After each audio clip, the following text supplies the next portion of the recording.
All right. Hello, everyone. Welcome back on this fine Saturday afternoon. Today, we are going to go back all the way to the start of Fire Emblem 12, New Mystery of the Emblem, Heroes Light and Shadow, in our Lunatic Reverse Iron Man. Oh boy. Actually, let me correct myself.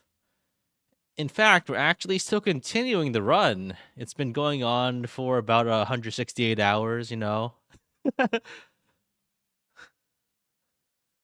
it's still ongoing, but while we wait for the first run to conclude, we will start another run in parallel, so that by the time that this run completes, when Hardin dies of a heart attack or something, we will have our second run simultaneously operating.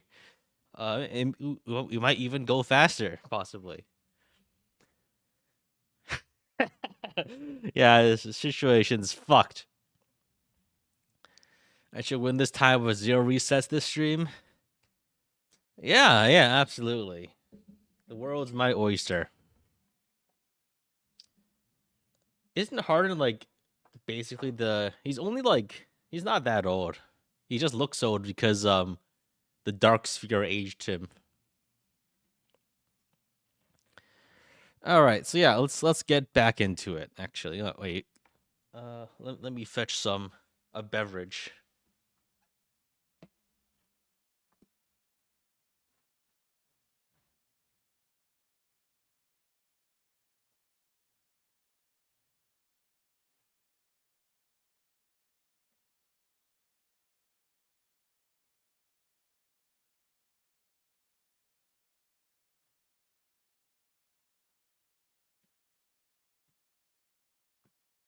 All right, time to get started. Older by anime standards, probably 35. I think 35 is in Fire Emblem standards 1 foot into the grave, so I don't think he's 35. All right. Let's boot the game up. People didn't live that long at that time. On average, yes, but like, if you think about how averages are calculated, the answer is infinite mortality. That's why. But if you lived old enough, you probably weren't gonna die in your 40s. Who knows? Yeah, so as you can see in the middle left of the screen, we are still playing that run from last week, and we will be playing that run forever until the end of time. But let's clear the death counter. Actually, I think I could can I shrink this? Let's just group this and hide it. Ah, fuck it, I'll just delete it. All right, let's start all of this over. For some reason, my YouTube chat browser has this annoying thing where sometimes it just hides all the new responses. What happened in last run? I got soft locked on the hardened chapter, so that's yeah. As you can see, like we still have this map save point over here. Yeah, every now and again we can just throw an attack at Harden, and you can't damage him ever. Okay. Yeah, that's still ongoing. Let's get started. All the way from the start. Lunatic Reverse, classic difficulty. I think I'm going to be going with the same strat as I did before, just because change scares me. We go for, wait. Noble's Child, every time I play, I just completely forget which ones give which stat bonuses. So for past, I want plus speed in my past. So that's Noble's Child, right? Like every single time, I just forget how it goes. So Noble's Child is skill and speed. Then we go for I think +1 defense with kindness. And then we go for Truth Seeker Enlightened, which is HP. That way we'll cap our HP. And if we get lucky, oh shit. And if we get lucky, okay, I opened my own stream there, so I echoed a bit. All right, let's just pick one of these.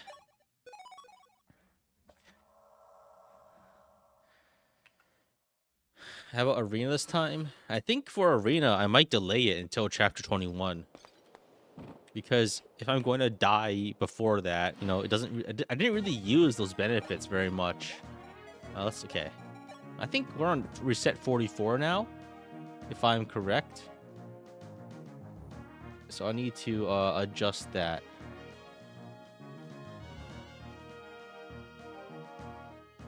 Where the hell is that? Where did I put it? I'm so confused as to where, like... Okay, there we go. 44 resets. So we're gonna one-try this time. And nothing's gonna stop me aside from variance. Okay, let's turn animations. Let's not skip enemy actions. We still want to see some combat. So yeah, the plan this time is just go Knight Kris. If we don't get speed early enough, we reset. I'm gonna keep units in reserve this time? Possibly, yeah. Units like Luke might be worth keeping just so I can train them later. Maybe I might keep Board, Cord, and Bars in reserve this time so I can train them later as opposed to earlier. Because early on, they are a liability, but later on, I can use some degen strats to train them up. And because I was actually running out of characters to degen train to, like, do some grinding in the end game, which was pretty bad. All right, no speed, but we need to get some more. We need to get more speed. I'm gonna save Sears. I think it will be helpful because I think I've roughly mapped out how I want to use my rescues. So I don't think we're lacking in rescue uses as long as like Marisha isn't dead.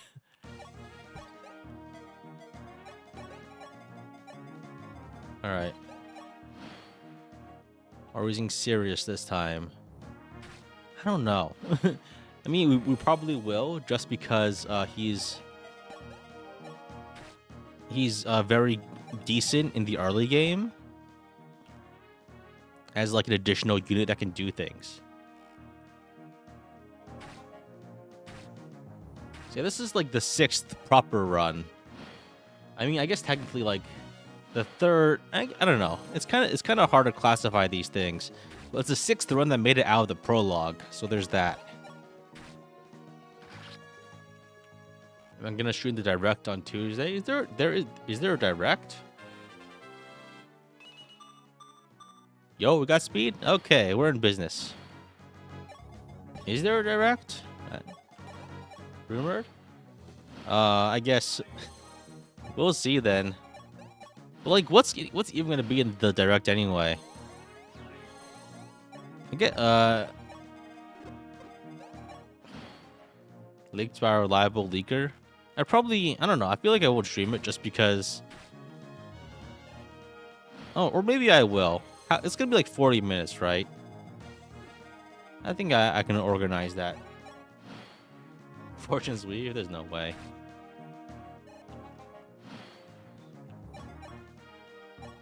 All right. I mean, like, there's been a bunch of game like announcements that have been exciting lately. Ace Combat 8 seems pretty cool. I'm a big fan of the Ace Combat series. Played 4 and 5 a lot on the PS2 back in the day. Aside from that, nothing really excited me. All right, so the plan here is okay. Luke goes here, Kris goes here. We go and make a square, and we distribute some vulneraries. Guy goes after Roderick, and then after this we trade, I think, to get a sword on Roderick so he can survive one hit.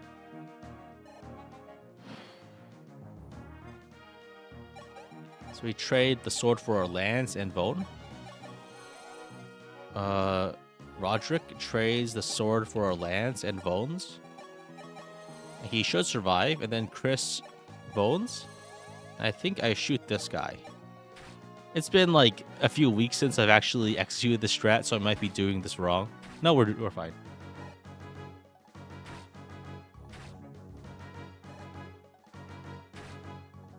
And we're good. Okay. All is going well so far. Ryan shoots this guy. Luke finishes off the sword guy. And then Kris kills the last axe guy. Everything is going as expected. If you think about it, like, the odds of things going wrong in this chapter are actually surprisingly high. Just because you'll have like 80 to 90 hit against everything.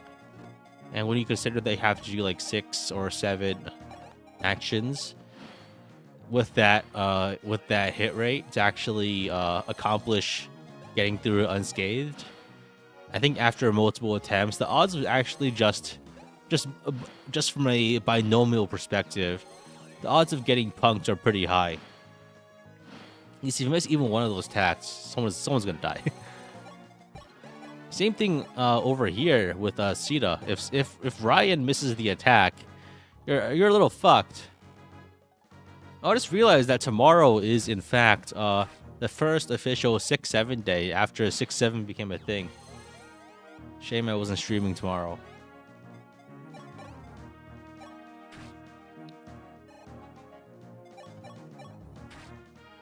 How hard would I say this is compared to Zero Strength Conquest?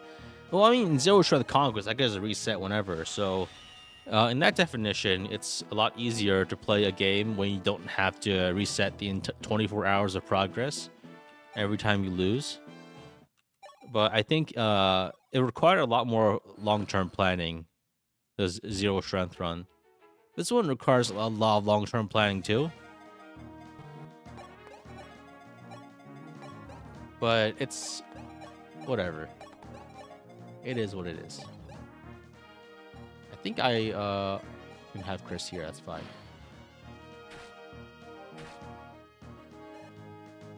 If I weren't using Kris as a knight, this could be an opportunity to train some of the other units. That's really not worth it, I think. Just because it's in our best interest to just concentrate all the XP into Kris as much as possible. Do we get speed? Yeah, we got 1 speed.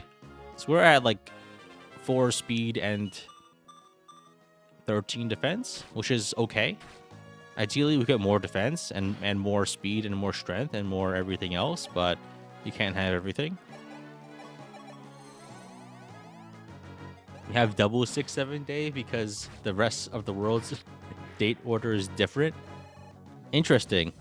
Did you know that by saying that you have Doom to Saw?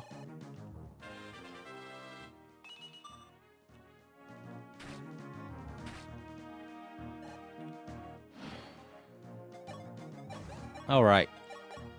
Let's go here and let's kill everybody else here and hope we get more speed and defense. More defense is ideal. I think one thing I might do this time, if I can, is I'll probably just... Oh wait, this is this was perilously close to just dying. Because of the multiple attacks.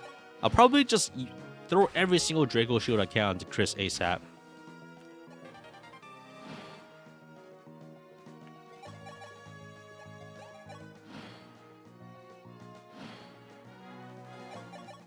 Yeah, that was a disappointing level up for sure, but we'll make up for it. We're due. Yeah, Kris's defense is kind of lacking at this point. Am I not going to ship with Ryan? It doesn't matter. It's fine. We're raising Luke? Probably not now, but probably in like 16 chapters. There we go. Speed, strength, defense, HP, everything the doctor ordered. The doctor ordered me to kill everybody on the continent, so that's what the doctor ordered. Having all these stats certainly helps in that goal.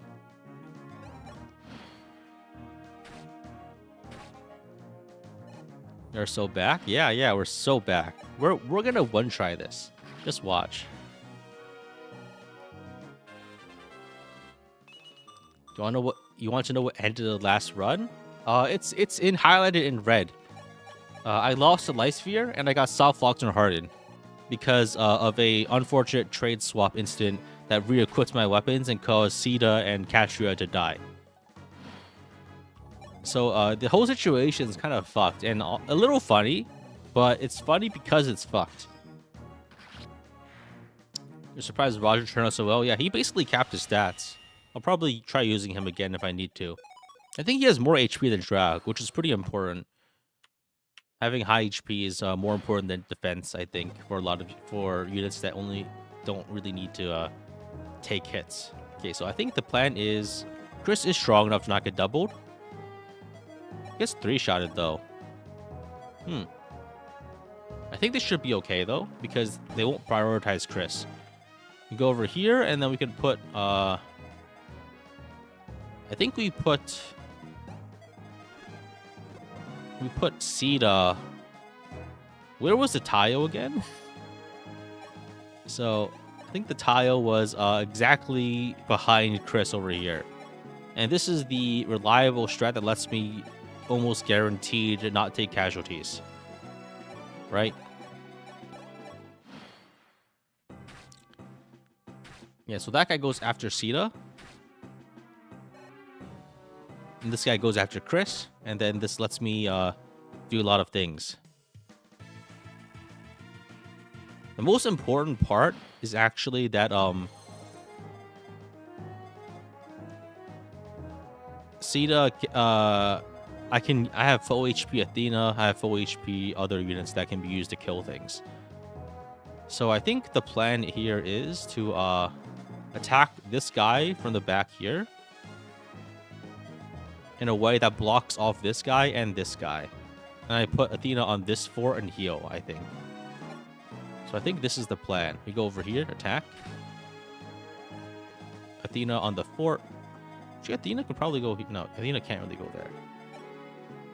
We attack this guy with Athena. Nice, we got the dodge. Perfect.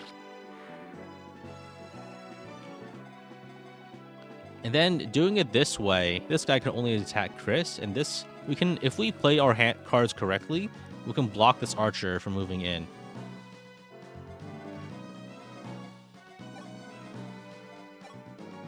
So we can attack here. Then we can gang up on the archer there. Alright, let's do it like this. Let's attack this guy. And I think we can probably double attack the archer. I mean, this archer with Roderick and Luke. I don't think this was the exact sequence that I did last time, but this actually works out really well. So this archer can attack, but as long as we hide Sita away, she should be fine. Like, we go over here. And then the idea would be to heal Athena with wrists, I think. But we don't even need to do that. So I think, and only Kris can be hit by this barbarian. So pretty much everyone is like completely safe. These guys are both outside of range of any of our units. And the only possibility is that this guy attacks someone and kills them, which is not the case because this guy is too slow. Ryan could have been under threat if the hunter rolled high and Ryan didn't roll speed, but he didn't roll speed and the hunter did not roll high, so we're fine. So we are doing good. And that the plan after this is to just I think we can just kill everybody now. So we can allocate damage with the Sita onto the hunter for sure. Athena plus a range against this guy. Kris plus a range against the thief, and then maybe just 2 other guys against the barbarian. Against the and that should be enough. So let's do it like this. Athena hits this guy. A ranged unit attacks the barbarian. Perfect. I think we should try to give Merrick a level up if we can. Because if Merrick gets speed, we might be able to beat the prologue without any deaths. Merrick kills a thief.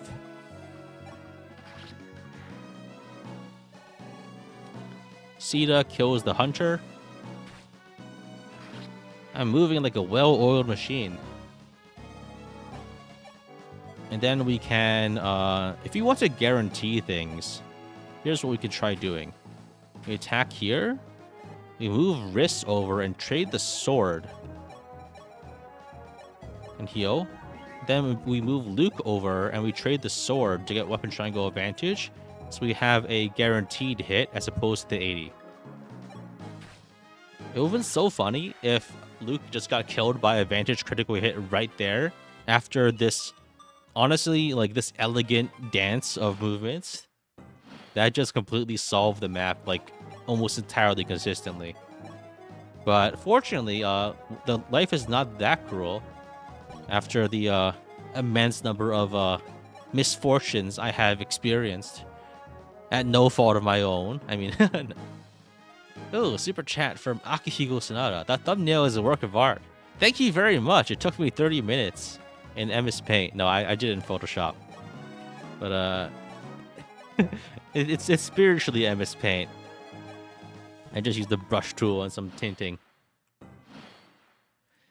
All right, so we're doing really well now. I think Kris is strong enough to be fine, but not really. His speed is kind of lacking. We can try to push some XP onto Merrick. That might be good. Yeah. Thank you very much for the super chat.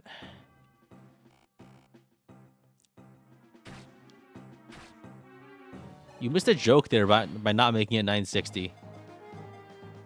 But thank you very much regardless. Actually, well, thank you very much for not poking that sword point again. All right.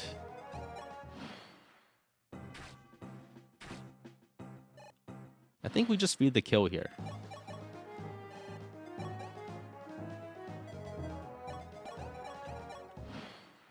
What are the best units here aside from Pala and Catria? Oh, Pala and Kris. I think Sita is really good. Her strength is pretty lacking, though. Catria is pretty good, too. So is Est. Basically, anyone that can be trained with a bow. Honestly, most units that aren't bad are kind of okay. That might sound paradoxical, but that's really the case in FE12, where a unit that can be good just reaches cap and you're fine, and a unit that's not good does not reach cap and is not fine. Let's go. We got speed. Okay, we have the prologue solved. We have the prologue solved. Answer is no here to fight Agma. Anyone that's not a late join pre-promote can do well. I think even some of the late joins can do okay, but the pre-promotes are pretty hard to salvage. Kris solo time? Not yet. We need to do the Agma map first. All right. Is Merrick good? I think Merrick is okay, but he's a mage, which means he's by default not amazing. All right. So I think we can try doing the more reliable strat. And the strat there is to have Kris block this top area. Oh my god, Kris gets doubled by the Axe Fighter? We're fucked. Wait, this Kris is scuffed. I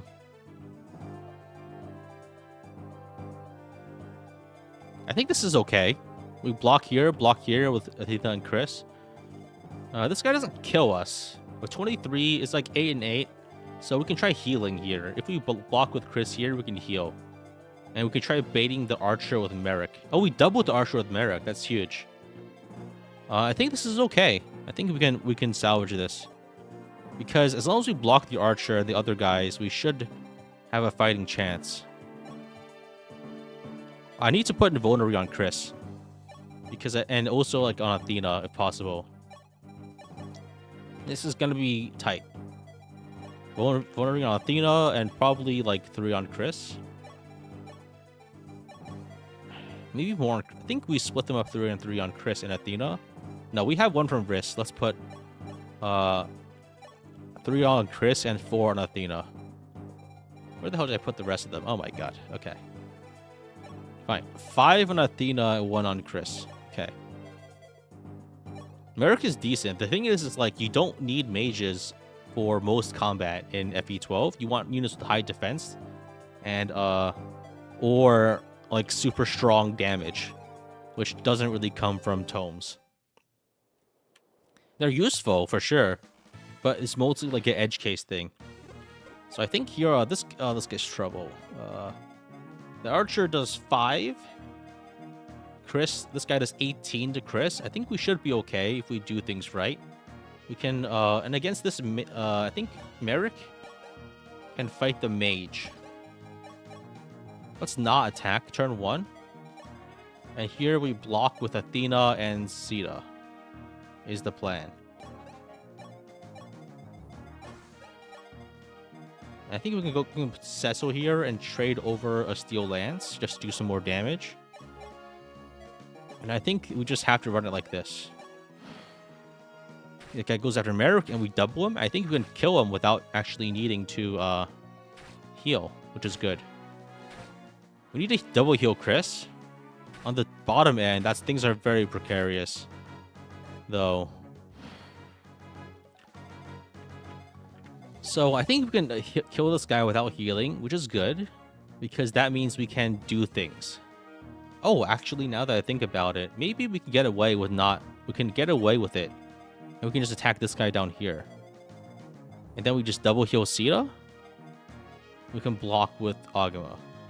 No, we can't do that because we don't have the opportunity. We can double here and then Cecil block? No. Oh, super chat from Marshes on Mars. Thank you very much. Thank you for inspiring to do Scuffed Iron Mans. Very much appreciated. Yeah, that's what I do, I guess. All right. Train of thought. So I think 2 things I could do. None of them are good. So this guy needs to go for sure. Because if I leave him alive, then I can't do anything. Or maybe... No, yeah, this guy definitely needs to go. I think... Oh, Cecil could actually tank this guy for 1 turn, now that I think about it. Because a whole conceit of the run of my previous attempts is that Cecil survives this guy with 1 HP with a sword, right? This guy does 23, and I have 24. So I think I could do it like that. I have killed this guy with Athena.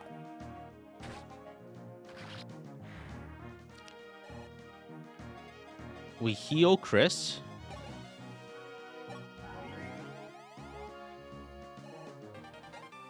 Kris blocks Agma. And then Cecil can block this guy. I feel like we can't unequip the steel sword because if we do, what's gonna happen is this guy will get 1 extra damage from the regaining of the weapon rank bonuses. So let's trade some weapons over just in case. And I think that's sufficient. So this guy should attack and not die unless we get a 4% crit, in which case my life is over. Everyone fucking dies. Because then Riss is gonna die, Merrick's gonna die, and everything becomes awful. So I'm not really sure what to do there except to do this. Don't crit him. Do not fucking crit him. Okay, good. We got it then. We're fine.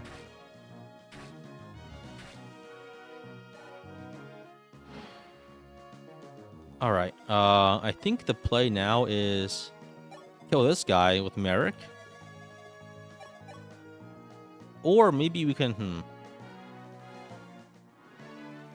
I think we kill this guy with Merrick, fight the Cav with Kris, and block Agma with Athena. Because very few units can survive combat with Agma.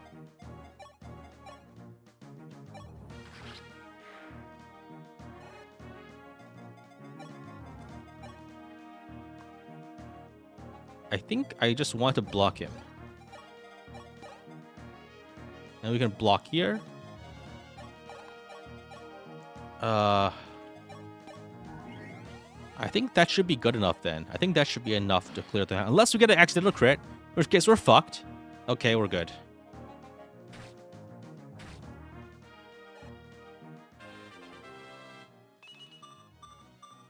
Still no speed. That's really bad. That's really bad. Okay, so this guy needs to go. What are you gonna do? Crit me? Gets crit? Compilation?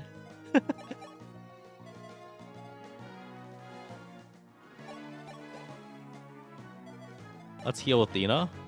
I think Ogma does like 3x2 against Kris, right? Or something like that.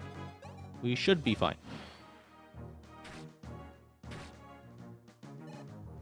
Okay, we got it. We got it. More Kris XP. Let's heal Kris so we don't get punked by like a double crit or something. Sesso kill? Nah. Sesso is gonna be a flyer for chapter 1 and then benched forever. I don't think you've been crit. Yeah, I haven't been crit yet.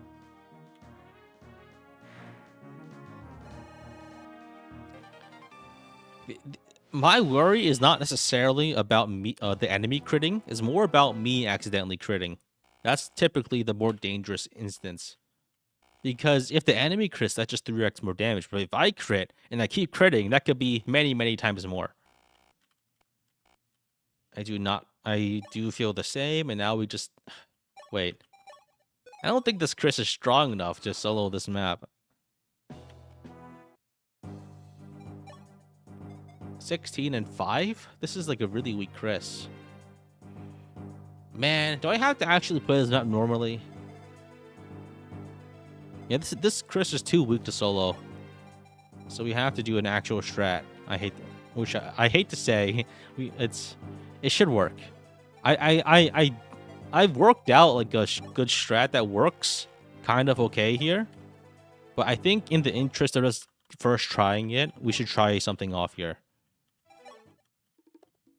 It should work. All I need to do is like completely lock in and know what I'm doing, which is not gonna you know, who knows what could happen. So I think we should be okay as long as let's give Athena one of the iron steel swords. Put some vulneraries on the Kris. Kris isn't strong enough for solo here, so we have to actually pull out the actual strategies, which I wouldn't do normally, but here, oh well, we'd have to do it. Like, Kris isn't bad right now, just that he's not amazing, which is fine, I think. All right. This Merrick is really strong, though. 1, 2, 3, 4, 5. Yeah, I think I can block with Merrick turn 1. Some damage here, and that should be pretty good. Is FE12 Lunatic Reverse Iron Man even possibly bench Kris after the prologue? I think so, but it'll be a lot harder. Because a lot of the early game FE12 is like the Kris and Kris show. So we block this for Rosita. We go over here. Probably should have brought Ryan. We can block like this. So Merrick fights this guy turn 1. Does like 1,000,000 damage.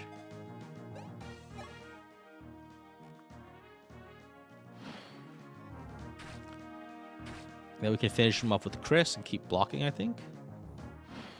So Archer's moving in, but we can now just slide back a little. Kill this guy with Merrick.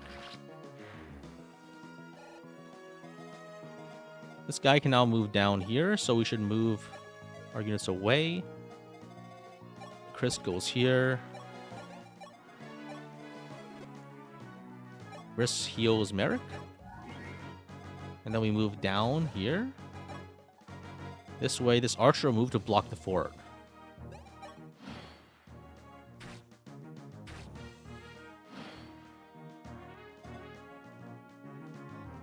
Then we can reorganize to move around a little bit more if needed, as needed. So, this is territory I'm not familiar with, honestly.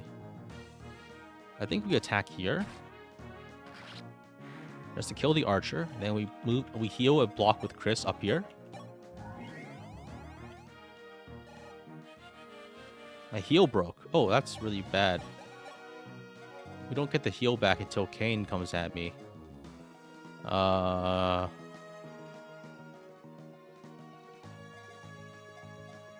That's bad. Let's get a vulnerary onto Kris. We keep blocking the fort there, but we use it with Sita. Reinforcements show up, we should be okay. I think Merrick gets hit once by an Archer. But other than that, we shouldn't be in a bad spot. I think Athena died here. Oops. No, we're good. They attacked Merrick. Okay. We're doing okay. Enemies are stacking up. We can distract this archer by moving Sita up here. And that makes this guy move back down and try to hit me. We can cycle in our... we can heal here. We ran out of vulneraries. Kris should be okay to tank things for now.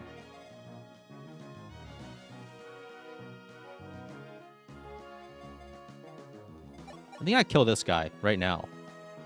Let's do it. I think the plan is probably... we need to block. Oh, nice. We got speed. That's amazing. This guy can move as far as down here because of the fort slows movement, right? Is that why this guy can only move that far? You force slow movement? Because I think I can let this guy move in safely. Yeah, I can actually block this tower only.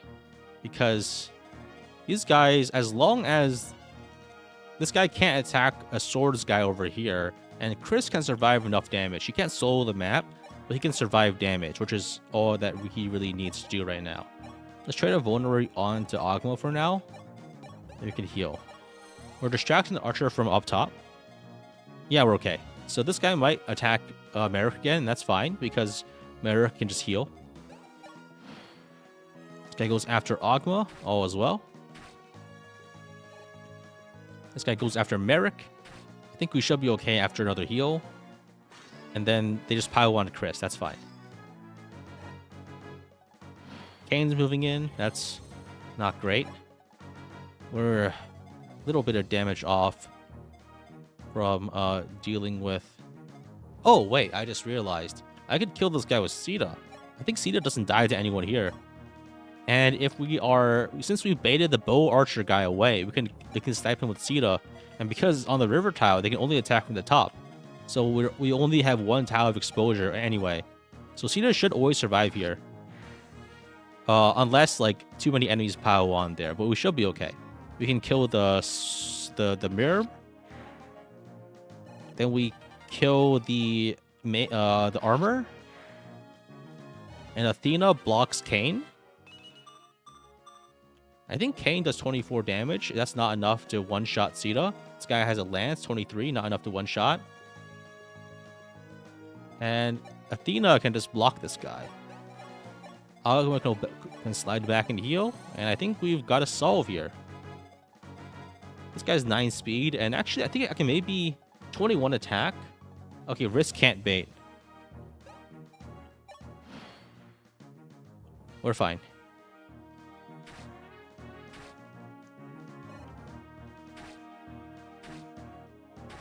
Sita attacks.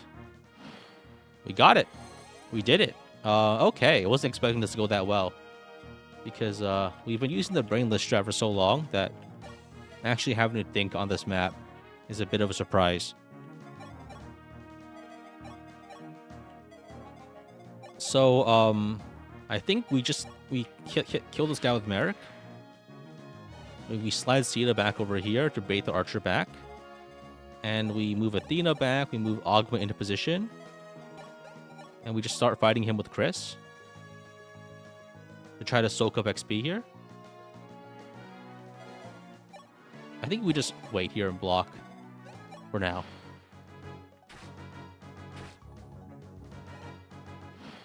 So Merrick is running out of fire tome uses. So we can't... we can't exactly chip with anyone else's turn. Because... Riz doesn't have any staff uses left, so we just had to attack here. And then Kris finishes.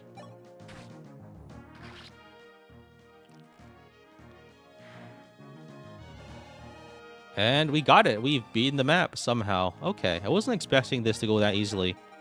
I thought, at least, I thought that I would have fucked up a bit more. But, turns out, practicing this map endlessly in the work bathroom has paid off.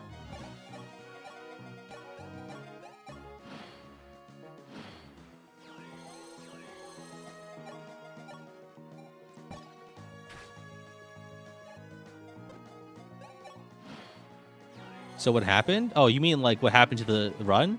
It's highlighted in red. I got soft locked and hardened, so we're back to the start.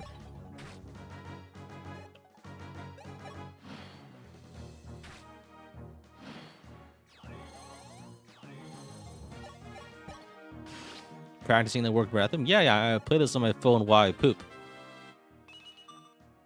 Wow. That's such a disappointing level up. Oh my god.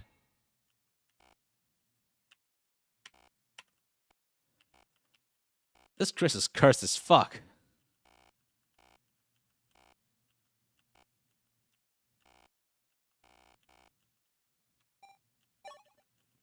Well, I mean, resetting the Kris is mostly just for getting out of the prologue.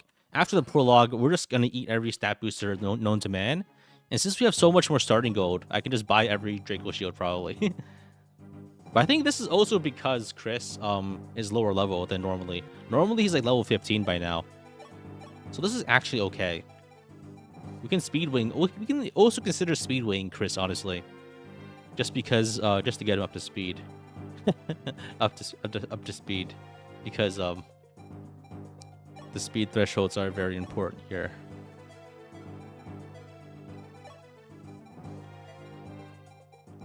I think we bring Kane. Where's my other steel lance?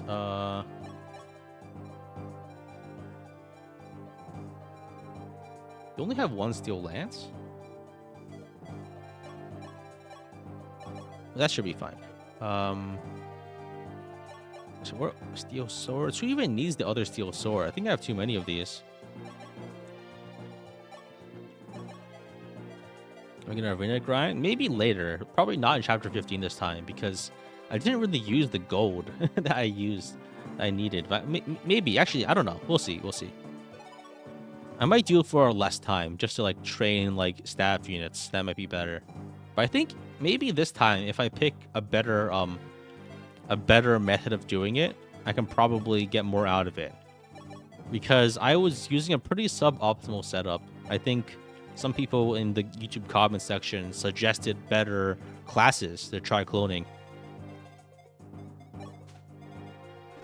Maybe that's something we can try. Oh, did I miss another super chat? No, that was from ages ago. Okay. My stream on the YouTube deck is a little delayed. All right. So I think we should be okay now. Merrick is strong enough. The issue is that Merrick doesn't have any weapons left. That should be okay as long as we like leave 2 uses for the end. But I think this should be good for trading Kris. Normally, Kris is a little too high level to benefit much from here. But here, I think we're in a pretty good spot. Can't be that hard, right? We've only... nobody... I will never... let it be known that I will never fail 44 times in a row. 43 sometimes, but not exactly 44. Alright, so... we do it like this. Ogma and Athena over here. Marth over here. Kris with the steel lance over here, and then Kane just hides inside. I didn't fail 43 times in a row, though. Well, I mean, we're on attempt 44. No, 44 times. It is actually 44 fails. So 45, never mind. No one ever... let it be known that I've never failed 45 times in a row. Sometimes more, sometimes less, but not exactly 45.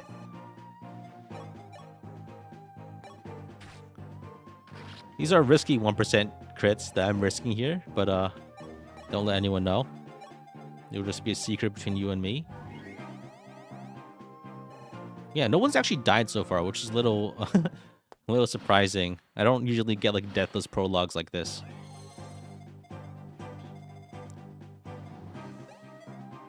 All right.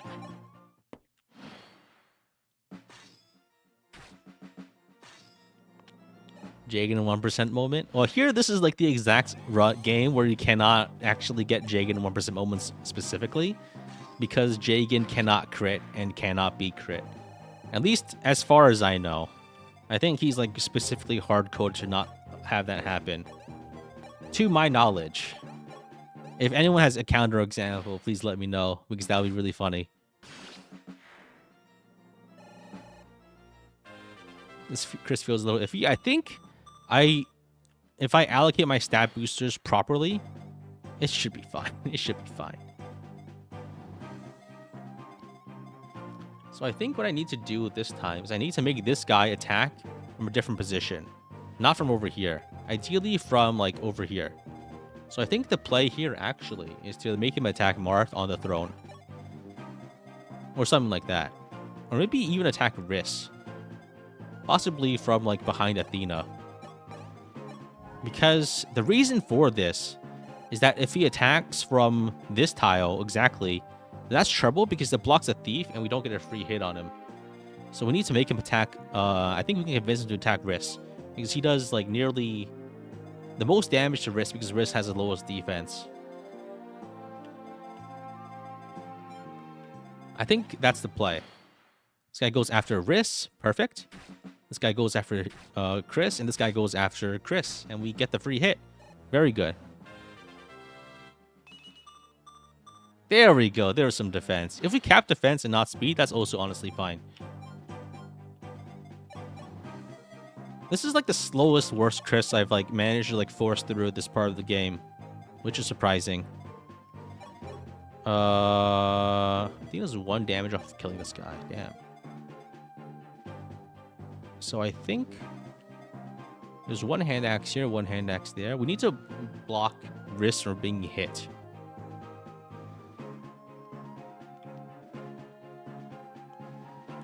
I think I have Merrick kill the thief. So I can move Kris around a little bit more if needed.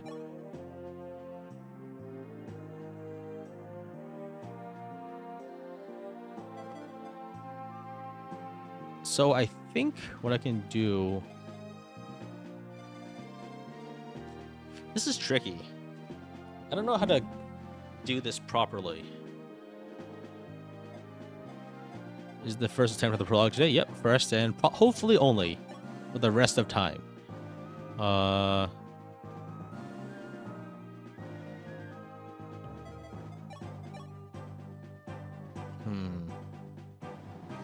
let's try it like this. Oh, we got the dodge. That's so good. If we got the dodge, then that lets us just do anything, I think.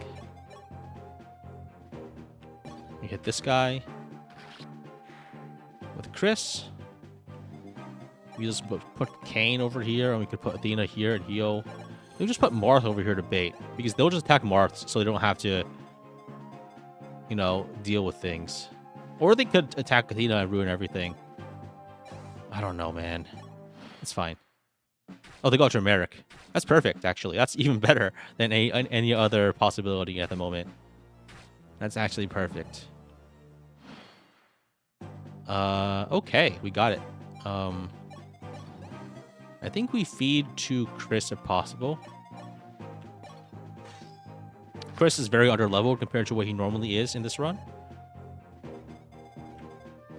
So I think now we just need to array our forces in a way that blocks things. So I think we need to block for Riss for sure, because he's a little weakened right now. Marth can take a hit, but we should be okay. I think that's the last of the initially aggressive enemies. So this guy can just like move somewhere and hit somebody, but it won't be lethal because it's just a hand axe. Okay, just Athena. Let's make him move a little closer. This guy's currently inside enemy attack range. I don't want to deal with that.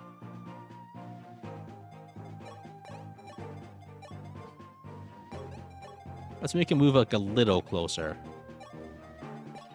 Ideally, he doesn't attack Merrick because he has so few weapon uses left. You can hit Sita, I think.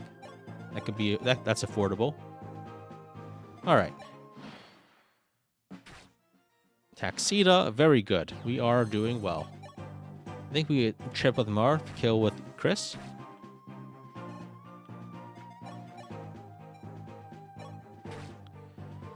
Whew. We're gonna one try this. I think we've basically won.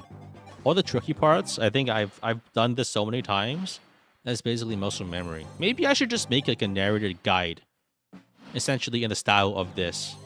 Or maybe I could also just cut out this VOD and put it as a video on YouTube.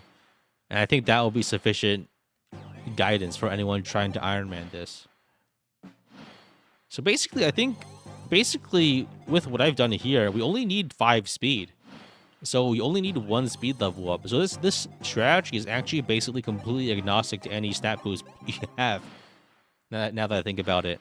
Am I still gonna do a video summary in the stepwise? Probably, yeah. I don't see why I wouldn't. I think it'll be nice to revisit FE12 and provide more expanded commentary than what I did before. But I'm just like, my video production pipeline right now just kind of all sorts of messed up because I can't find time to do it.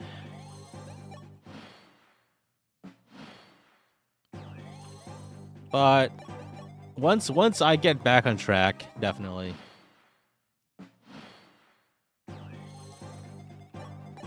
So I think I still need to finish Revelation.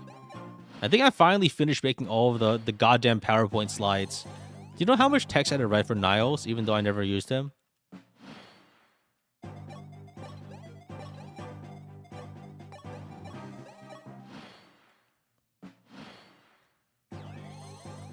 All right.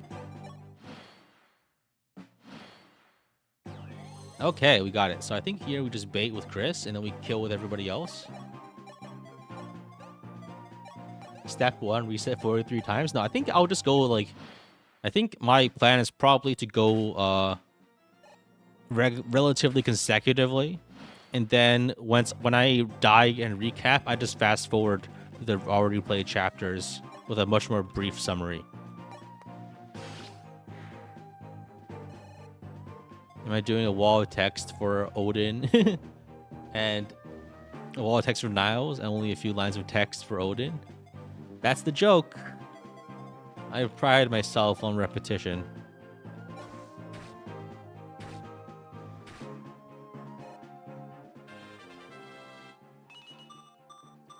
Has anyone managed a Sita NUL Iron Man again yet? What the fuck are you talking about? What the hell is that? Those are not words I know. Oh, lunatic, but like spelled backwards. I see. That was like some other game.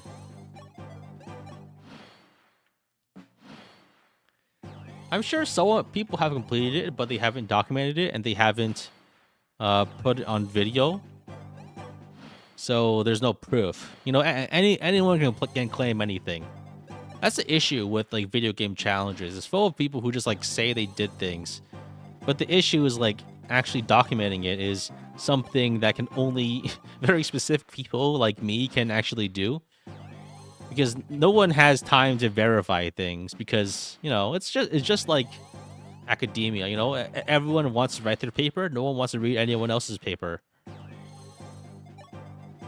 Everyone's too busy spending like thousands of hours, you know, doing some project that no one else wants to read because everyone's busy doing their own shit.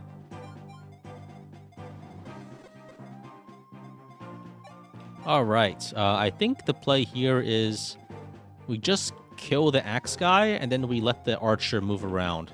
The reason we do this is so we don't get our pants caught. We don't get caught with our pants down when these guys move in. So, how do I do this? This guy does 16 damage.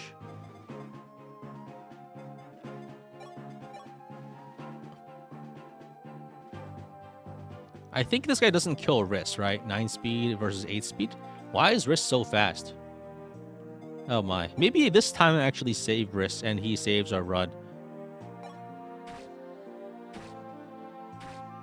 This is Riss's era. That's actually a pretty good level up. Too bad mercenaries just kind of suck. So you probably won't see much use.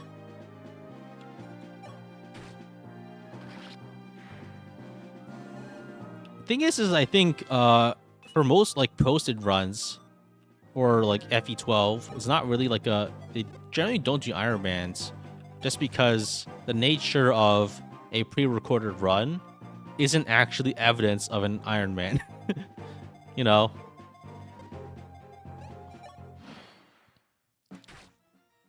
Like, by definition, like, a pre-recorded run isn't proof that you actually did it according to up to spec.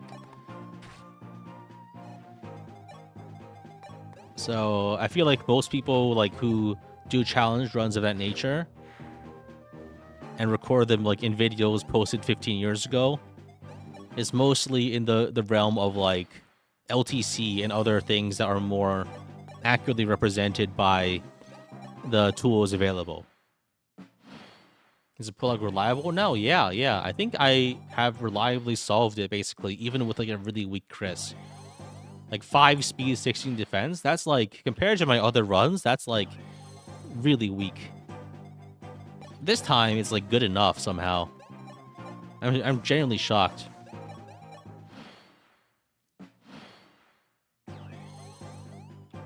I might need to speed wing this Kris though.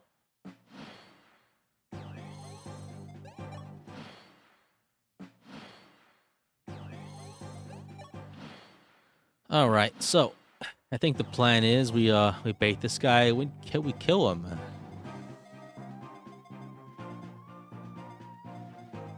All right, let's have Athena do it. She does a lot of damage, and I think we just, yeah. I think we have to conserve Merrick's tomes though, because we need at least like 2 or 3 uses for Katarina. I probably positioned like really poorly here. Anachrony Switcher always playing casual to classic mode. I mean, like, it's not really, I don't know, it doesn't never really seem like a big deal to me personally. The difference. But wait, I need to count the tiles again. So this is 1, 2, 3, 4, 5, 6. I think we can move in a line formation along this edge and probably put Merrick here. The reason we put Merrick there is to tank the 1, 2, 3, 4, 5, 6. This guy doesn't have a hand axe, so Merrick can go exactly here or to the right tile. I think go to the left tile to put more damage onto this guy. I think it's just a matter of like mindset, and also just like planning all your moves out ahead in advance. If you play impulsively, you're gonna die. Because, like, there basically, like, after a certain point, you just kind of lock yourself into a situation with no hope of escape. If you play, like, too quickly. So ultimately, like, the main difference, I think, is just like you need to plan out every move you have and make sure that you survive the next turn. That's like the key to actually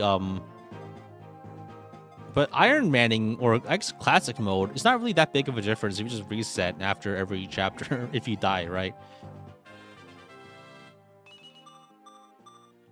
Wow, this Riss is actually pretty good. I'm genuinely shocked that this Riss is as good as he is. Okay, so we're just out of range of the mage. Maybe we could feed a kill to Sita. Oh, Sita gets one shot. Never mind. Okay, so let's go here with Ogma. I think we're okay, actually. Maybe we can put Marth here, because if Marth takes damage, that's actually ideal, because that means we have more actions to attack with our other units.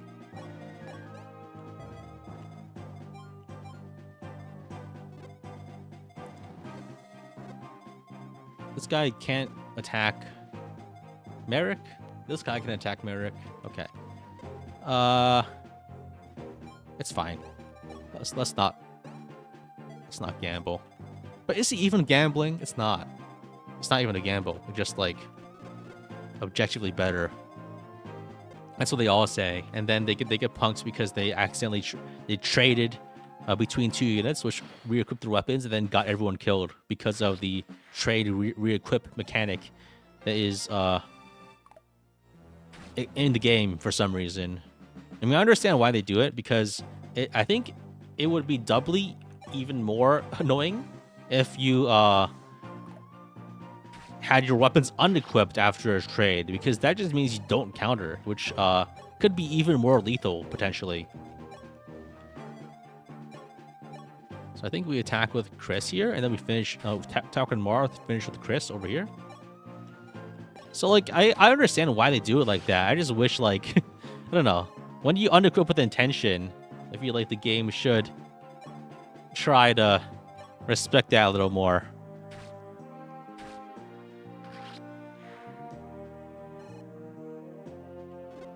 But I think, I don't know, this is the sort of thing where, like, maybe they should just let you unequip as a free action. Because, like, most lethal situations in this game, frankly, are just a result of getting hit too many times because you crit too many times. And unequipping is the only way to solve that. I think the main is mostly an issue in this game because crit rates are naturally so high.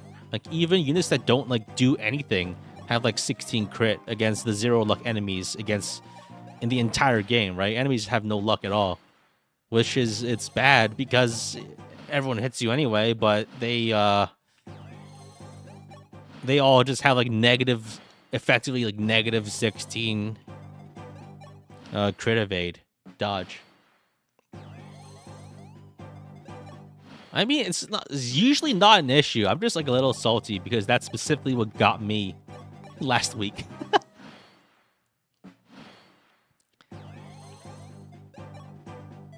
Yeah, Kris is actually, he's got a lot of res, so that could actually unironically be useful. And if you 11 equipment weapon ends your action. Well, I mean, FE1 is like, it was made in dinosaur times. So I'm just saying. All right, I think we have enough Tomises on Merrick to survive this. We have exactly 4, which should be okay because we need at least 3 for the final rush, because we need to counter 2 enemies, and then that should be fine.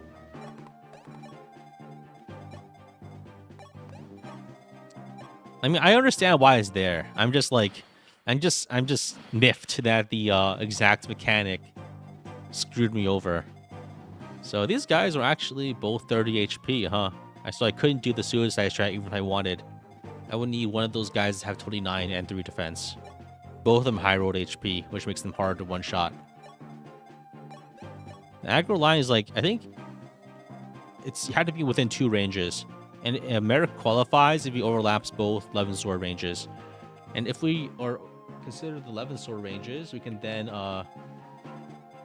I think we can't actually bait any of the regular swords without baiting the 11 swords too. So we just don't.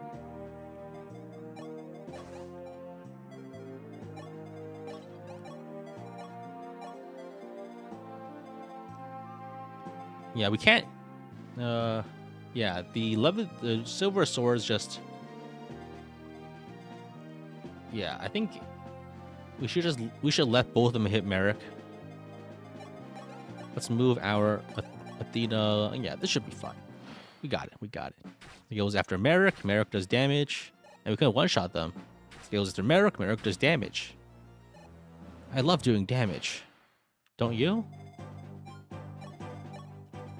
So I think now we can do stuff like Kane one-shot this guy, and then we can definitely kill Katarina with Athena. Athena at base kills Katarina, right? With a steel sword. So wait, steel is how much damage more? 3 more. So steel is 20. 20 and 20 is 734. Okay, we got it. So we can kill this guy. Kane faces a crit chance, which is unfortunate, but what can you do? And I think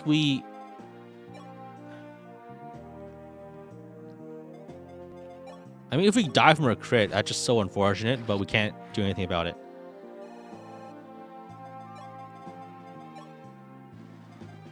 Katarina. Okay, so now we can have Athena, or maybe Ogma, who's a little weaker. Let's have Ogma fight. Actually, Ogma has more HP, so we can probably block these guys better. Decisions. So I need to kill this guy, probably with Kris. The other 11 sword, I don't think anyone else one-shots them. Why is Sita so fast? Oh, she actually got a speed level up. That's surprising. Maybe Sita can fight Katarina. It's not lethal. Okay. So let's do it like this. Ogma kills Katarina. How many prologue resets are we on? This is the good ending run. This is the first try since the last reset. So we haven't reset at all the stream. We first tried it with like a really bad Kris, and basically that just shows that I've gotten better at the game. Unironically, I've just gotten a lot better at the game. Now I don't even need to pull those shenanigans this time. So we can hit this guy. And I think we can probably just like defeat this one and block off. If we can feed the kill to Sita, that would be good. I don't think this guy has crit chance against Marth, right? Yeah, Marth has no crit chance here. Athena has no crit chance. So yeah, let's do it like this. Merrick hits this guy, and then Sita kills the thief. We're actually doing a deathless prologue for the first time ever. Very nice. If we miss now, like at this pivotal moment, fuck.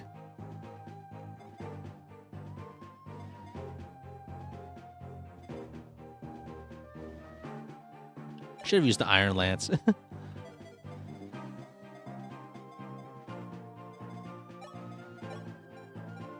Oh my god. Well, someone's dying. That's minus 1,000 gold, I guess. Unless... Can we sneak a heal?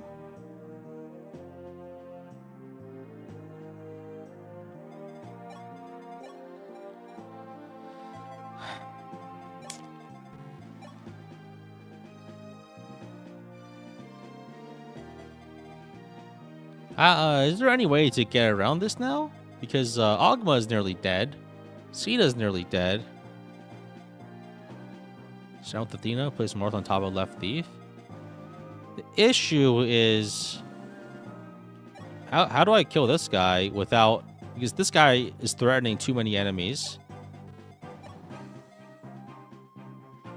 This guy does 15 to me. This guy does 16 to me.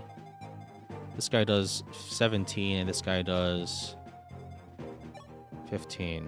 So we need to heal if you want to survive. Ah, fuck. Oh, well. Maybe we just dodge it. No, we didn't. Okay.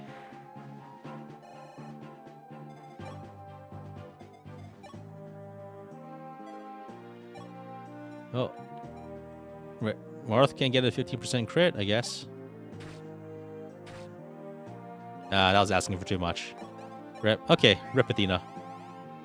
Oh no, still like very good though.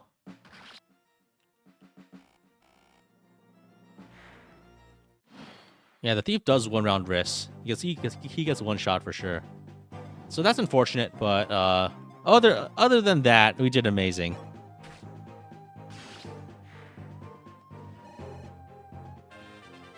Is Athena dying using Yo Shield? It loses me nothing except 1,000 gold, so it's not really that big of a loss. But GG, we beat the prologue already. 1 hour.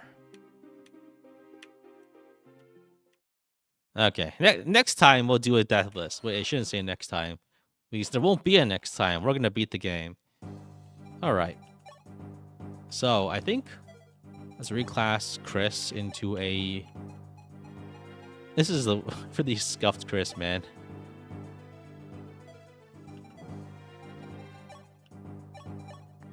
Let's go over here, and I think we just reset the game so to give ourselves the rainbow potion.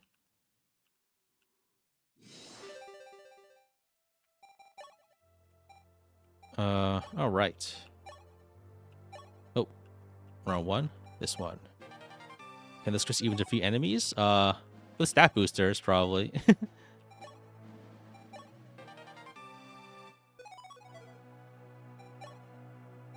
Alright, let's give ourselves the stuff. So we can use the stuff to kill stuff. My throat is dry. Let's crack open a seltzer. Alright. So now I think the plan is... This Kris, his strength is really bad too. Oh my. This is a really, really bad Kris. We have a lot of gold though, so that's nice. So let's buy some stat boosters. Let's buy a Speedwing. And I think a Draco Shield. Maybe an energy drop, honestly. Bond drop Kris, growth drop Kris? At this point, not really. How do you access the bonus content on emulation? You have to have like a proper save file. So you can get one off Game Facts. So let's Speedwing Draco Shield.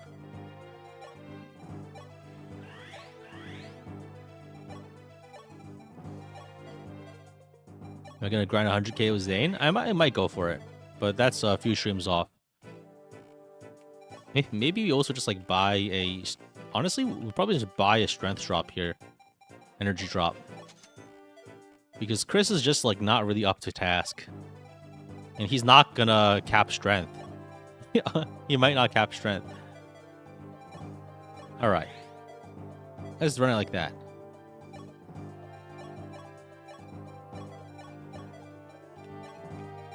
Okay, let's run it like that. Grab a vulnerary. Let's reclass some units. Drow can be a Cav.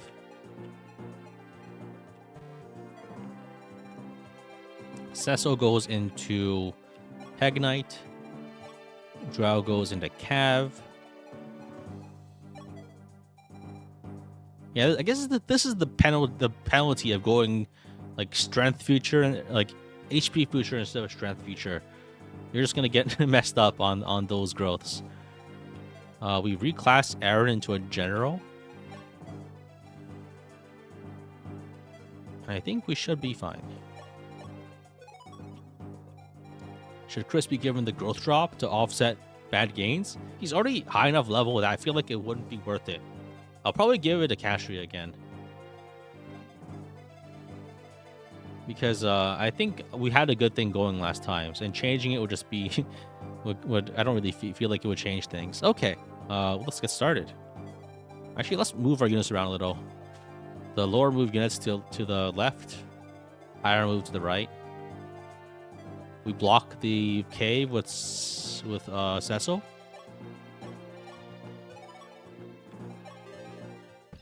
All right, we're all good. Nothing bad ever happens to players like me, whose entire YouTube channel is based on bad things happening to them. You see, like if Roderick doesn't have a weapon. Okay. Ryan goes here, Luke goes here, and we hit a guy with Aaron. And I think we need to figure out how much damage we're taking here. Normally, I think we can fight 3 enemies because we Rainbow Tonicked. So we can kill 3 enemies entirely. Okay, so we can still do the same strat as last time. As long as you don't like go over here and accidentally click to kill this guy and get immediately swarmed on turn 1 and die and lose a run. That's not something that I would ever do, but that's something that we should watch out for because it has happened to other people. Because I don't know, the me from back then is not the me from now. All right.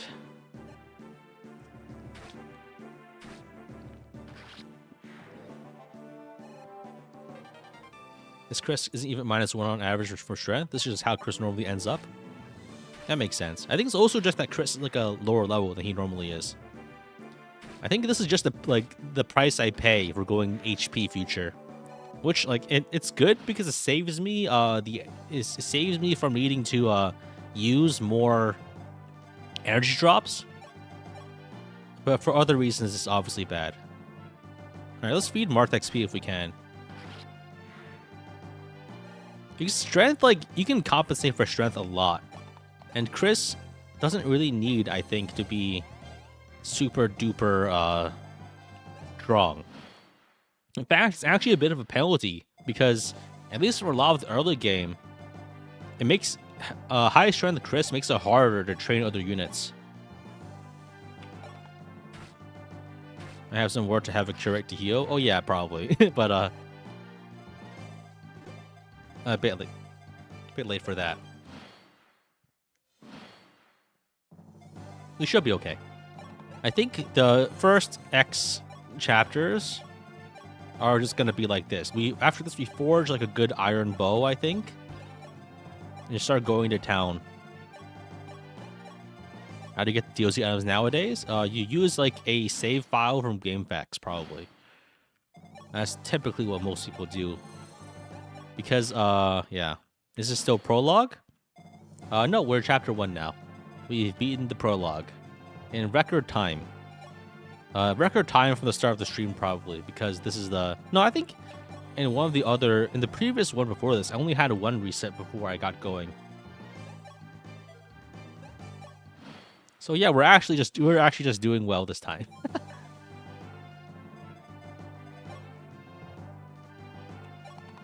Oh, any notable unit projects? Not yet. So far is the Kris and the Kris show. But probably we're going to be doing White Wings. I think maybe Board Cord Barst. But my strategy will probably be to hold on to them until later. Because I find that if I use them early, they just die. So I should just not use them until they're safer to train against stalled enemy units, basically. There's a patch on Serenus Forest with a DLC save. Yeah, I think that's you have to do something like that if you want the things. The return of Roger. Roger could be pretty good as like a backup unit. Like, I mean, last time he's actually he can cap his speed as a horseman, which is valuable. That is genuinely valuable.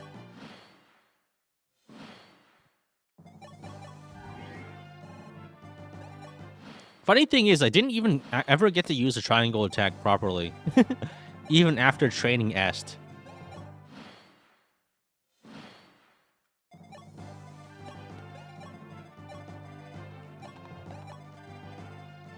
Did we get a Kris level up yet? Well, we got... no, we didn't yet. Yeah, I think Luke and Rhodey, we can hang on to them as backups. If I want to train them, I'll probably train them as archers. Thing is, the amount of early XP you get will probably be fed into Catria and Pala by making them into archers. But I can grind them later. It's safer to do that when enemies are trapped, and I can just have a dancer to do things with. All right, let's make things simple and just kill every enemy with Kris. Is that a cave in Fire Emblem? Have we ever seen a cave? Yeah, there's a fire dragon cave. There's multiple in this game. Nice, got strength.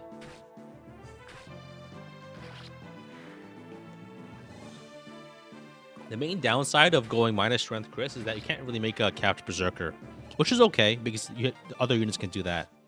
I think Kris's best row is probably just like guy with 1,000,000 defense, honestly. I think we heal and back up. And then like once these guys move in, we just like fuck them up. Are archers good in general? Archers are good here because they're cheap to train, and like that's mostly it. It's easy to train them and easy to get attacks off. Also, the super high speed cap makes a lot of difference in the end game because otherwise you actually can't double enemies with like physical classes. It's like so it's one of your actual few options. So it's actually legitimately like it's a legit option.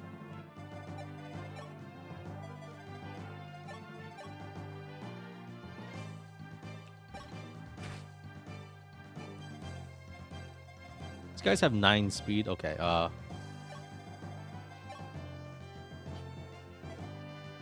these guys don't kill me, right? 14 damage. I think I can take a hit, right? This guy does 22 damage. Marth has... Martha has decent base HP. Let's train Martha if we can. I mean, not that training Martha does anything for us, but it's good to train him because it's hard to train him. He's a sword unit. He can't really fight most units without taking damage.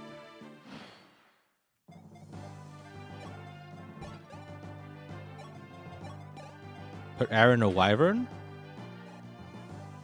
in ballista range. That happens sometimes, you know? Happens to the best of us. Alright. That's not a Marth level. That's disappointing. Okay, so, let's see what we can do here. I think we just talk and get out of here. I think training early is a mistake. Just because it just takes time and it also isn't as rewarding as training later. And honestly, like the amount of benefit you get from training early versus training later is honestly the same. Because keep in mind, most of this part of the game is just the Kris show. Oh shit, I forgot to buy javelins. That's probably fine. Alright. So, you know, the plan is we have Kris move out with the Silver Lance and kill the Lady Sword guy.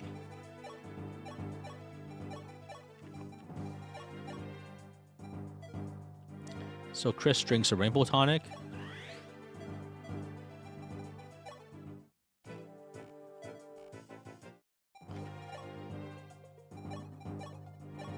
I'll grab 2 vulneraries, I think. So Kris heads out and we kill things. And I think maybe we forge the bow now.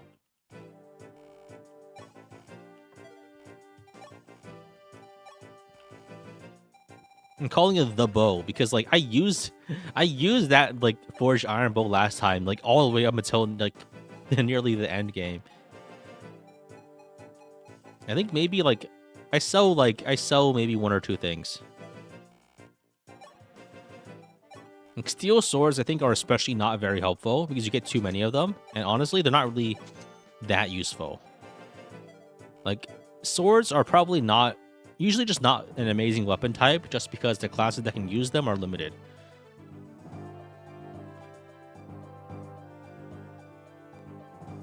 Weapon name the bow. I don't really like naming my weapons. Mostly because it's more clicks for no actual practical value.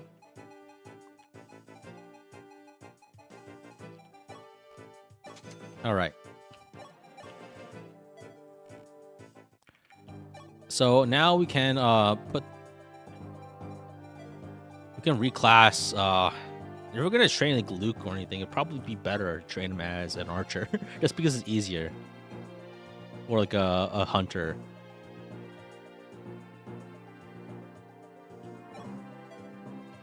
But I think we just have it available and save the bow for Katria when she's ready.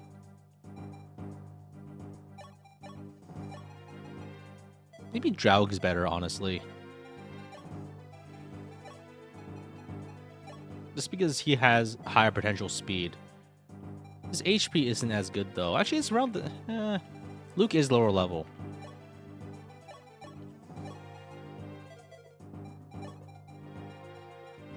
Where's the bow? Okay.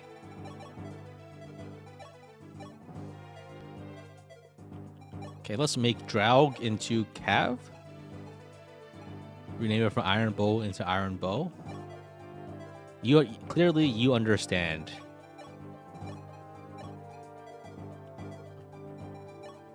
The engravings have no tactical value whatsoever. Ooh, Strength Tonic. Useless. Useless boosts that will not help me. Okay, now it's chapter 2. This one... Oh, wait. Do we have another house everyone? No, we're good. Okay.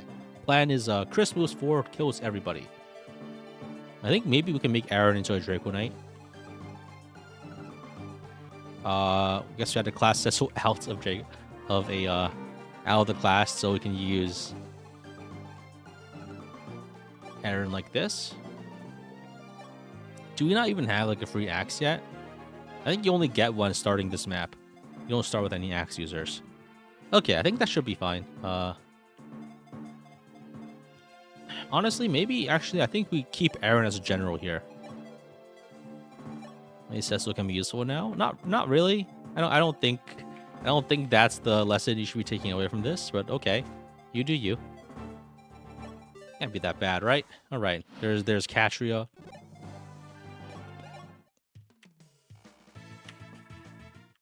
Used to call it the ion bow by deleting the R. Imagine it's a sci-fi weapon. Well, I mean the power of imagination is has no limits. Did you know that if you pretend you do a lot of damage, you actually do more damage? It's just that the result is captured in the imagination realm, which is not reflective of reality. Anyway, that's how I've won 100 consecutive hardcore Iron Mans in my head.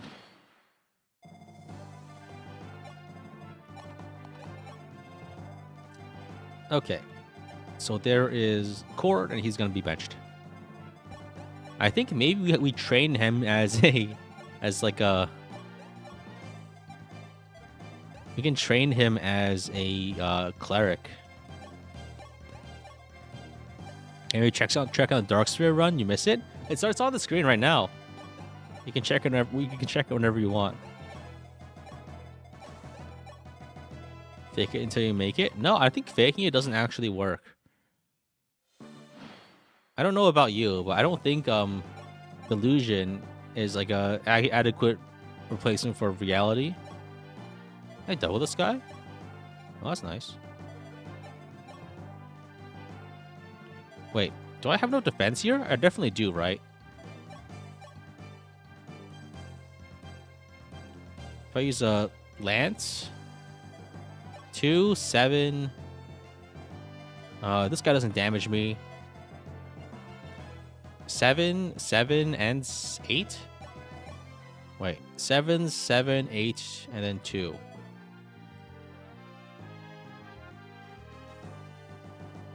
That is like 24. We should be okay. Oh hey, Adam, thanks for the super chat. Loving the Iron Man series. Here's more Kane Quinn crashes and replaceable friends. Thank you very much. Yeah, that's what I'm looking forward to as well. All right, let's Silver Lance this guy. Let's not make things complicated. There's a Lady Blade. All right. I think we back up so this archer doesn't kill us. Or we can move up and kill this guy. That might be better. Do we have enough damage, though? We do not. We don't have enough damage to kill this guy. That's pathetic. Actually, no, I think we do. Draug plus Katria. But I don't like this. I don't like this. I don't like the look of that 75. I feel like that's going to be another moment. You know what I mean? Did I not bring Marisha? Oh, damn it.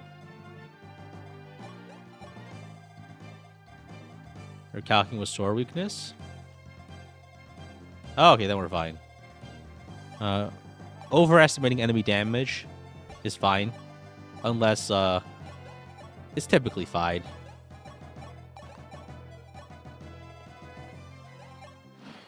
This guy does, no, only like 4. Okay. Wait, I just realized I just completely burned up this Silver Lance for no reason. No, it's still 7 damage. Did I give Sesso a heal staff? I did not. They're all on Marisha. Fortunately, this map doesn't really require you to heal or anything. There's Warren. Okay. Wait. There's more guys up there. Ah, shit. Wait, this could be a very embarrassing way to die. Oh, no. We just barely lived here. Oh, okay. 7 and another 6. Okay, so if we move down to heal, we should be okay.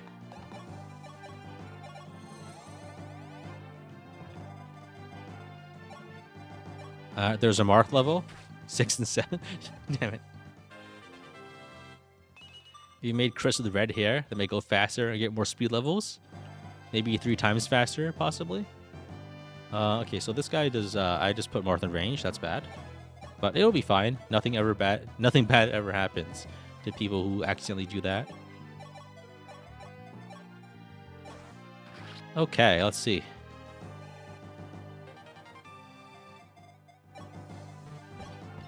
Yeah, that's a decent Marth level up. Let's move some more people. And actually, I think we should be fine. Marth takes a hit. Kris kills 2 more calves. And all is well in the world.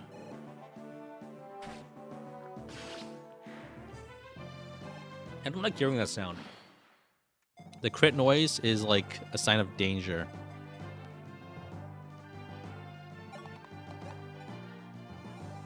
Let's heal the Vote. I always like end up with more of these than I know what to do with.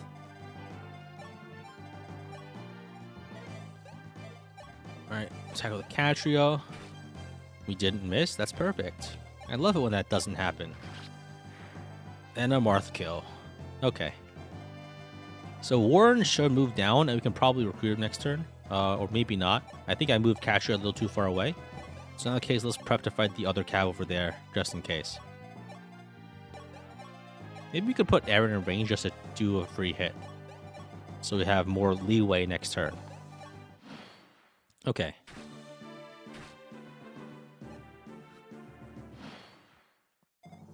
So Warren is too far away to talk to, so we need to stay out of his range. Alright.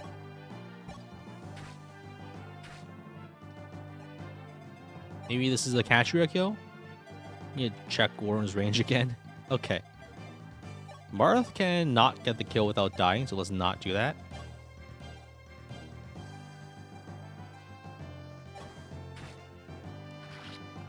Very nice. I put Kris in range again. That should be fine. I do not have any healing staves. That's bad. Nobody's died yet? Yeah, nobody. I know it's not very exciting, but sometimes you don't actually have to kill everybody if you want to win. I know that's like a surprise coming from me, but you don't actually have to kill everybody.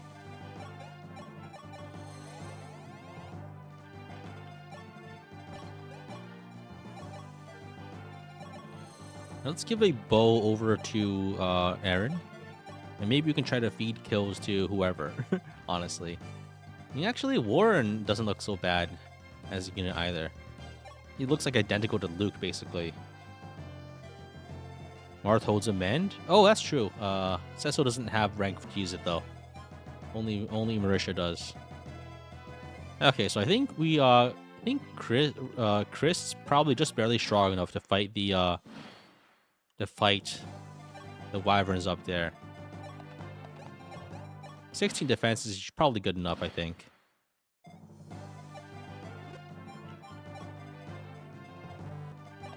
But I think what we can do is we need to double check the damage. I think I probably use a sword to reduce the axe damage. These are 3 axe users. I think on turn 1, I'd probably use a silver lance just to get the kill, if I can. These guys have 9 defense. With a silver lance, I have 28 attack.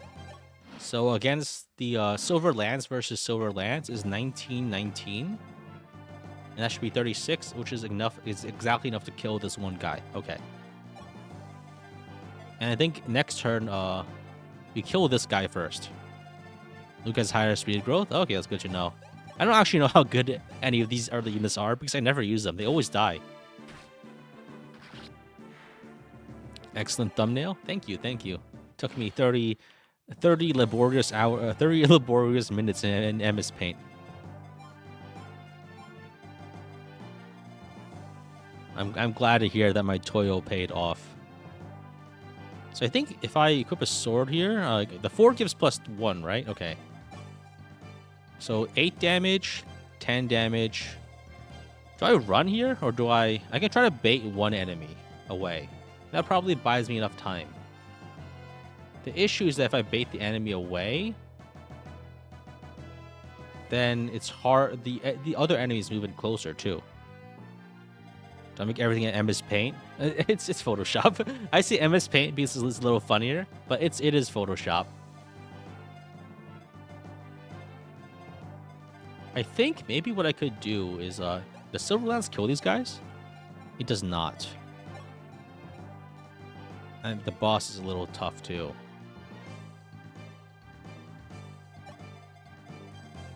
What do you mean, Toyo? That run was never lost? Oh, that's so true. Yeah, that's so true.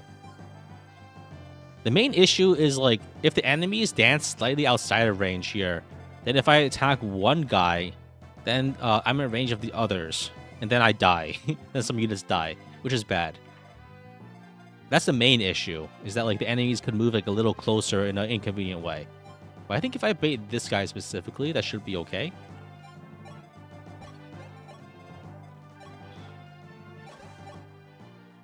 You think you're fine with Sword Fort Vone? Probably, yeah, but it felt sketchy last time, so I'm, like, a little nervous this time to try it. Actually, I just realized, most of these guys, I don't care if they live or die, so it's fine. For what purpose am I nervous? These guys, they're fodder.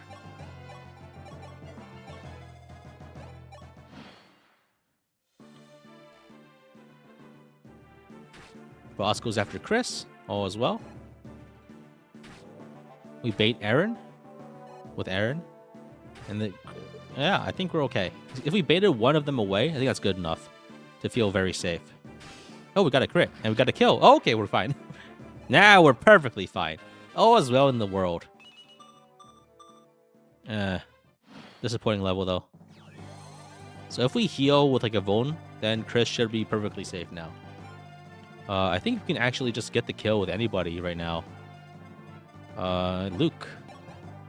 Murder this man.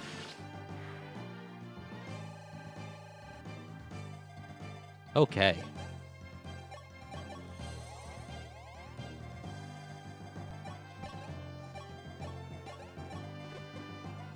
Yeah, we're good. Kris just kills those guys and we're fine.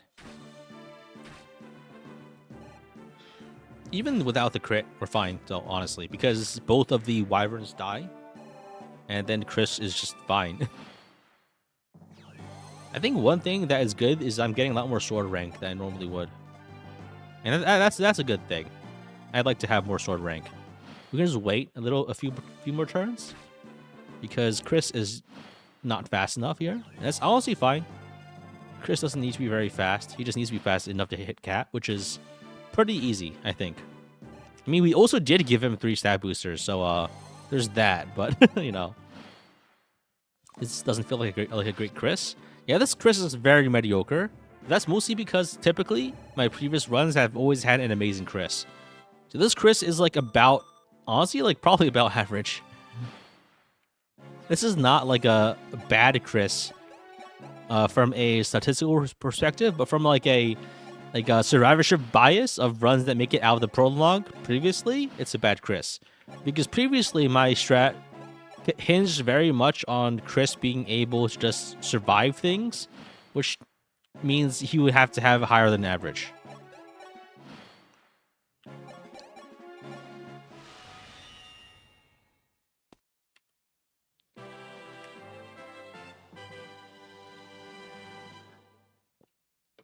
Nice. GG, we beat chapter 2. Yeah, we're doing a lot of chapters today. We're gonna get back to where we were. Probably not entirely, but all right. So here's the plan. Catria becomes an archer, and we give Catria all the level ups. Let's growth drop her.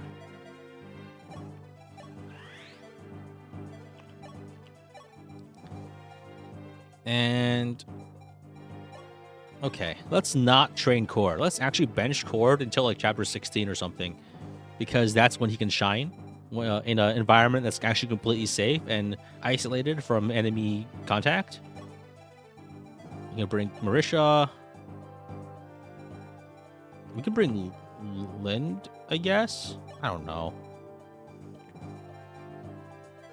We don't really need Luke. Bring Warren, I guess. It really doesn't matter. It really generally doesn't matter. So let's make Aaron into a Draco Knight. Give him the Silver Lance.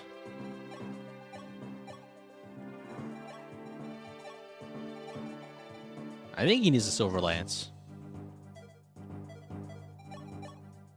And then we can Rainbow Tonic on Aaron. Rainbow Tonic on Kris. Use Warden as a projectile. He's not even worth firing.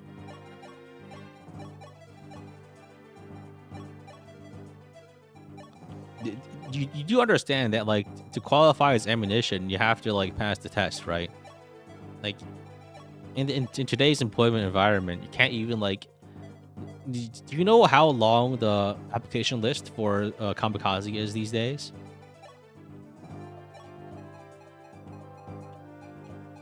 There's limited spots on the Japanese zeros, man.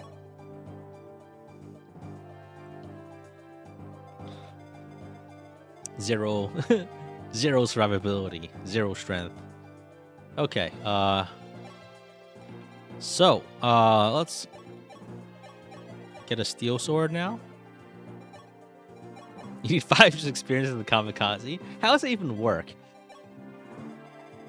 I mean, like, if you have 5 years experience as a Kamikaze, by definition, you must be, like, a pretty bad Kamikaze. Because how do you survive that, aside from not actually blowing yourself up? Kris's strength is pretty bad. But that's fine. Divine Pulse.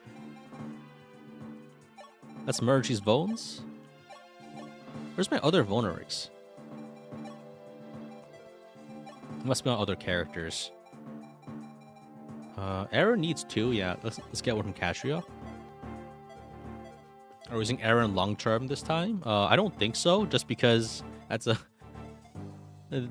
Come on, man. Come on.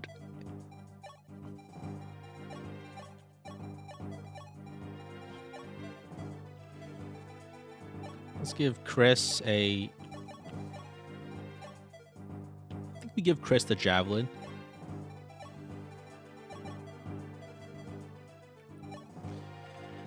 Alright, so this should be fine as long as you don't fuck up and get pallet killed. Which has happened before. It's on the screen. So it's on one of the postcards. It's like, you know, like how the restaurants sometimes have like pictures of, like, famous people that have eaten there. This is like that, except for, like, unfortunate gamer losses. Can't be that bad, right? Alright, here's the plan. Aaron here. Kris moves up here to fight 3 guys. I need to remember the exact position I want to be in. So it's the tile above Gordon right now. And we just kill all of them if we can. If we can't, so be it. Can I make this a bit more challenging to sack Pallet and Catria? You know, like, it doesn't matter if I do that consciously or not. Something like that would probably happen anyway. So just be patient. Just be patient. I think we go to this tile. Go to Kris, and Kris does not kill them. Oop, that's bad. This Kris is, like, a lot weaker than the other Krises I've used. Maybe I need to use another strength drop. Okay, they went down. That's good. So that means I can now... Ally goes here to block this fort. And then fights the thief next turn.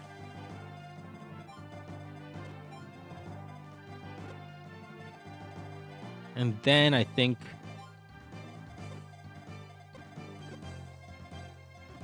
Gotta be careful with the ballista. Yeah, we're not soft locked. The run's still going. You say soft lock, I say the fun never ends.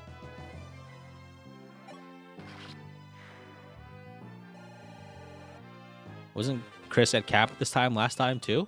He's gonna reach cap this map no matter what. Nice. Good level. I think we need to heal him though. I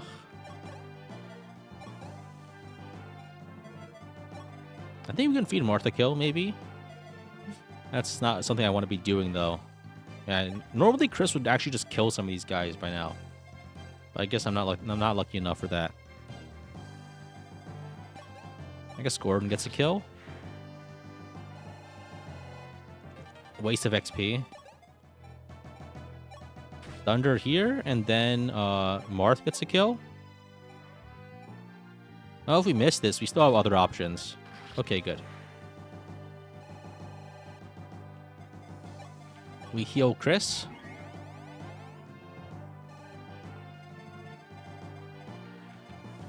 And I think the play here is to bait one of these guys with Kris. And we do that by healing and voting, I think. If we can bait them down, that makes our life a lot easier. So I think we equip a lance for this.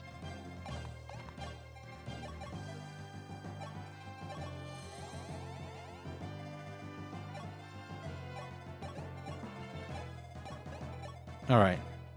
We moved Pala, okay. And only Aaron's left to move. Do not move Aaron into death range. Last time I tried this, I put Aaron here and he died. That exact tile. It's like there's like a Dark Souls bloodstain over there.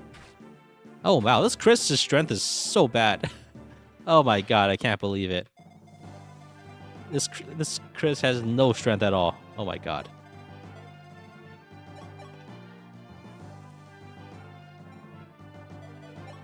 So I think this guy does 8. How much damage do these guys do? Can I kill this guy with Kris and not die? 25, 26, 26. So I take 8 from this guy, 8 from this guy, and more from this guy. Maybe like 9? 8, 8, 9? I think I get killed if I try to fight here. Because there's also Ballista Chip for 2 damage. We might have to sack some units. I don't think we have enough space to get out of here.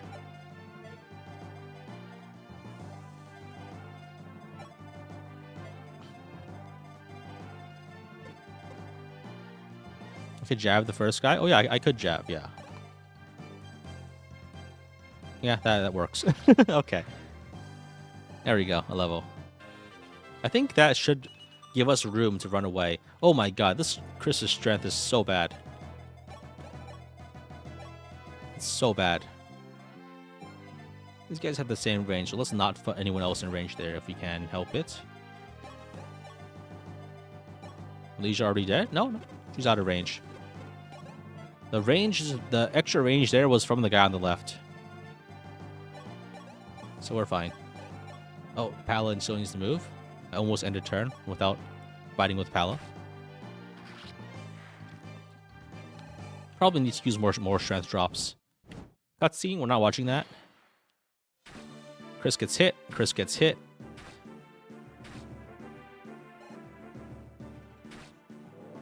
I think Kris is okay if I unequip. Is there anything we can do for this Kris? Probably stat boosters.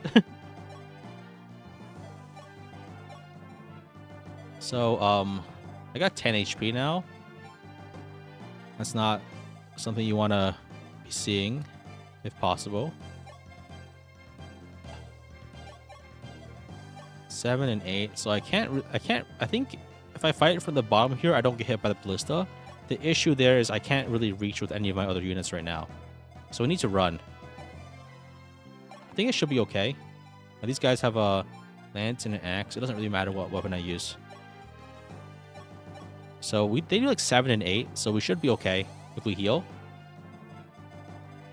And I think if we duck everyone else out of the way, this should be fine.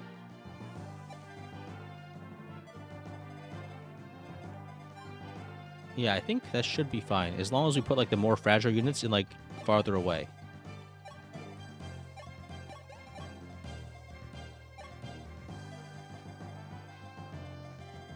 I think we can also block this last guy with Aaron. So we go over here with and then we can block that guy with Aaron. I think this guy doesn't kill Warren in one shot either. So Warren gets hit, and that's probably fine. Marth should probably heal though. I don't have any vulneraries anywhere. Oh my god. It's a good thing Marth's not in range. Oh, can't do anything about that. Pala goes here to heal. And yeah, it's a little not great. But we're alive.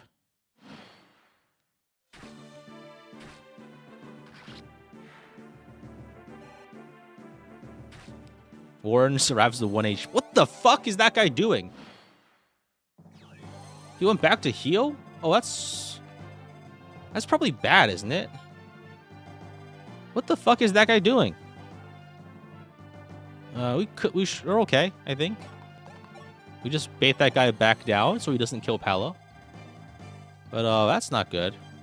Yeah, Pala should be okay as long as you stay away from the enemy ranges. I think this tile is perfectly safe. Yeah, because he should be, if he's in range of Kris, he'll go back to fight Kris. Alright, this is a Castria level up. Okay, we're good. No one died, somehow. There's Draconites up there, but they shouldn't move down yet. We have some time. If they move down, then that's a dead Castria, and that's depressing. They don't trigger until you fight the Master Seal guy, though, so we're fine. Silverlands, let's go. Okay, we're good. So I think now the plan is we move. We need to move Aaron over.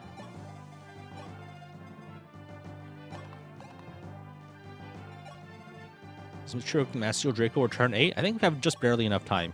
Thanks for the the info there. So we have 2 more turns to get Aaron to position to help save Pala. Because Pala cannot solo this guy over here. He cannot solo the Master Seal guy. Normally, like when I play this map, Kris gets overloaded in XP and it's a bit of a waste. So having a slightly weaker Kris here is not that bad of a thing because he'll be killing these guys anyway. All right. Please sack Pala. How about you shut the fuck up?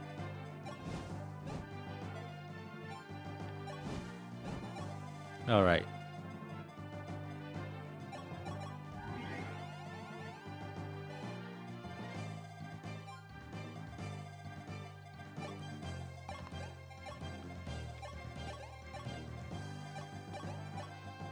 All right. Now let's not move Martha when he's like half HP. If someone would pay me to do it, would I? No, I know I wouldn't.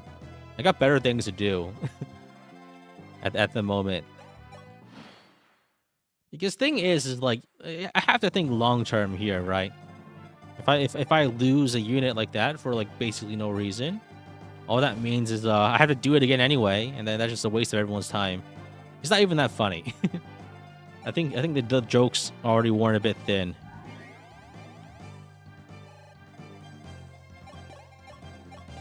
Thing is that like everyone dying is like, I think that's like fine to do if you actually have leeway to actually do other things without it, right? Right now, I don't have any leeway at all.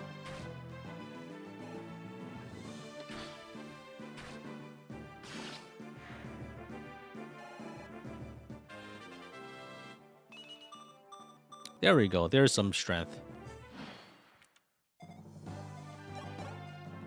Catcher kill. Perfect.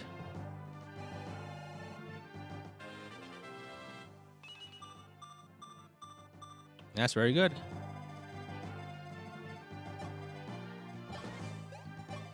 Pala can go here. Gotta watch out for ballista range, though. I think we move Aaron up here and heal. The reason we do this is so we can try to bait this guy into Pala.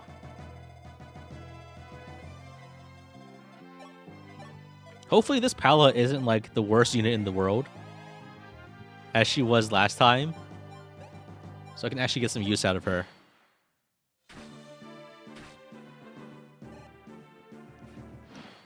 So I think I have to leave Sears' group to die next time. I think if I do it right, I won't need to. I didn't really need to let him die last time either. That's the thing. I kind of messed up last time. And I didn't get much out of it. I used the rescue staff and also didn't rescue them. So, I I might rescue them this time just because having Sirius early, I think helps a lot with like not necessarily like doing things. It just helps a lot with like not having something. It helps a lot in on some of the maps, just having units that don't get killed in one hit. I think a lot of like the death cascade I had last time that got like almost all my units killed was because I was using untrained units for a lot of it. Basically, if a unit has like 20 HP, like you can only do so much with them, no matter how hard you try. Like all their other qualities don't matter when they die when they have 20 HP. Ubello Gaming? No, we're not using Ubello. Okay. We're not using Ubello unless things get really bad.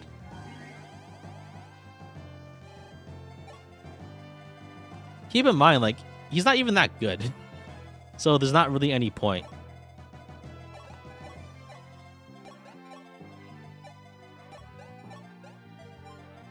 I can distract some enemies if I send a flyer up there. And I should be okay. These guys move in pretty slowly, so I can just I can feed the kills pretty easily.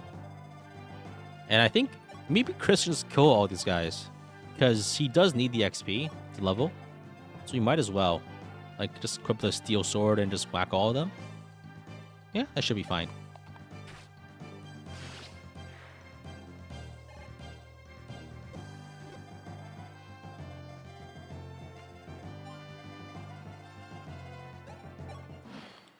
People argue that Sirius is a growth unit.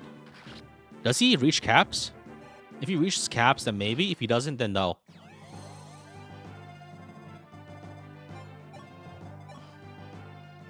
The issue is that you can't really train high-level units effectively early. So that's the thing is like he just kind of soaks up XP that could be going to other units. Then you have to do some like weird-ass shit to like make it work. So it's a lot of work. Thing is like there's only so much XP to go around, even if you do like degen strats. So at the end of the day, right, you have to focus on units that can get XP easily. That was seriously risky there? No, it wasn't. There were only 3 enemies. There were exactly 3 enemies, so it doesn't make a difference here. Death on Kris if one of the 289 misses? No, because I killed all of them anyway. Oh, you mean like if I fought one of the other guys? I could have then swooped in with like Aaron and as like a suicide or something. You're right. That was probably a mistake then. That was a relatively low HP move. I guess if I didn't kill the first one, then we could have been in trouble.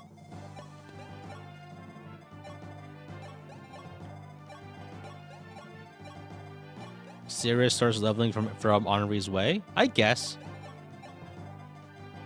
The issue there is like you could make Sirius, or you could just like make a better unit. I mean, if he does reach caps at the end of the day, that's okay. But I think the timing of when the unit reaches caps is pretty important. No one's died yet? Yeah, I'm surprised. I'm as surprised as you. This is a bit irregular. Deathless FE12 Lunatic Iron Man. Thing is that like I want to be like capped by like chapter 15 or 16 if possible, because you need to be capped to even compete in the late game, like mid-late game. If you're capped by like chapter 20, then that's a little rough, I think, to be useful.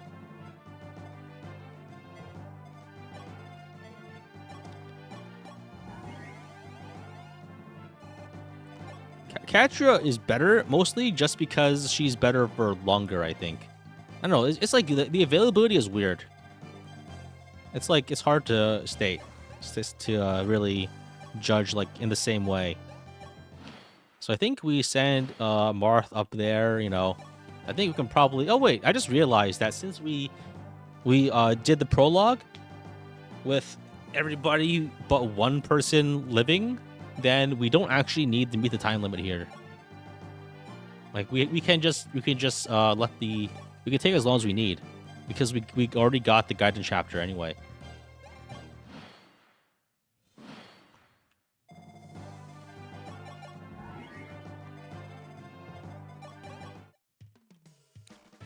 There's Board. I think we leave him on the bench for now. We'll probably train him as like a pirate in chapter 16, I think. While I do the 100k gold grind? Maybe, maybe not. We'll see. We'll see if I have the energy for it. I might do it later, though. That might be better, just because... It might be better to wait. Where's Kris? Okay, so I think we have Kris fight...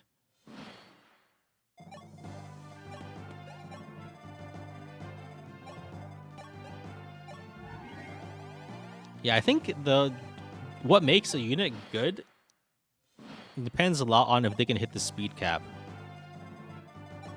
But it depends on like what you want them to do, right? If you want them to do damage, you need to hit speed cap. If you want them to survive, you need to hit speed cap. Defense cap is good for like Kris or other like early game tanks because having a cap defense guy is very valuable. But you don't for your damage units like archers and stuff. You don't really need to hit defense. How do I feel about the game overall after so many resets? I'm enjoying it a lot. There's a lot of like stuff to learn and a lot of stuff to do, which I think is that's pretty good in an FE game. Serious cap speed as a swordmaster, I guess. I feel like swordmasters. I don't know. I have mixed feelings about swordmasters. Honestly, they're like okay, but at the same time, I guess it feels better. If you want to be a swordmaster, I feel like it's better to be a female swordmaster, just because you can use the lady sword. Because getting the one thing that's really annoying is getting weapon ranks, and swords are just hard to get large amounts of weapon ranks for. Train a mage and make him 11 swordmaster. That's what I was doing with Est actually. Sirius starts with A. Okay, yeah, I mean that's fine. That's good for him.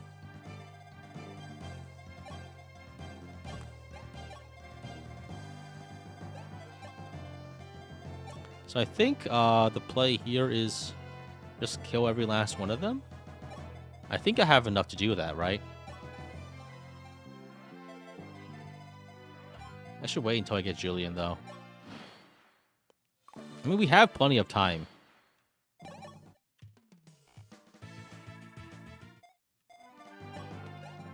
You're bad and engage? Well, that's an entirely different game. Why are you bringing that up here? All right. I'm definitely not doing full recruit, but like I'm surprised there's been no casualties so far. Just because like stuff like why would I want like it's not worth the trouble to recruit like Rickard, for instance.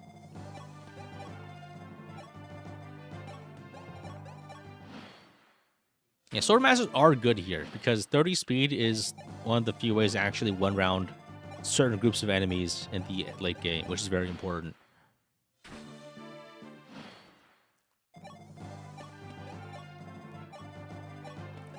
Alright, let's walk all the way around, as is tradition. What were they thinking when they made this map? Yeah, so like after you fight the initial group, you have to walk around for 40 turns before you actually get to do the next thing. Okay, alright. I guess the only reason you have to walk around is to recruit Mathis, so they're probably just expecting you to ice Mathis. Just like fucking like just dome him. Just kill him with like a javelin or something. Actually, you don't even need to do that. You can just like box him in.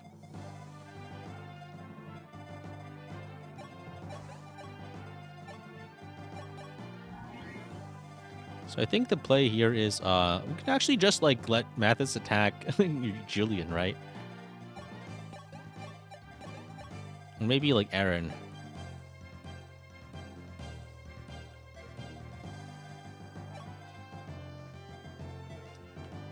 All right, let's do this.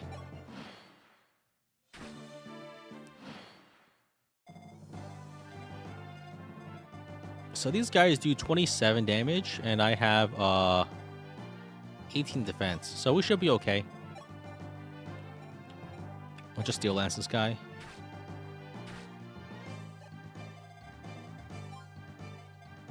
I just realized I should have killed this guy first. Oh, this is going to be a pain in the ass, huh?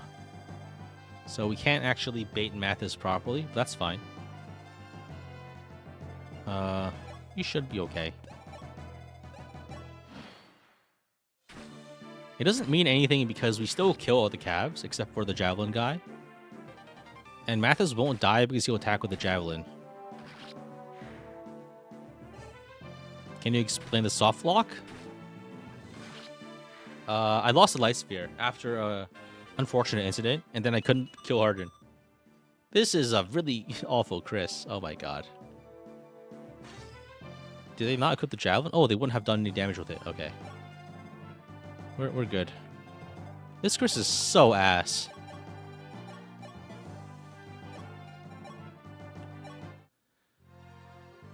Guess we're putting more energy drops in this guy. If his defense is good, though, then we're in business. But his strength is, like, really bad.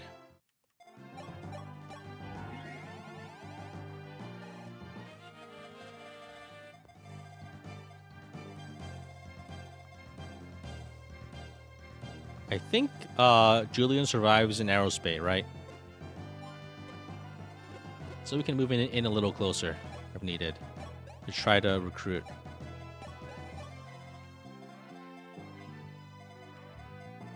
Then we can swoop in with Kris to kill the... Alright, there we go. Talk to Mathis, get his stuff. And then we can just kill the Ballista. Alright, GG. And now we can try to feed the kill to Katria, probably. Where's my other iron bow? It's on Eric. Okay.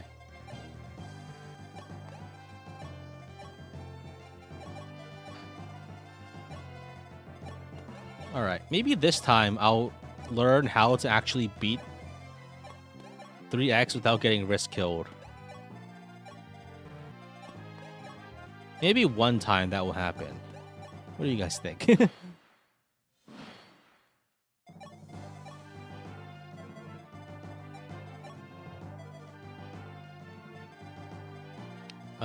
Yeah, let's not bother with any shenanigans. Let's just kill this guy.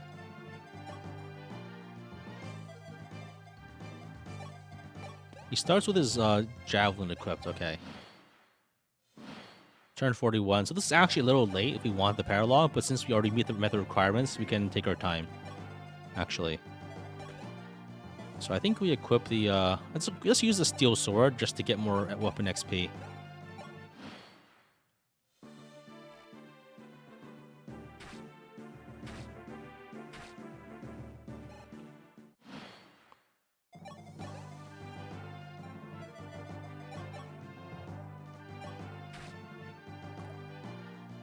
Oh shit, that's really bad. Oh wait, that's really bad. Wait, do I die to this? Wait, how much damage did he do? Do I need to heal? Can I heal?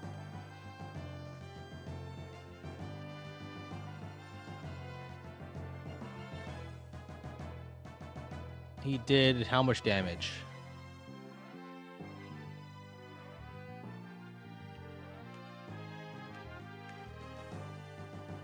He did 14 damage? That's fucked. Emerges to have a hit? Oh, I can attack with Kris, with Marth. 8 plus 5. Oh, fuck, man. Oh, actually, Aaron can move in. Okay, Aaron can save us. Marth, Aaron, and Katria can save us. Everyone else is too far away. So I think Aaron attacks for 12. Then we try for a Katria hit, and also there may be a Marth hit. You have rescue already? No, that's next map. Yeah, gotta try it. Okay. Then Katria tries it. Okay, we're bailed out. If not, then we had Stud Marth, so that was okay. Disappointing, no strength, but that'll be fine. Let's go and buy some javelins, I think. 1 or 2 javelins should be good here. Can we even buy them? No, we already got one from Mathis. We'll be fine. But I do want more javelins. Not a single strength level yet? Well, I mean, what can you do? Sometimes that just happens. So I think I need to go to the convoy and sell some stuff. Like, give me some of these steel swords.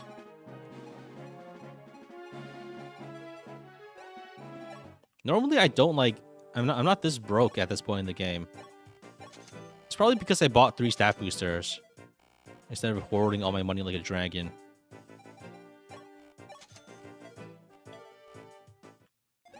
Alright, good. Previous run was no magic. This will be no strength. I feel like that just happens sometimes. You just get unlucky and lose and just don't get any stats. I'm gonna Renabuse on 15. Well, we'll see. I'll think about it. I'll think about if I want to spend how much time I want to spend there, just like from like just from a time perspective, right?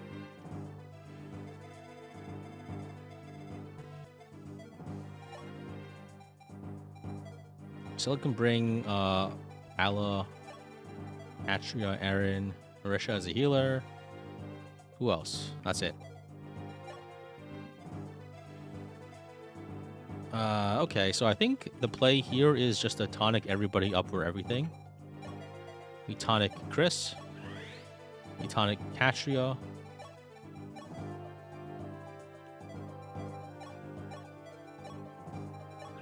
And we tonic Pala.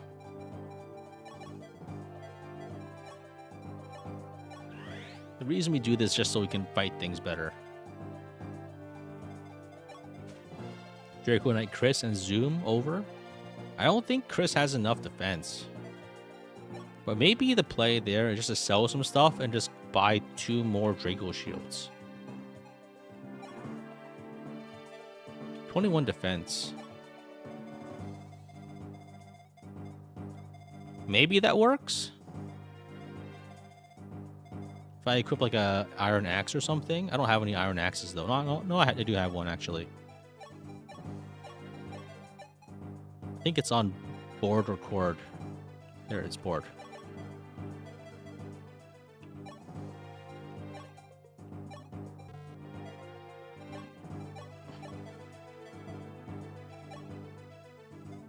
So, let's go here, and then I think we just... How much damage do these guys do?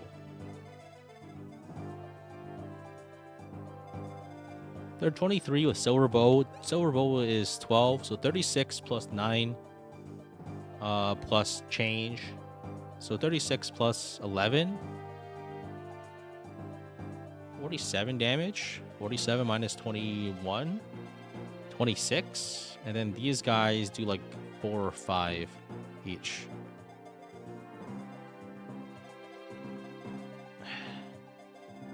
Is that how you do it?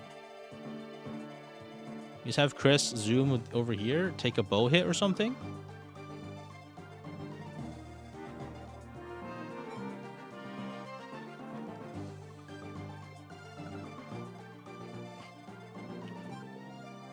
Or maybe the play is Kris kills this guy and then Pala kills the other guy.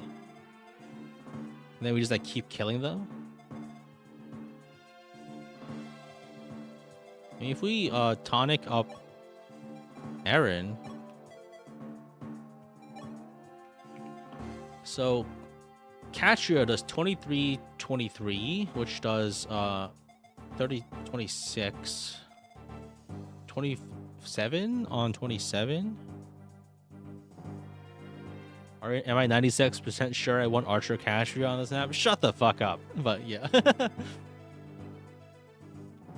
Okay. Don't forget to account for Castria missing as well. Oh my god. I'm never going to live this down. Never in my life. So I think with the Silver Lance, we can kill the Archer. We can kill this guy with the Javelin. That's bad. Or maybe we can move up with also move up with Aaron, just like kill this guy with a Silver Lance, right? 27 damage, 17 with a Rainbow Tonic. Is that worth it? Dumping all the Rainbow Tonic just to get Riss? Absolutely not, but I'm tempted to try it just for the sake of doing it. So like Aaron goes here, kills this guy. Maybe we heal him. Kris kills this guy, Pala kills this guy, and then we just keep killing these guys. I think Castria plus Marth probably kills another one. But then I don't think that's enough, right? That's enough for a kill. If we Rainbow Tonic Marth, then we can kill with the Rapier in one shot, I think. Right? Because the Rapier is 15 might effectively. So 15 plus 9 minus like weapon rank 23 or so. That's not enough, actually.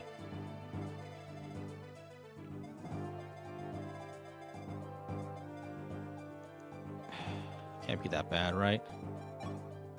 I think we've done all the preps we can anyway, so let's just try it. So, how much damage do these guys do to me? 26. How much guys do these guys do? 4. 4. So 26 plus 4, 12 is 38. Maybe I should have put some more vulneraries on him. But if I use a Javelin, I can kill all of them, right? No, it doesn't. I think it just kills the... Okay, so I need to stay out of range at this guy and this guy. So 26, and I take 38 damage, which should be fine. Unless I miss one of these, in which case I just die.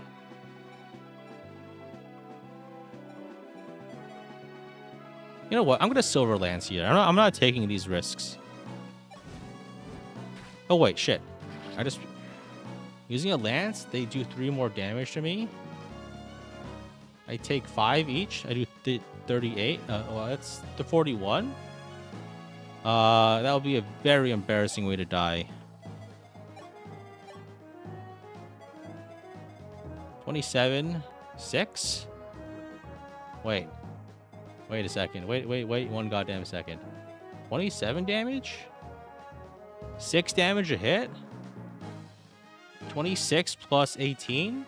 44? I'm dead? I'm dead? I'm fucking dead to this? Because I used the lance instead of an axe?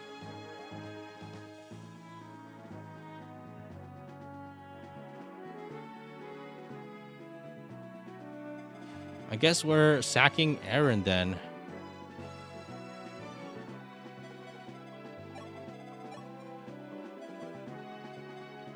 Can you clear when the armor's out? I think so, actually. I could bait an armor. And they would go and attack Pala, I think. That's true, yeah. I think the armors move first. I can also maybe bait with Marth, too.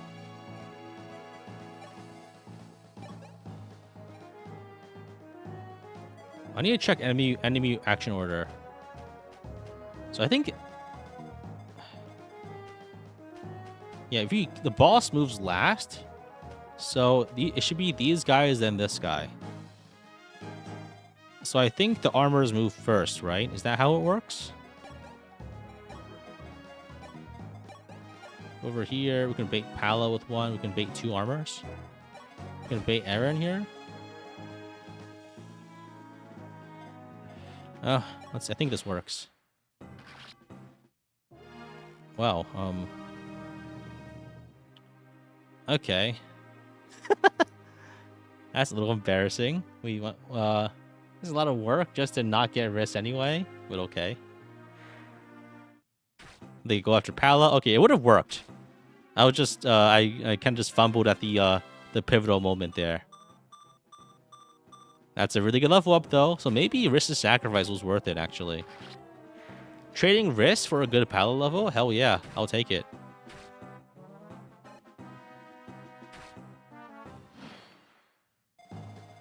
I mean, we're not dead, so that's nice, I guess. I'm never again using the normal Iron Bow against these guys with Katria.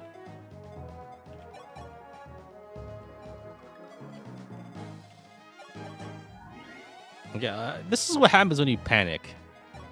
You forget to move someone and they instantly die. It would have worked too. I forgot to move him. Yeah. This shit keeps happening, man. It just keeps happening. History repeats itself.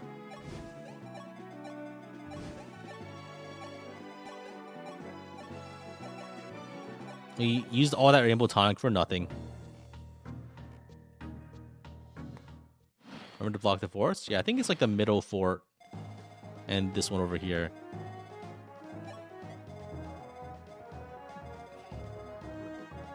So armor spawn from there, right? So I think we can safely move Kris up to attack the farther away one. And then we can fight the close ones more just fine.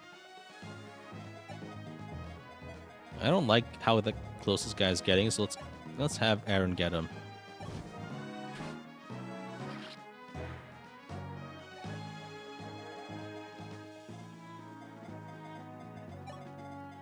Is it possible to reach Clarice on this map? Not to my knowledge, at least not in the base game. I'm sure you could probably do something, like get new staffs and grind staff rank this early.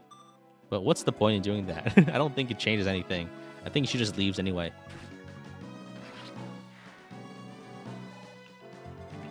I mean, that's the problem with this game having like the units spread out.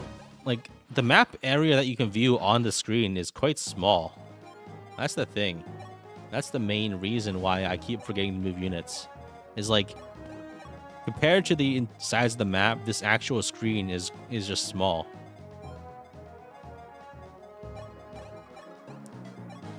It's turn 5 now. I think the reinforcements spawn. 2 armors. Okay. That's fine. 99. So I know I'm not 96s are pretty bad, but 99s, those are fine, right?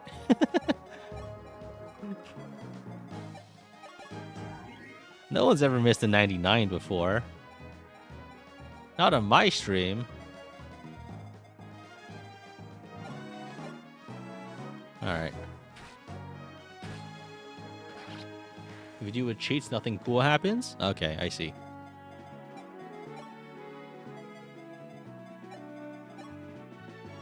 How much damage do I do here? I do 7 and 7. So if we hit with Iron Lance and feed Katria, we get the kill. If you miss a 99, we still have backups, so there's nothing to worry about. But if I stop using the end turn button, I guess, but then I had to move. Actually, have to move all my units. Do you know how many button presses that is? Did you know that you only have like a limited number of button presses in your entire life, and if you use them all up, you die?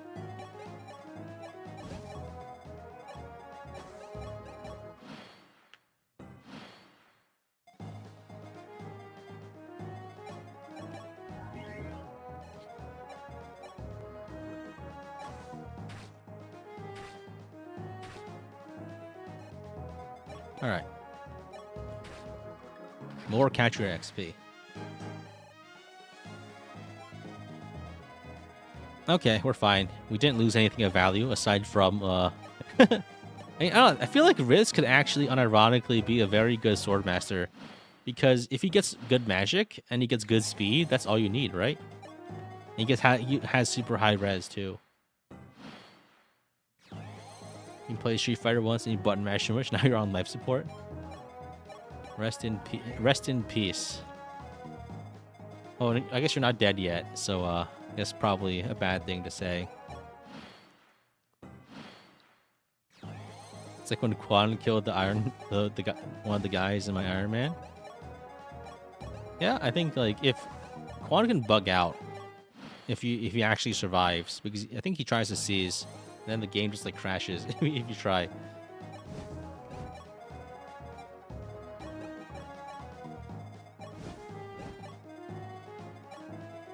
You also use up a lot of button presses from having to redo the game, because someone died because I forgot to move them before I hit end turn. Well, you know, like you try doing things in a high stress environment where any mistake results in a immediate loss of certain amounts of hours of your life. And you try doing it while trying to be funny on the internet. That's the harder part. Trying to be entertaining and talking is a huge distraction. It's a tremendous distraction. Alright, I think we feed kills on Martha if we can.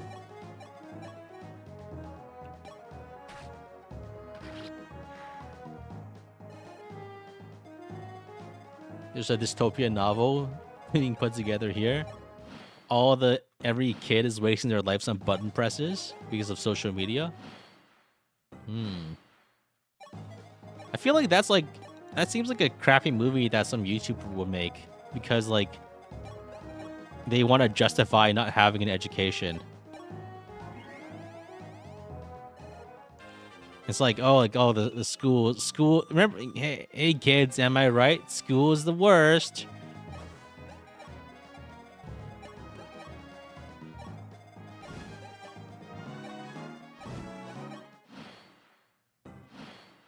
I think a surprising amount of media is just like people projecting. Maybe that's me projecting. that's what I think.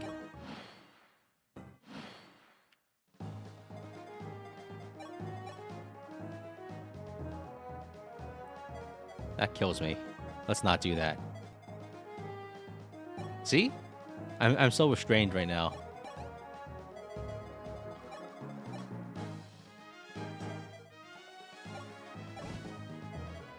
Alright, I think I'd give a javelin over to Pella.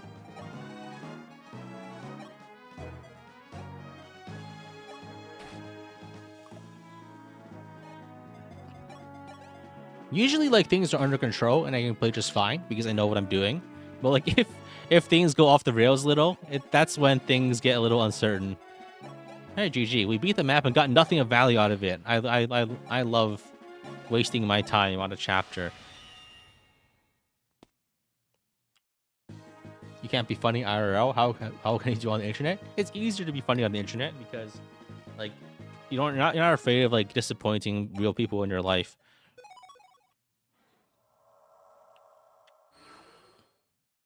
And there's always like new audience, so you can always just keep trying stuff. Whereas like if you keep trying to do bits to people in your real life, I think they'll get pretty sick of it pretty quickly. But on the internet, there's like a revolving door of people who are looking specifically to be entertained. So that's maybe that's it. So I think we put Kris into general here. Is Kris good in general? I think it's also good because we can. The reason we go general Kris here is just to tank everything. He will lack speed. No, I think Kris's speed is the least of my concerns because it really generally doesn't matter. Actually, he's definitely gonna cap speed. He also has plus, like, he actually should be fine, I think. So his defense isn't amazing. I want him to grow defense. That's the thing. He can double those guys? Yeah, he can. I think he can kill them with a steel lance. 29 damage. 15, 25, 25. He kills all these guys easily. The issue is he might take some ship damage, but I think he'll level up pretty quick.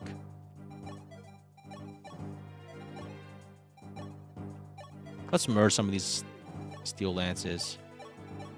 Probably shouldn't have. Actually, I don't think I sold any of these. I just been selling the steel swords. Yeah, I'm not liking this lack of money. But what can I do, right? I think this is just the Kris and Kris show again. Kris kills all these guys, and then we teleport Kris over here to kill these guys. How far do I plan on going today? Maybe like chapter 6 or 7. Damn it. Maybe sometime around there. I'll just keep going until I'm tired. Well, I think last time I went to chapter 7. That sounds like a reasonable place to stop. I'll get the shaver? Yeah, of course. That should be easy enough, I think. I think I keep everyone just down here, and that should be fine.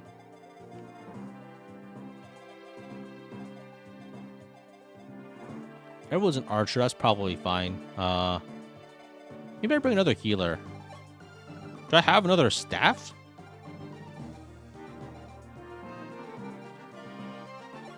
I guess I can drop Ryan for Sesso, and we just give Sesso a heal staff.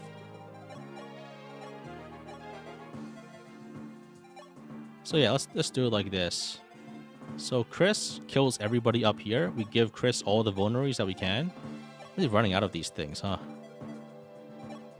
Kris kills everybody, and then we then we figure something out. I think feeding XP here is a mistake. We should try doing it later. All right, it can't be that hard, right? I think we do rescue to get serious, just because we don't have that many units. So 4 damage a hit. We got 51 HP. We're fine.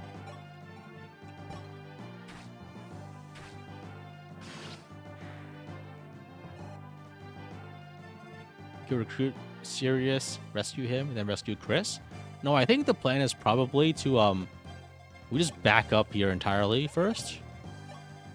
And then once we're ready, we just rescue Kris up here to save everybody after the reinforcements from the forts are dealt with.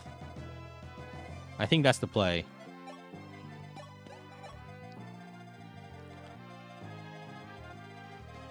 So I think everyone here goes down to handle the thieves, if possible. I'm not in range here. I messed up very badly. Oh, man. I hate it when that happens, but it's happening all the time. Who could have done this to me? I guess we should use the aura here. Maybe Pala can get a kill with the javelin? Yeah, I think that's the play. Gordon chips. Pala kills. Pala XP is very nice, if we can get it. Rescue Ogma. I think seems like a pain. But I think the play is just hide everyone down here as soon as possible, so we don't have to fight any of the enemies up there. And if we do have to fight them, we have like space. The last times I had issues here, I think I lost Catcher in one of the early runs, was because I was in range with the ambush reinforcements. But I think even trying to fight them with anyone else is actually just a mistake. Because they're too enemies are too strong. We got defense and strength. Okay. Very nice. Yeah, the range is confusing because it's serious, so it's troublesome to mark. Okay, let's kill. I need to track when the reinforcements are. So I think we should be okay here.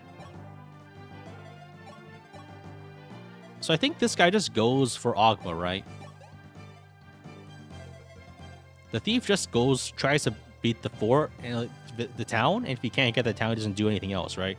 FE12 chapter 4? Was it chapter 4? It was chapter 4.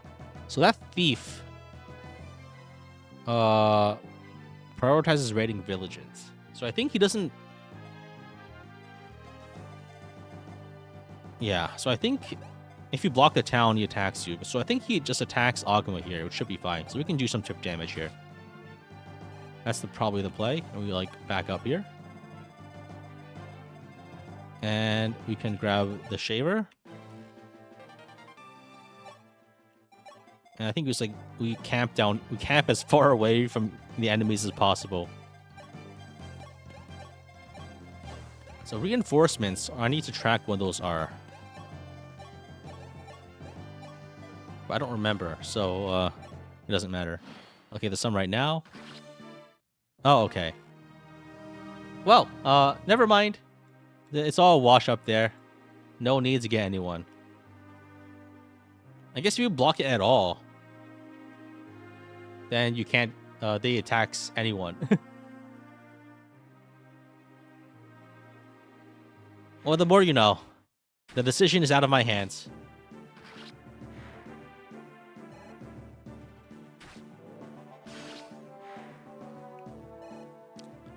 +1 rescue use. Let's go!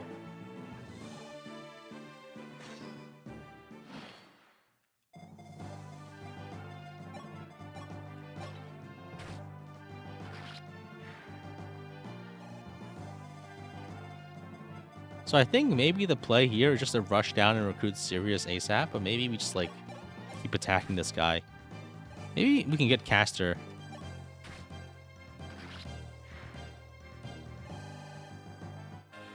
How's your favorite character Yulia doing? I'm sorry. Yulia is kill. I was drinking Vulnerary when I hear on phone Yulia is kill. Wait, you don't drink Vulneraries, right? I think in this iteration there's still like a topical medicine.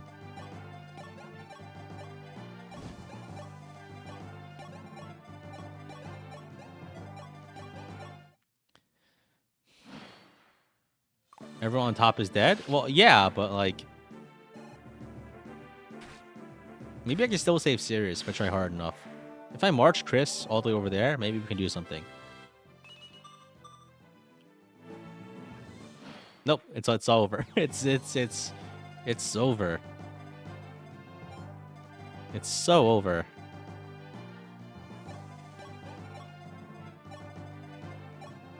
We can suicide Ogma here to like. Nah, there's no point. Someone else besides Ogma can recruit Sirius. Really? Wait. No, you have to recruit with Ogma. I don't think you can recruit anyone else. Yo, I just realized if we kill him, that's like XP. He's also promoted too. That's gonna be a lot of XP. That's so worth it. I never thought about it, but I could just like kill Sirius. I guess like the reason to recruit him will be for his weapons. That's a bit of a wash right now.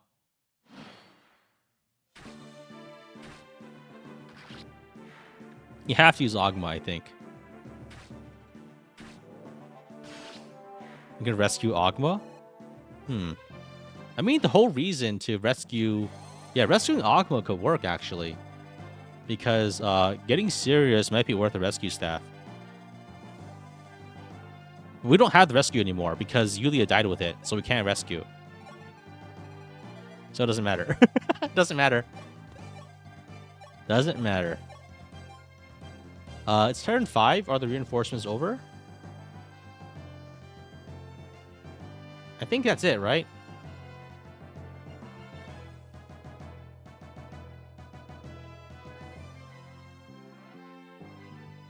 So yeah, there's 2, 3, 4 reinforcements. So only three rounds of reinforcements.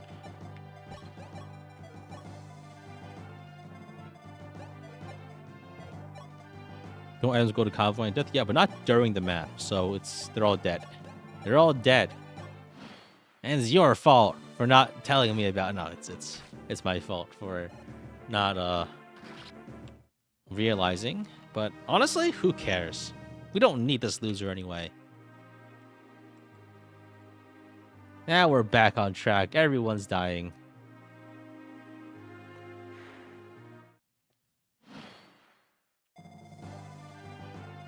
I think strictly speaking, doing damage here is a net loss because it costs us like 100 gold of fire traumas I'll never use. But okay.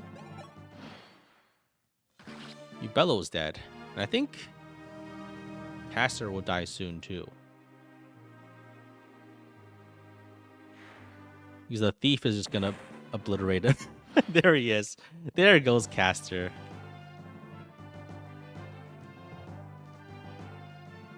I was waiting for that explosion noise.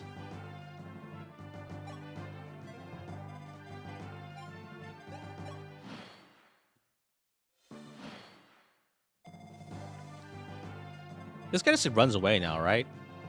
That's fine. I don't really want the Devil Sword anyway. I think we just tank all these guys and just feed XP into Kris. That just seems like the safest thing to do, honestly. Wish I had more weapon uses. I guess I could vary over like a lance. That would be good.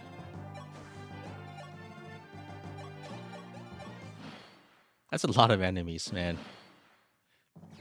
So let's go and ferry over a lance from Pala. Just so we don't use up the javelin if we don't need to. So many guys. Yeah, this is why having general for this map is pretty good, I think. Just to tank all these enemies. Yeah, I'm not gonna try training on these guys with anyone else. I'm just killing all of them.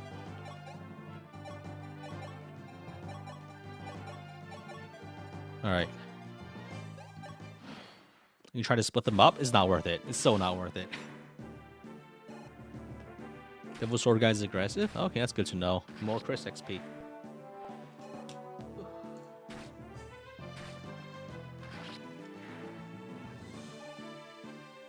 Thing is, like, a lot of the early enemies aren't even worth beating because they maybe give like 10 XP tops. Gotta wait for like the pro mode enemies, like the heroes in the Astrum squad, the wyverns. Those are the the money enemies that give you stuff. Yo, speed, defense, strength, lovely.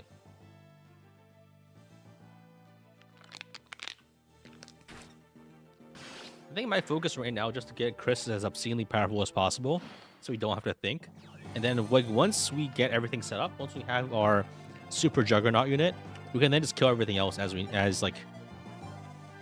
needed, really. Kris getting a redemption arc?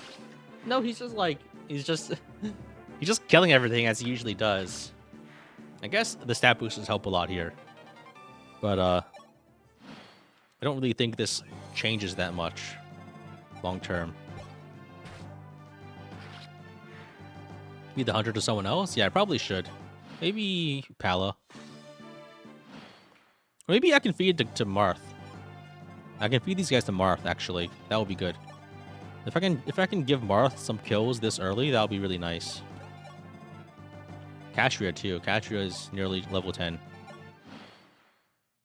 Killing Sirius is certainly a choice. It's not really a choice because if Yulia dies, you can't do anything else.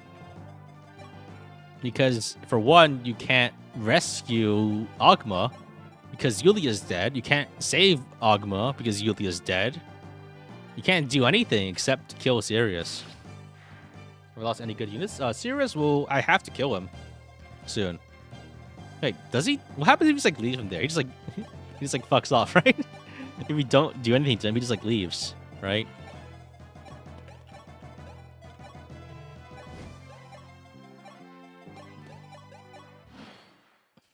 He doesn't move either, right? I don't actually know how Sirius behaves. So let's just kill him with Kris to play it safe. Because he probably could actually kill other people, so I don't want to do anything rash. If I try to train Katria on him and he suddenly like busts out like his steel sword and one-shots her, that would not be amazing.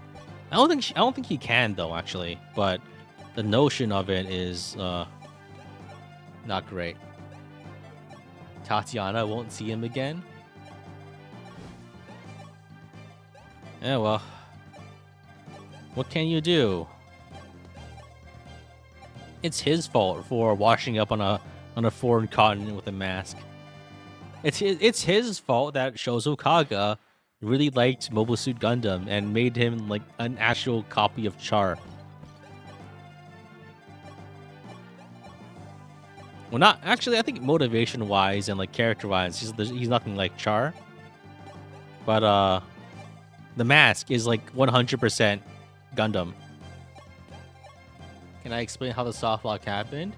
This is like you're at a funeral and someone asks like how you died, and you're the one in the coffin. But no, what happened was the light sphere got I lost the light sphere because of a unfortunate interaction where trading weapons causes weapons to be re-equipped, even if both units were unequipped beforehand.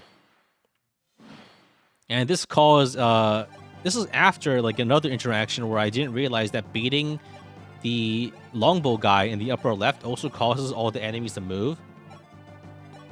I think baiting anyone in that group causes the reinforcements to spawn. So I was like 1.5 turns too late to escape.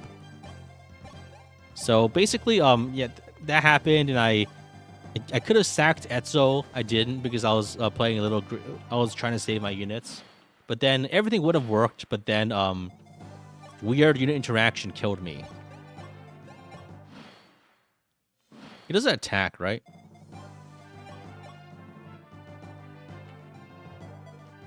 I could just kill him with a silver lance. I could attack him. I want to see how does this work. I've never fought Sirius on this map. Does not move or initiate combat ever. So that does what that means is we can just get free XP off of him. Touch me and I'll strike you down.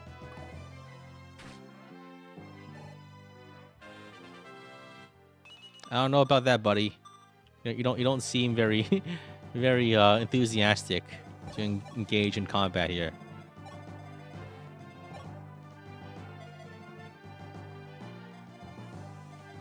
I don't think he can kill me.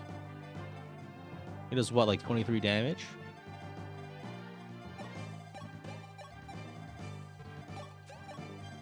Maybe you can feed the kill to Catria.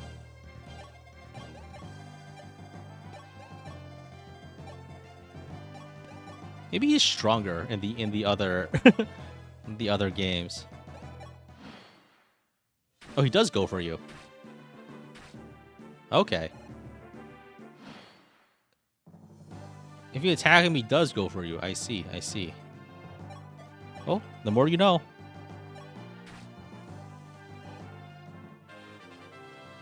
Yo, this could be like a perfect Marth kill. Wait, he lied? I think it's... I don't know. Yo! Marth can kill Sirius. Match Marth versus Camus. 2-0. Get wrecked, loser. That's a lot of XP. But was it worth his life? I don't know. You choose. You figure out the answer to that.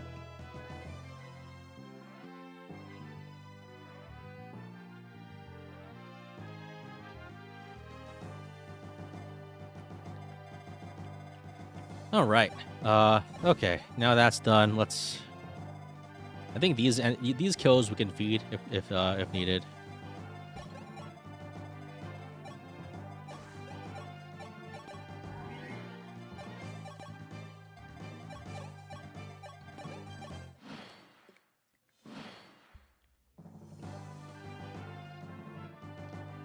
Was it worth his weapons?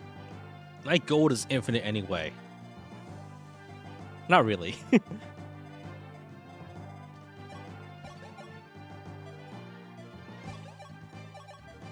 But I figure that like it's not a matter of like was it worth it? It's a matter of like the situation had already come to that anyway, so it doesn't matter. So I think this guy has 10 speed, so I think Catria doubles him. Let's feed the kill to Catria if we can.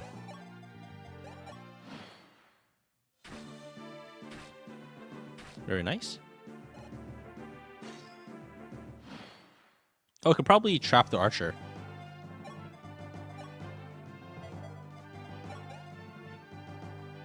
$96. Whatever.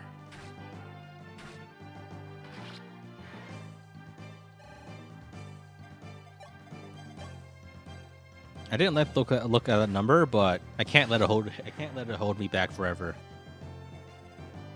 The soft locking run is moving along nicely. I know, right?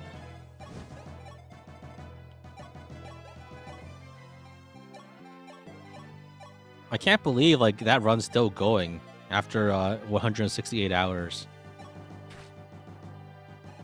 It's not actually. It's been less than 5 days now that I think about it. It's not been a whole week since the last one. Six days. But yeah, I'm impressed by my own tenacity there to continue a run for so long without rest.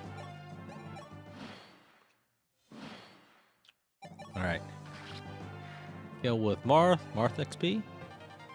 Disappointing level up. Classic. Disappointing XP amount, rather. Alright, so I think we can... let's feed the kill if we can. If we can't, oh well.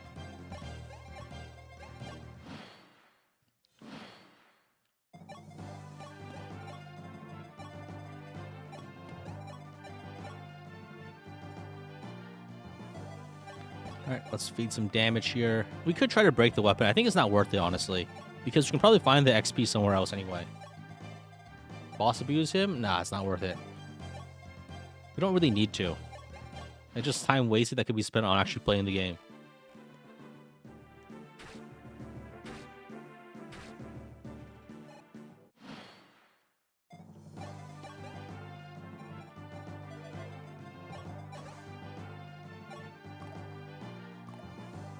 Double miss.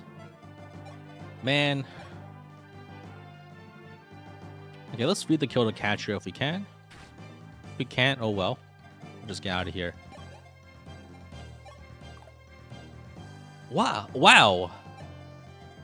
That actually happened, huh? 86 miss? Okay, fine. Damn it, Catria. Did I miss another one? Staff levels on the set. So you need like 10,000 gold to even do that. I don't have enough staves. That's not viable at this point in the game. I don't have enough money for the staves.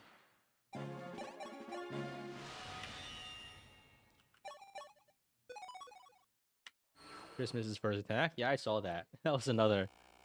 That was strange. That shouldn't happen, I think, normally. Alright. There's Rickard, okay.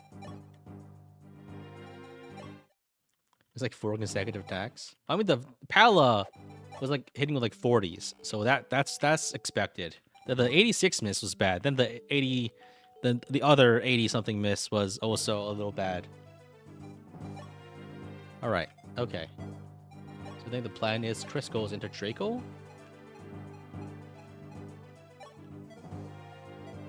I think. Let's sell the bullion.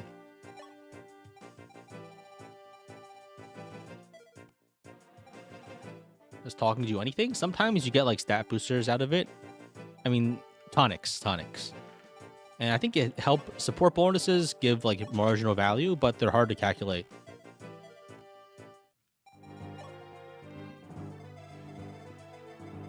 So,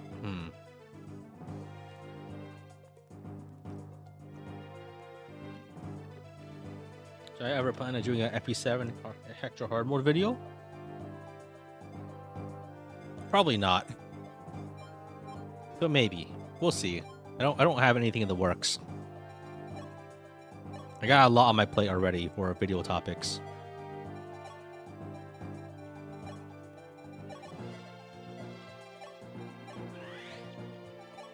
Tonic up Kris, tonic up Catria probably.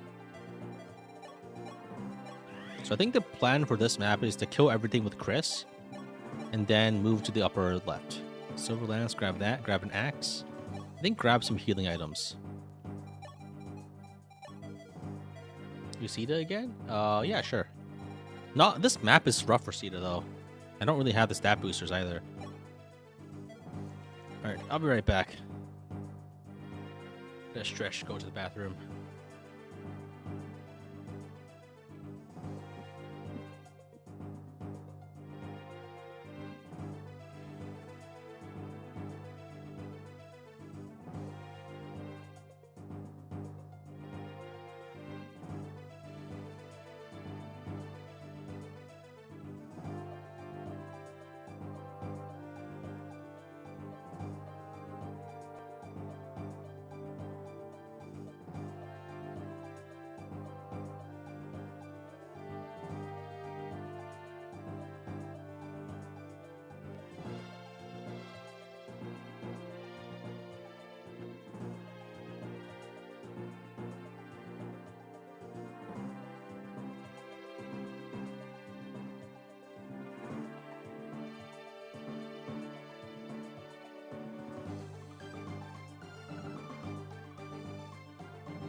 So, I think the plan here is upper left with Kris.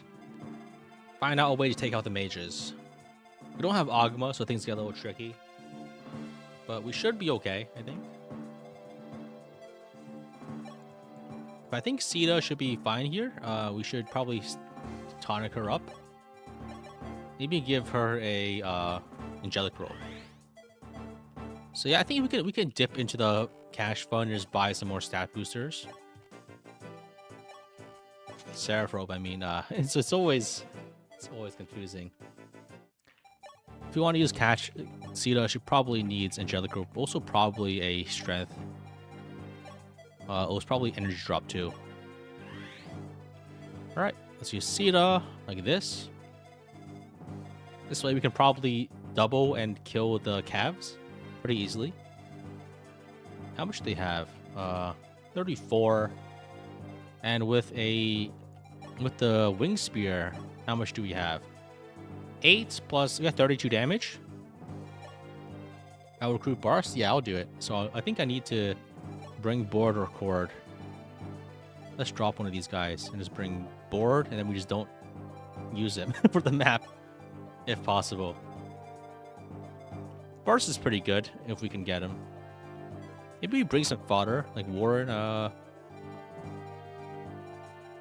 feel like I don't really want to use any of these guys just because they're just gonna die.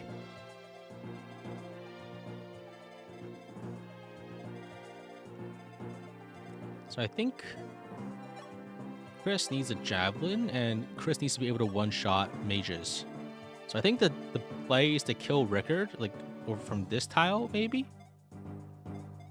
And we bait one mage.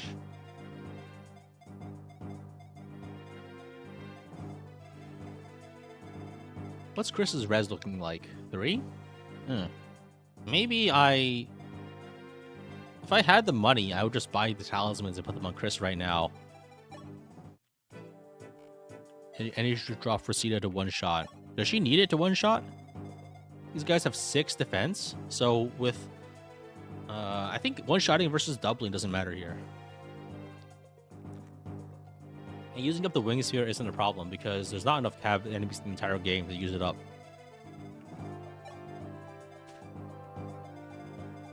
So I think turn 1 play is be careful about the mage range. Then you go from this tile to fight one mage. Then we move around to heal as needed.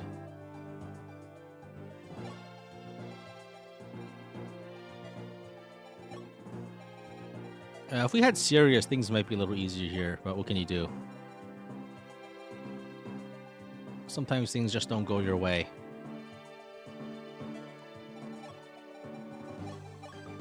Let's get a Steel Lance onto Sita. Why do I even have Gordon here? I'm not using this guy.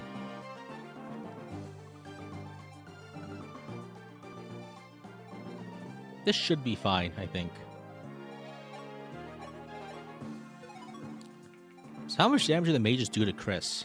24. So, we don't get any pure waters at this point in the game, right? So, yeah, I can see that being a little sketchy. Can't be that bad, right? Skip that. All right. Kris goes up and murders Rickard.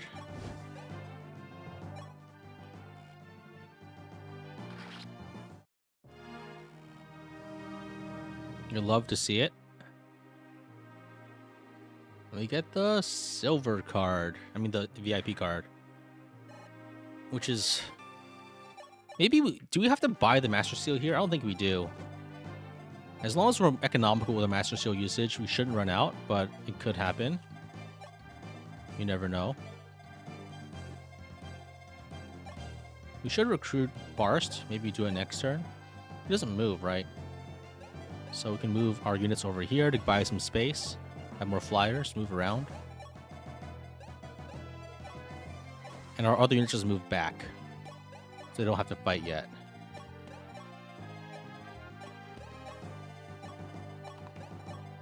Why did I move Mersha up? That was a mistake.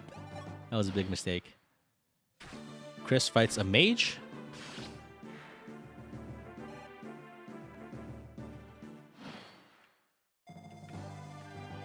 Maybe you can bait the mages into going down here, actually. That might be a play. So I think I can't fight 2 more mages. Unless even if I heal, it's going to be very sketchy. Let's instead move over here just to heal. And buy more time. I think I could bait the mages into moving down here, actually, now that I think about it. I never thought about doing it like that before, but I think it works. I put, like, Pala over here with a javelin, and she fights a mage. That's pretty good, actually.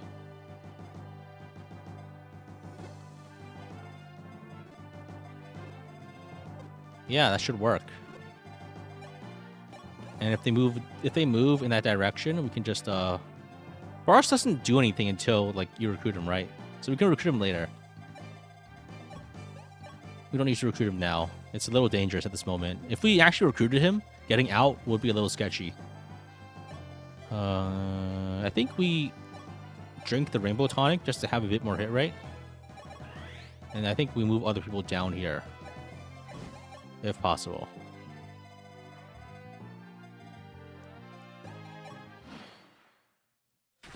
Pala fights a mage, and that's all fine and dandy.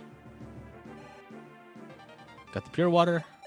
Other people move in, and we're good, actually. Huh. Oh, that's actually a good strat. I'm surprised I didn't think of it before.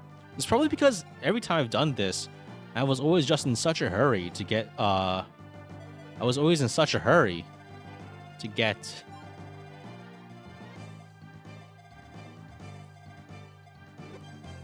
to recruit Boros, but I really shouldn't be that rushed. I think we Iron Axe this guy. Stay outside of Silver Bow range, of course.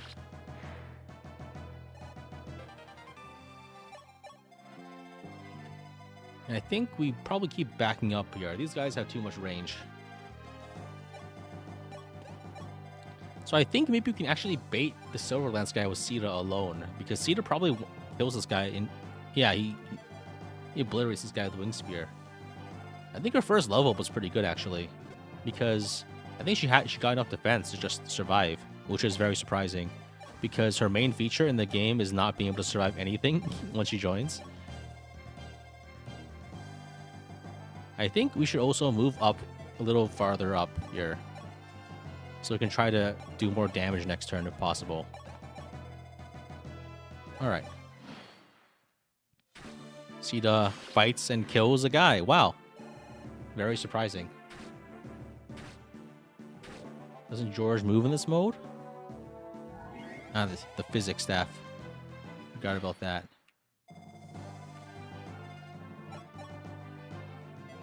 I think we can block this guy, right? We can just go over here. Go up an axe. Park over here.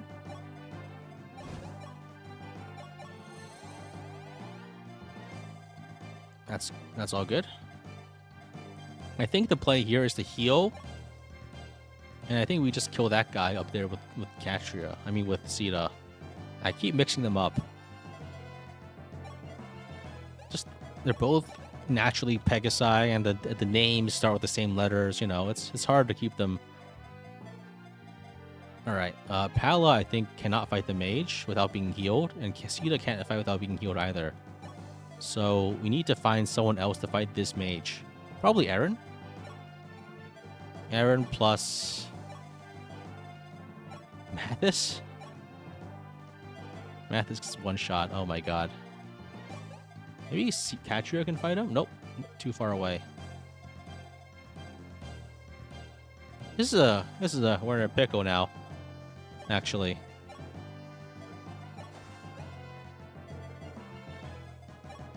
Maybe double javelin kills this guy? That's sketchy. Can anyone else even support to hit the mage? There's like Mathis, and Mathis just fucking dies. I don't like this. This guy has 9 move, right? 1, 2, 3, 4, 5, 6, 7, 8, 9. Can we possibly move out of the way so that we only fight one enemy this turn? Because I can definitely survive combat from the one cav. Maybe if we shove Pala into the ocean, Sita into the ocean, we could block with like Marth, Aaron, Katria, and then we should be okay. 1, 2, 3, 4, 5, 6, 7, 8, 9. 1, 2, 3, 4, 5, 6, 7, 8, 9. So his movement is like this range where we currently are. So if we can move slightly out of the way, we should be okay. So Pala can go into the ocean. Heal. Make some more space. I think we can put Sita over here, or we can heal her. We have another vulnerary.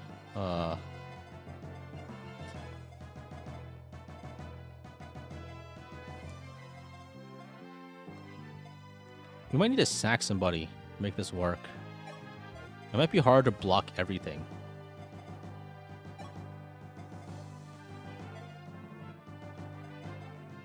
Okay, so I think we can block like this. So this is 1, 2, 3, 4, 5, 6, 7, 8, 9. So this general area is off limits. Well, if we go over here, we should be fine. Here, this tile is fine. Only one enemy attacks us. So this shouldn't be that big of a deal.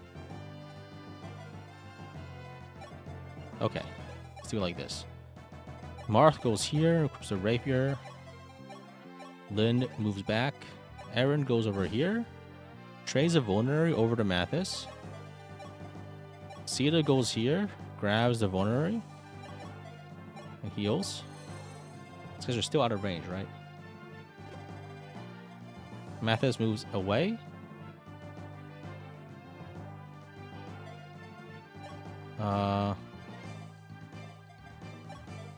Mathis dies, right? He does. So does Gordon. Not Katria, though.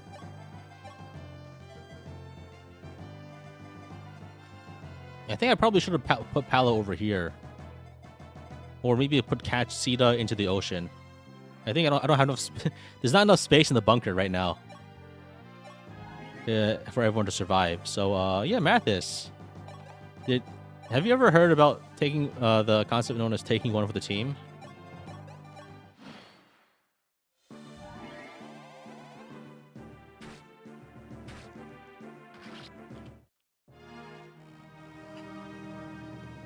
It's a shame.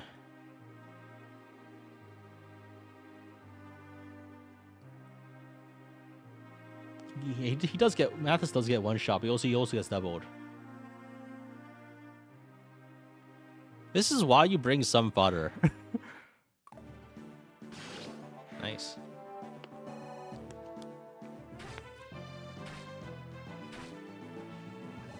Saves you so much trouble.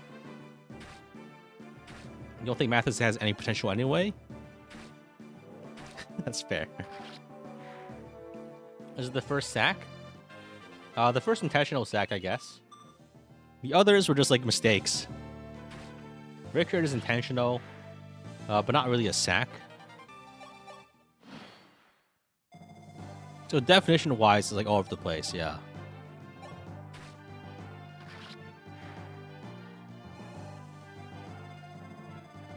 Alright, so I think we have enough firepower to kill everything now, so that's good. Pala takes out the mage. Sita kills a cav. And Katria kills the other cav.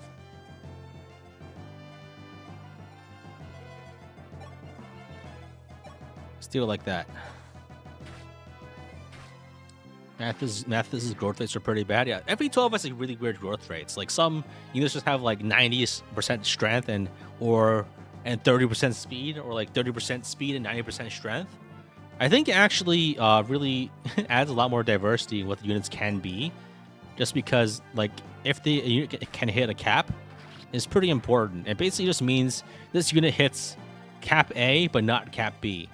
So that's, I think, like using Sita, she's good, but she won't hit cap. She will not cap her strength, for instance. So I think there's like a interesting interplay of like stat boosters and other usages there.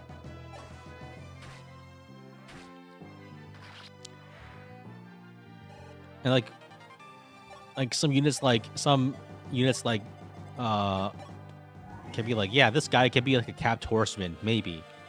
But the other stats are scuffed. His defense is bad. So he's not going to be a good Draconite, for instance. How's Pala doing? This Pala is so fast. No, only +1 speed. Never mind. I don't actually know. I don't think she's particularly good.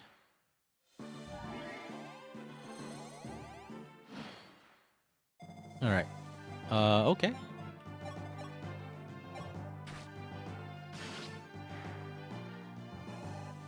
Do Rad and Caesar have worth to be? Aren't they worth recruiting? No, I don't think so. I mean, I think they can be recruited for their weapons, but other than that, you really shouldn't bother.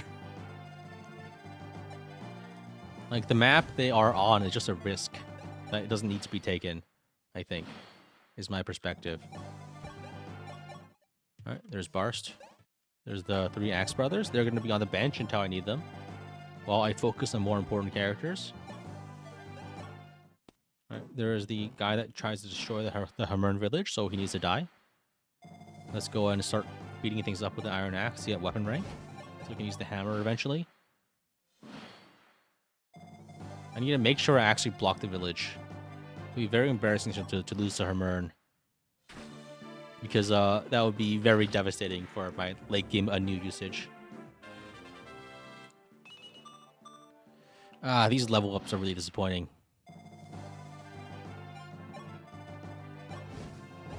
We are probably not capping defense naturally, which is unfortunate. I really would have liked to cap defense.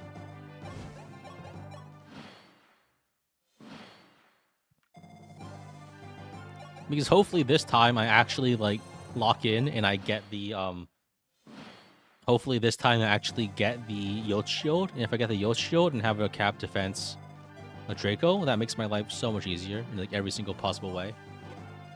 There are a lot of things I had to do in the last attempt that were really quite unfortunate. We're outside of range of the sniper guy, so that's all we need really.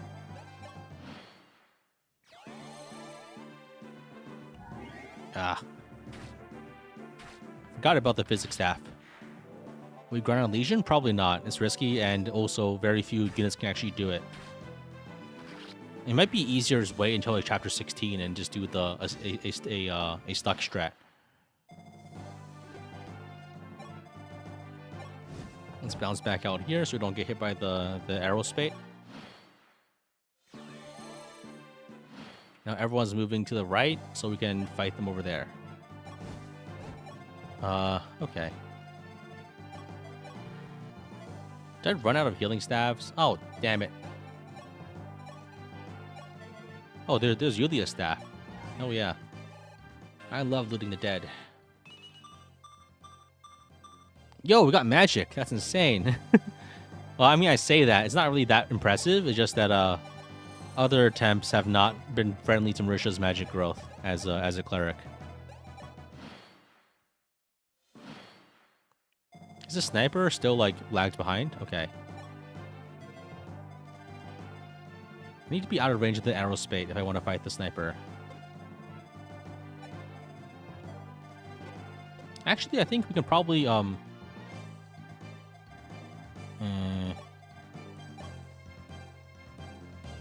do I do this? I think we back up here for sure. I think these kills can be fed. Possibly to Sita. Where's my other axe guy? Oh shit, Boar's up here. I need to move him. I think if both calves move out, we can handle them. Can Kris avoid killing them to feed XP? We can just move out here and just take them out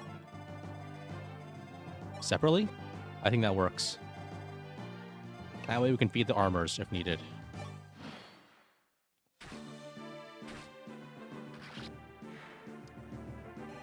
Kris couldn't one-shot the Legion clone? I think he can. The issue is just that it's not... Is it worth it? Is it really worth it to go through all that trouble? just to like not really get any much out of it. Like the XP farm is nice, I guess, but there's easier ways. There's plenty of ways to do it. I think is the issue. There's no reason it has to be done there, and it can be done in many safer ways. Is my thought. So this guy has 1, 2, 3, 4, 5, 6, 7, 8, 9 move, and he's a javelin.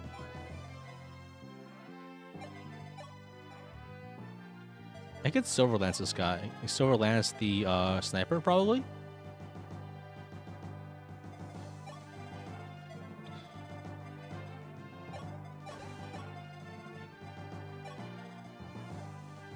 I think I just back up entirely, and then I can probably snipe the cav, and then the rest of the enemies are too far away to hit me.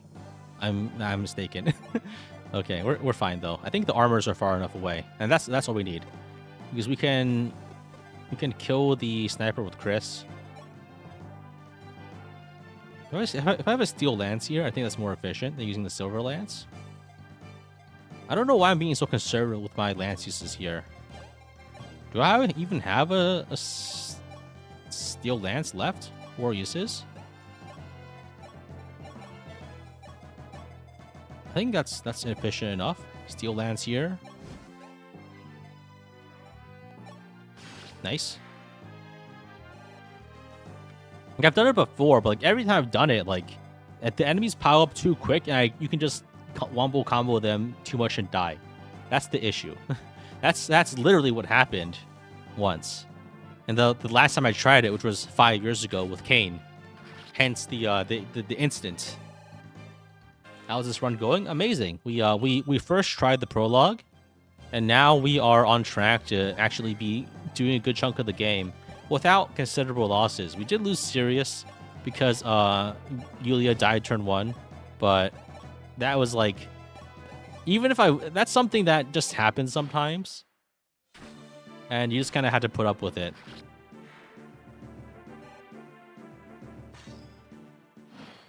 Basically, what I'm saying is that I accept no responsibility for my actions.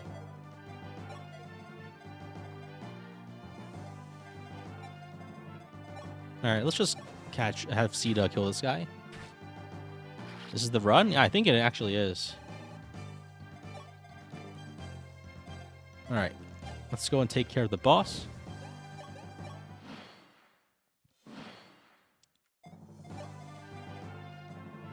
I think I need to go all the way up here to snipe the boss.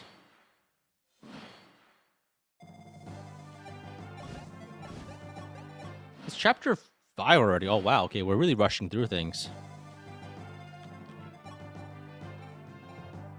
I'm a little worried about my stamina near the end of the stream. But that should be fine. Nice. Kris is leveling up. Wow, these are really disappointing level ups. These levels are so bad. These level ups are so bad.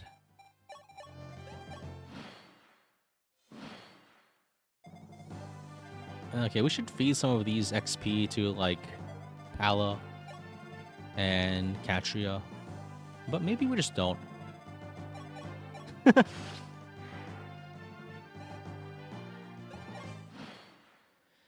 I think we try to get the physics staff.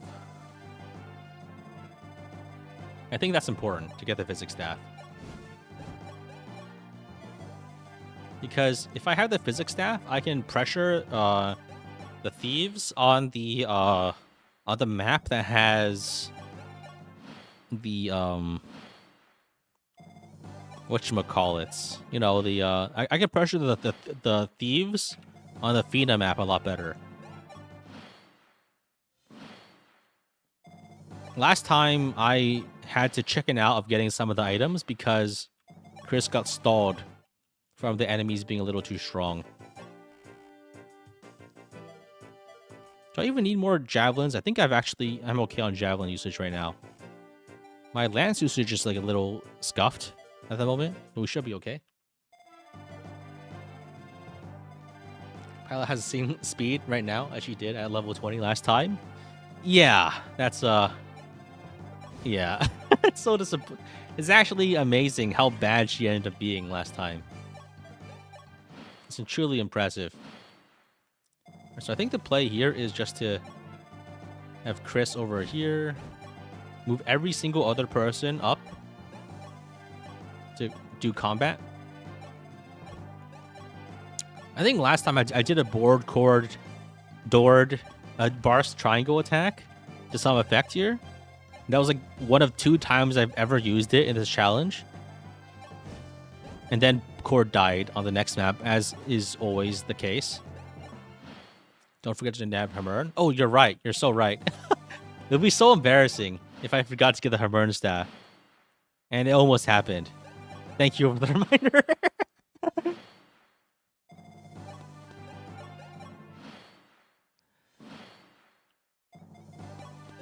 When, after you play this game enough, you go on autopilot a little. The Hamern staff almost became the Yoshio of this run. I mean, the Yoshio, I can at least play around it a little bit, to some degree. Maybe it's like, in total, if you play it right, it's like +1 Hamern uses, maybe. And all it meant is I just kept Kris as a paladin. And that was good enough most of the time. And it was often preferable just because of the extra speed, too. So I think the play here for this is to move into the upper left range and tank a Silver Bow attack. And that way we can I can move in and snipe the healer. I don't think I have enough damage to kill this guy though, so oh well. It would be so embarrassing if we got the Hamern user killed for no reason. Yeah, but I've never done that. I've never done that on my stream where I've done that explicitly in the first run. Like, you know, like things that happened, like, you know, just because they happened before doesn't mean they actually happened. Maybe it was a product of your own deluded mind. Have you ever thought about that, huh?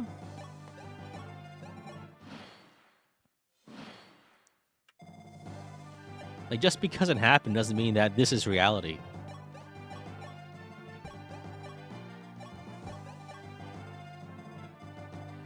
All right, let's go. I think we go to the upper left tile. Let's wait, and then we can do this.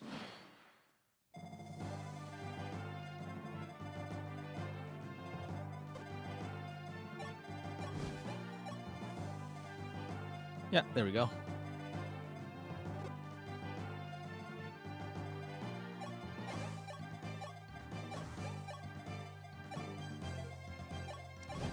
Can line everyone up here to get more hits in before we run away.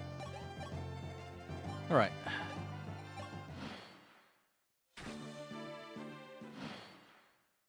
Okay, so now we're good. We can snipe this guy for his weapon. Let's use a silver lance to make sure we get it. Now we have like a 5 use physics staff. Amazing. That will smooth out the next chapter 7 a lot, I think. Now we can farm these guys for XP.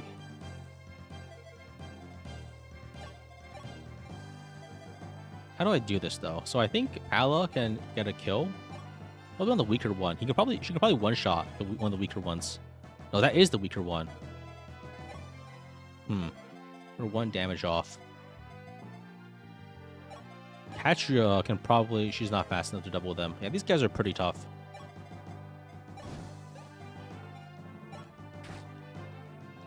I think there's no reason to overthink things. Just do damage where I can, kill enemies where I can, and then just run.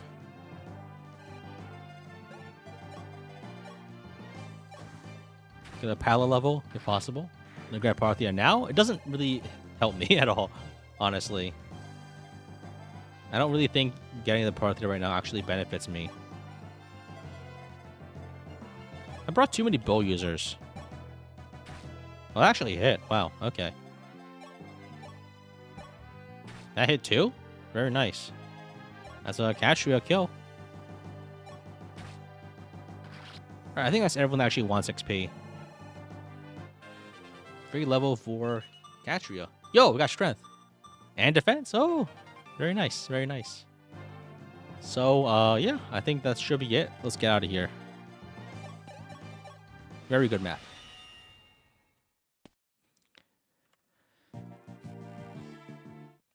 That's chapter 5 done.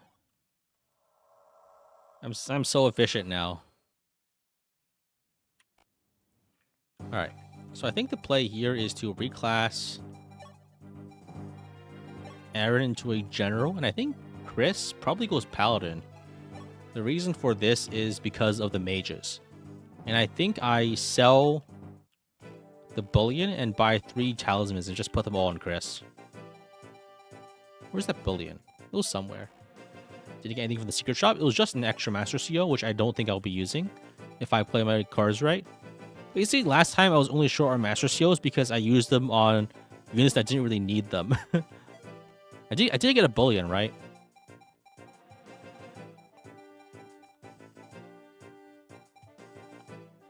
Where's my bullion? Already sold it? Ah, man. So, gold's pretty tight now, actually.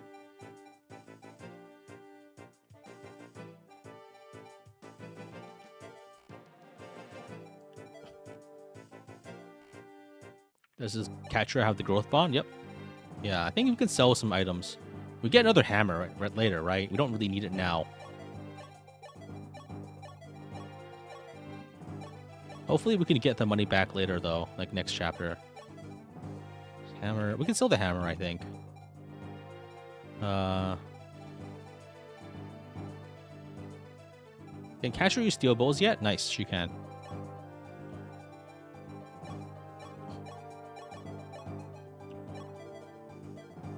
So Kris can, I want to buy all the talismans this chapter if possible. Kris's strength is really bad, man. We're really gonna have to stat booster him up to make him worth using. We got a lot of iron swords. We can sell those. I think we got those from the units that we had. We can sell like most of the iron swords and probably like one of the steel swords too. If we can get to 7.5k, we're in good shape. The iron lances can also be sold. The steel lances are the important weapons right now, I think. The iron lances aren't as useful. Steel axe, I don't think I can use these effectively for a while. Hammer, we can sell this because we got another free one later, right? We do get another hammer later, right? Because we'll need one of those for the chapter 19 skip. So so we get one from board and one from chapter 16 reinforcement. So we'll get one guaranteed. So we can sell this one, I think.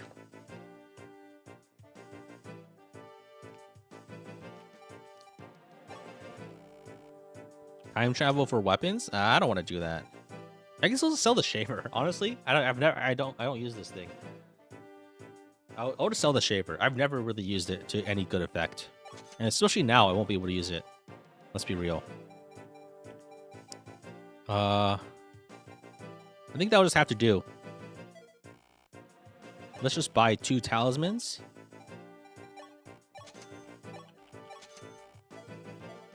Yeah, previously, I think in my other attempts, I just didn't use this many stat boosters yet. But I think we should be okay. Shaver is overkill. Yeah, you also get Excelblem later. I just don't use Shaver. You don't really attack with magic often in this game. There's knights on this level? Yeah, but I won't need the hammer for them. If I want to use the hammer, I have to use like an axe user, and they have 7 HP. I can just fight them with my other normal units. So Kris uses this. I need healing items. I need healing staves. Oh, I have plenty actually. I have plenty for this chapter. Magic's nice. Enemies don't have resistance. Well, but mages don't have HP, and so it's hard to use them. And also, mages don't have speed either. So overall, I think it's a losing proposition to try to use mages. I think maybe the play here is actually to under-deploy. Because I think every time I deploy too many units, people just go into the room in the lower right and they get sniped by longbows. If I use less units, maybe I have less surface area. I think that's probably a good idea. I think it's important that we don't die.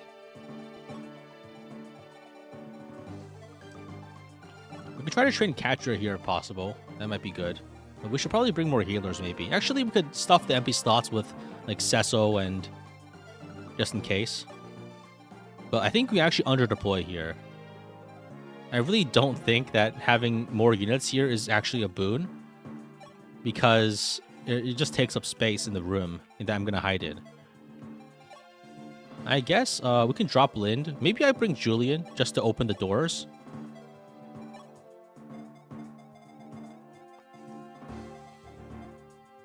I think that's the play. So turn 1, Kris kills these guys. Reclass Eater to Cav. I guess I could do that. Pal can also go Cav for this map. There are archers here, and they are scary. Underplay 1 or 2? Yeah, I'm underplaying 1, I think. And that should be fine. Let's give... I don't think I need a tonic for this map, but I can tonic later if I need to. Let's give the shards to Kris. The Taurus and the Gemini shard. I think we give him a Vone. And I think the Javelin is probably enough for this map. Pure Water is probably okay, but it's probably not needed. Maybe for Aaron. Aaron's speed is not good, but he can probably tank 1 or 2 hits. Alright. Let's do the convos. Whew.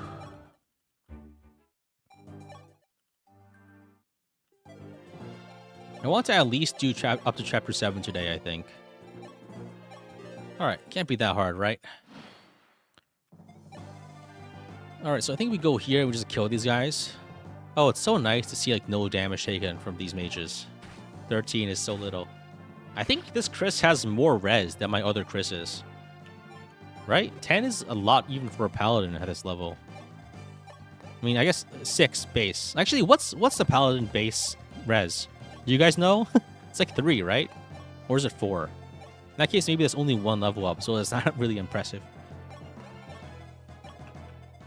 I have no idea, man. Okay, let's move down here.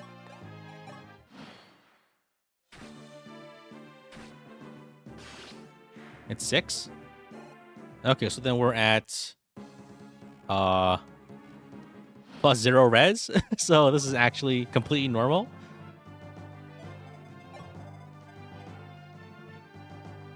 Does Julian die to a Swarm Tome hit here? Oh, Swarm is only 19. We can live through it. Easy. I could actually try killing the Swarm Tome guy right now, but I think that's risky, so let's not do it. It buys us more space in the upper left, but I think I don't want to do that. Last time I did this, like, it was a little sketchy getting Kris back into the lower right room in time.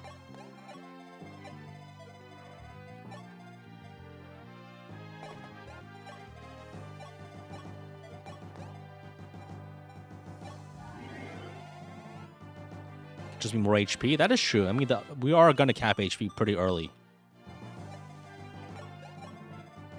So we are pretty bulky against res. Julian is hit down to 1. Okay, okay.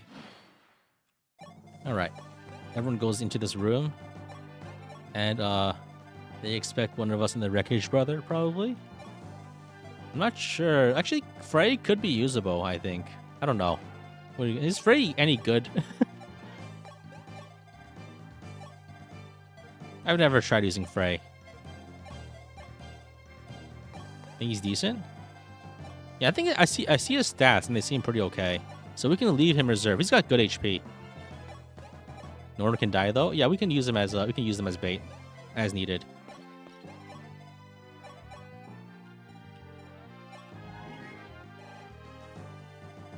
So I think as long we can try to kill the mages first with Kris. And that might make things safer for us. I think putting Kris out ahead a little earlier is probably better than just waiting for the mages to stack up. Because if we can kill all the mages, then we can probably get the rest of the enemies stuck more easily. And if we can get them all stuck, then we can train on them, which is good.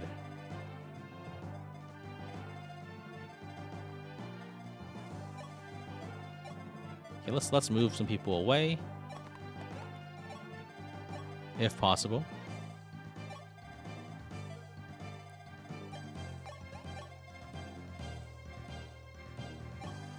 I think we go over here. The reason for this... Do I have any bones? I only have one bone. How much damage do I take from these guys? 5? This Kris isn't as bulky as I would like. Did I decide not to save the Agma squad? Or did I misplay it? Is there a difference between misplaying and not wanting to do it?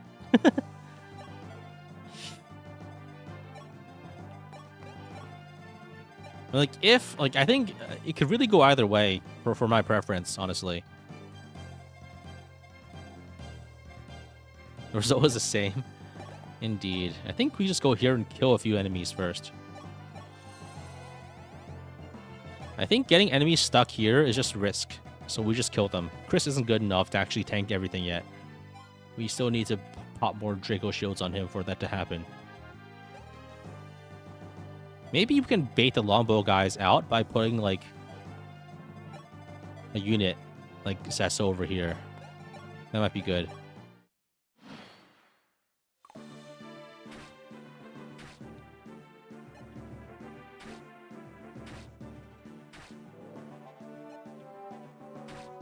Definitely expecting this to end because of Kris's bulk being misinterpreted. That's one very real risk. But I think it's okay. Because, alright.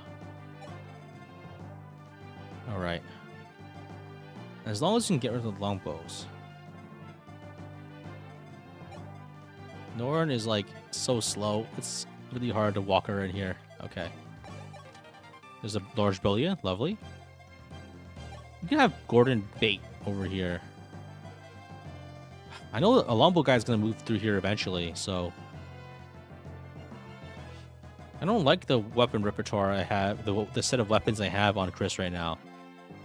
It's gonna be hard to actually swap anyone in. Except maybe Eren, who definitely can't die as easily. So I think I unequip here. And I move back one tile. And I unequip and I heal.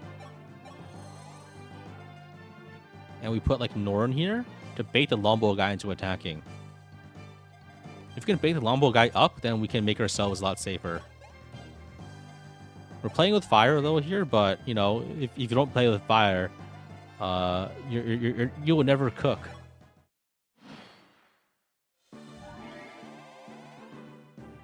Didn't work.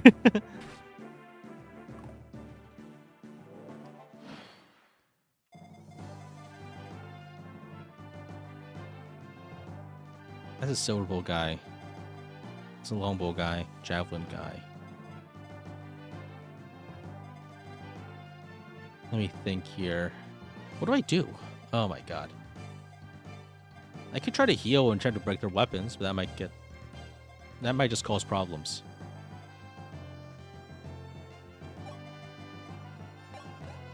I think I keep backing up and healing. I go over here, I trade for a different set of... Wow, Eren doesn't have any fucking weapons. What the hell am I doing? He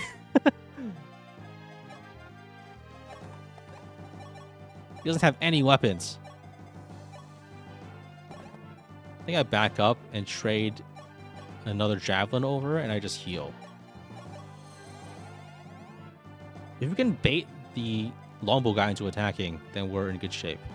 Because I need to get rid of that guy so I can try to farm, if possible. Sesso should move out of there. I think we can move someone like Pala over here. The longbow guy should not kill her. That's Sita. But a longbow spawn should be baited this way, and then we can snipe them as needed. I think that's longbow guy. Wait.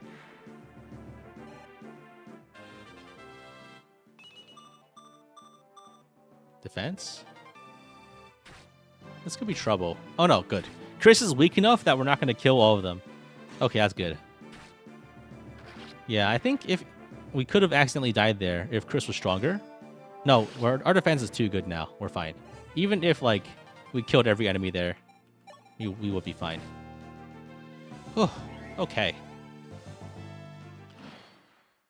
So I think here now we can just kill this guy with anyone? No, not anyone. Let's get rid of the Lombo guy first. And then we can unequip Kris. Here's why low strength Kris is good, actually. I feel like that's a gross mischaracterization of what just happened, but that's fine. The unequipped shenanigans are really busting me here. But I think we should be okay. I fucked up. Man. We should be fine. But I'm worried again. Because now I can't unequip. I don't think I kill all of them because the armors are a little too tough. And even if I kill one of them, one of the armors can just jam up the area. The javelin.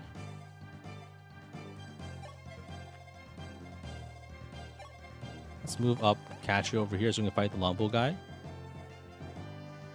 Yeah, I think he'll kill some enemies, but unless he like starts critting like everything, he'll probably be fine.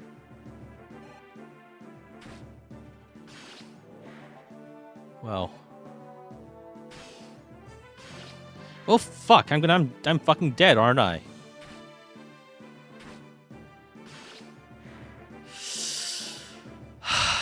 Oh, yes, yes, yes! They attacked Frey, my savior, Frey. Oh my god. Fucking unequipped glitches, accidentally ending turn, almost ending my life.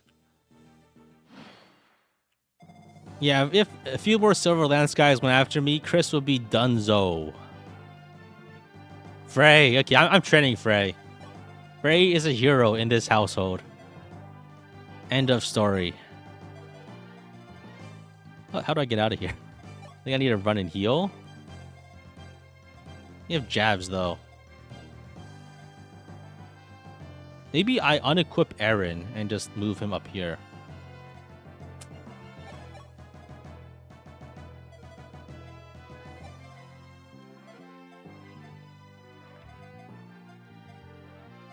Why do these Lombo guys have to be so strong? I think I can move down here and kill this guy. That's the last Lombo guy, right? Okay. I think Aaron can survive. And getting hit by that crit wasn't nice either, but we're okay. Okay.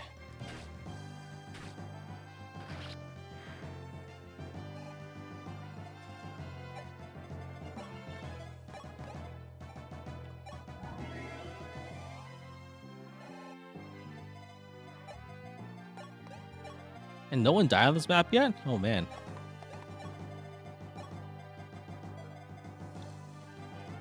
I think I have Aaron go over here and unequip.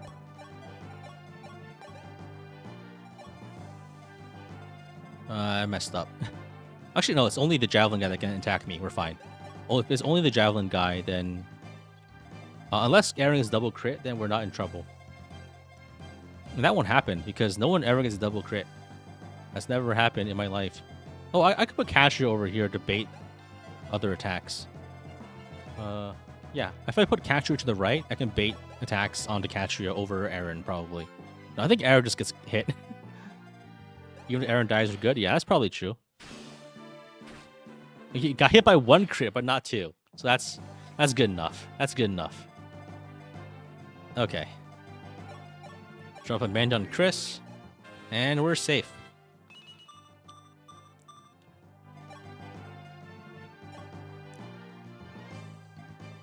Let's kill this guy. I don't care about XP. I'm just killing these guys. No magic. Classic. So there's only one ranged guy left, right? So I think we can probably train Katra here. Maybe even Pala. We could take Kris's weapon. and feed some XP as needed.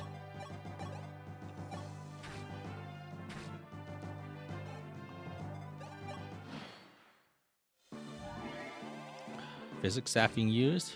Classic. Hate it when that happens. Okay. Let's go and heal Pala. I think you can probably just like get XP from these other enemies until the physics staff is used up.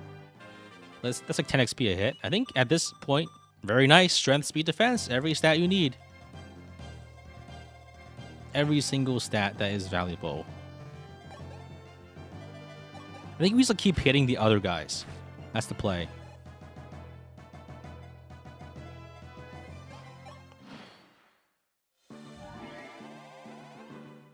But they're all stuck because, oh, I see.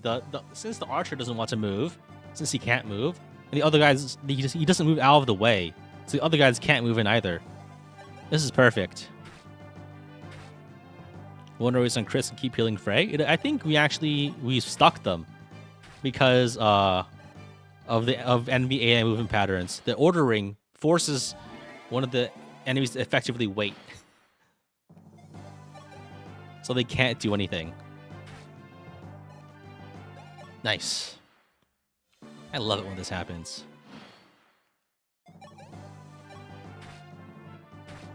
We can get quite a bit of free XP effectively. All right. I think it's starting to fall off, and we are really short of money this run because we're using stat boosters left and right. So let's just actually feed the kills. Train Frey? If I want to train Frey, I'll train him later because right now is not a safe time to train him. If I train him now, it's very dangerous. But I'll train him later on the in a safer area. I think it's important that I train my desired units in a safe environment so they aren't killed by the wolves. It's like training them it's like, I don't know, like raising an animal, like free range versus in a pasture. I think I'd rather have, after like so many of my guys just get killed constantly, I'd rather go for like a more controlled environment.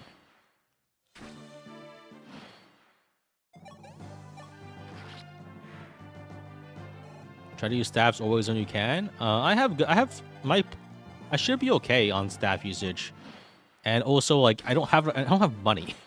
Like staff spamming, I'm aware it's very useful. Just that right now it's probably better to save my staffs so I don't have to spend money on them. Like the time will come when I can spam staffs, get all of my resources when I need them, all my XP. But that's probably after chapter 15 when I get effectively infinite money. So like I'm not going for any like limited time challenge or anything. So honestly, like Marisha like doesn't need to fight for a long time, for instance. So it doesn't actually matter necessarily how strong she is for a while. We're gonna be a reading grind for hours again. Again? I mean, well, probably for less time, and only if I figure out a better strat. And probably it'll be more efficient because last time I was slowed down by recording data. I was like writing numbers down, and I think that really added time, and also distracted me sometimes. And I found out like all my numbers are basically useless because it's hard to predict what the actual enemy is off of the it's impossible for me to predict what the enemy is without like rejecting every single fight basically. So it's just not worth the trouble. Did Rooker die last map? It was last map. I killed him. And then Mathis died after that. I didn't lose anyone on this map yet.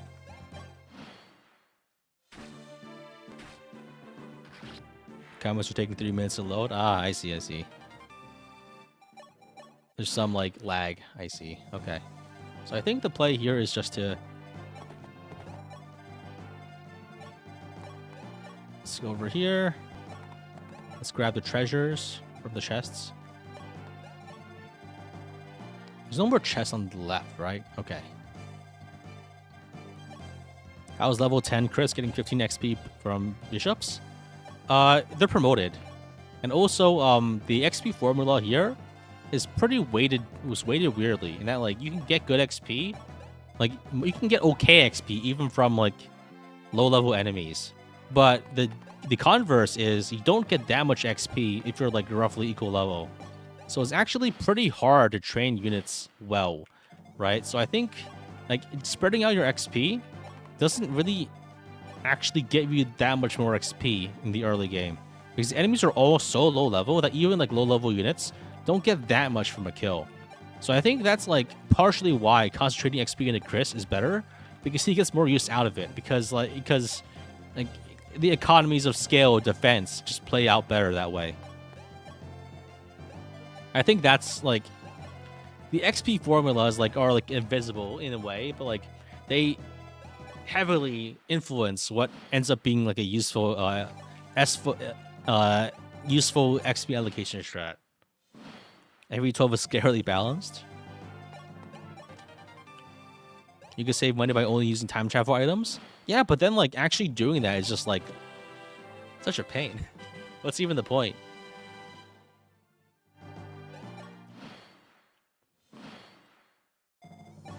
I think it's interesting enough just because there's, like, different phases of the game, right? The early game is the Kris and Kris show, where you just have Kris kill everything. But then you still have to actually get enough people off the ground so they're useful in the mid game. And then the end game, you actually had to have cap stats, or else you're useless. So I think, like, there's a strange balance to it, which I find interesting. Like, each part of the game is different. The Immortal Axe is very useful when I got it. Yeah, but, like, I got lucky then, and I don't want to have to keep resetting and being lucky. I think I just want to play the game. You can always take the 1850 bet and always win. The issue there is, I think constantly spamming and exiting and only taking certain bets is actually just really slow. Because are you gonna, like, if I have to spam, if I do 40 clicks to get one fight that I'm going to win guaranteed, my hands are gonna fall off.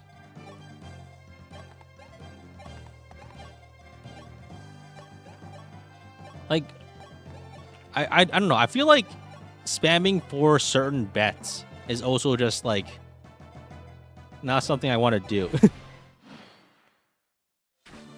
Alright, Kris kills the mage so we can kill the hero.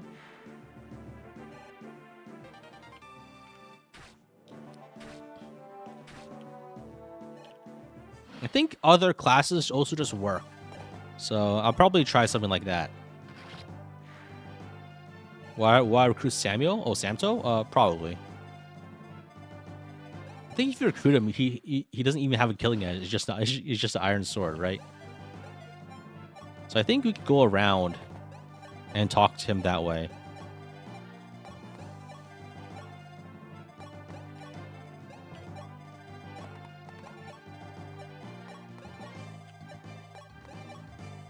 All right. Whew.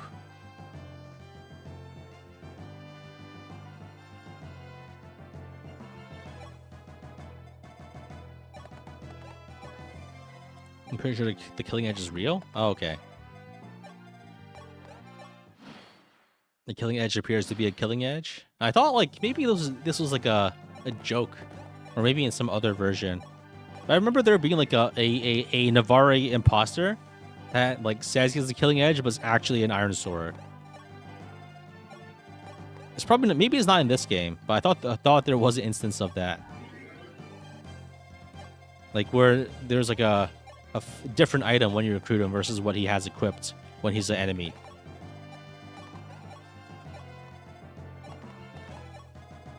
Because the whole joke is that, like, he's a fake and he's also faking his weapon too, right? That's the idea. Or maybe that's a joke I just made up in my mind because I thought it was true. Does anyone know what I'm talking about? Was it FE5 Shannon? I don't know. Okay, I think I just fabricated a joke in my mind entirely. Wow. I must have just thought it was funny enough to be real. Shannon FE4? Maybe Shannon? Rage at the village with Femina? I guess. But I thought like the idea was like the weapon that was displayed was a fake. I don't know. I don't know what I'm talking about. These are the delusions of a mind. He says he has Balmung and claims it was a shield. Maybe that's it. That might have been it, and I probably mixed that up with something else. Because I just know that like Santo says like take this, Killing Edge, you know? But then he is what he is, right? Maybe the fake Garnefs? No. It's not that. It's just a joke I thought existed because I thought it was funny. Okay. So here's the plan. We open the door, we kill the Silver Bull guy, I think, with Kris. Maybe we get a better weapon. Is 22 speed enough to double this guy? Just barely. Okay. Steel sword. I don't have any weapons left, man. Ah, shit. Oh, that's bad. That's really bad. Sandro doesn't do anything, right? 15 damage. I could probably tank him with Aaron. Sack Julian. I don't really want to do that if I don't have to. Oh, I can sack Norn. I can move, who else? Oh, Gordon. I can sack Gordon, too. I don't want to use any of these people. So, yeah, there's only 2 enemies, so, like, by definition, they can't kill both. There's not enough people to kill, right? It depends. Maybe they kill... Actually, fake Navarro doesn't do any damage, so I don't even think he can kill Norn. I don't know. If Julian dies, that's fine, too, actually. Take this. Killing Edge. Okay. Norn dead. All is well in the world. Nothing of value was lost.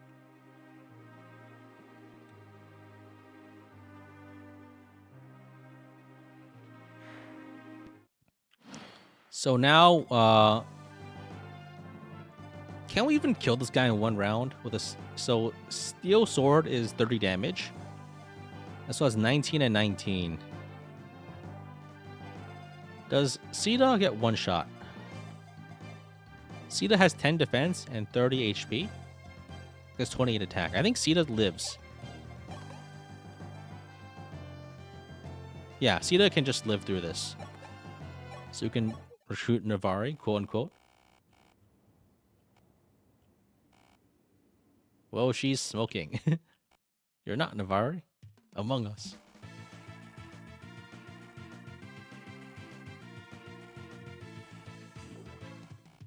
You'll do just fine.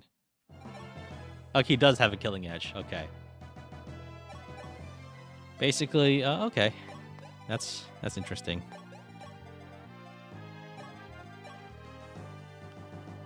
Yeah, there's an attack here. And I think we just have Sita survive the attack.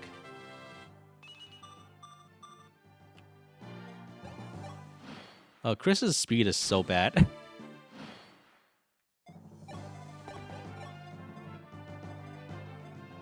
Okay, let's have Pala get the XP here.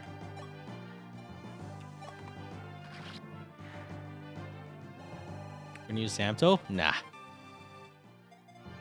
Let's not. We have more pressing concerns, such as our rapidly depleting money stocks. You don't think you've ever seen a Kris this underwhelming? Yeah, this Kris is really bad. Well, like I can't do anything about it. I have to use him, so this is a pretty bad Kris. Like, he's not getting his speed, he's not getting his defense, he's not getting his strength either. Like, what does he have? Samto's girls aren't that bad. Okay. I'll leave it in consideration on whether or not I use him. His skill is good, I guess. That's like the speed and skill growth. Maybe we have to go like general for like a few more defense levels before going other classes. Because I really want that 30 defense on Kris, if possible. As a Draco Knight.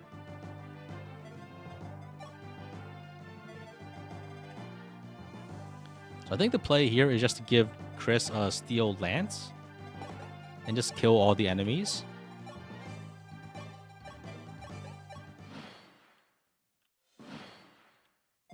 The issue with Navarro is that you actually have to rescue him. And what's the point in using a rescue staff on him, right? When you can just get Fina for free. I mean, where you can use anyone else. And like you're spending on Fina and just there's a lot of trouble. And what's even the point, right? So I think I just go here with the Javelin, I kill the mages. As long as I'm out of range of the Rider's Bane, we're okay. Even if I'm in the range of the Rider's Bane, we're probably fine. Probably need to back up here. This is like a dangerous position to be in. Like, we can train our units if we want to, but I think it's better just not train them right now. Like, we could do it, but it's risky. Like, ideally, we try to get Palette of Promo soon and Catria later, but I'm not doing well on the training front this time, honestly.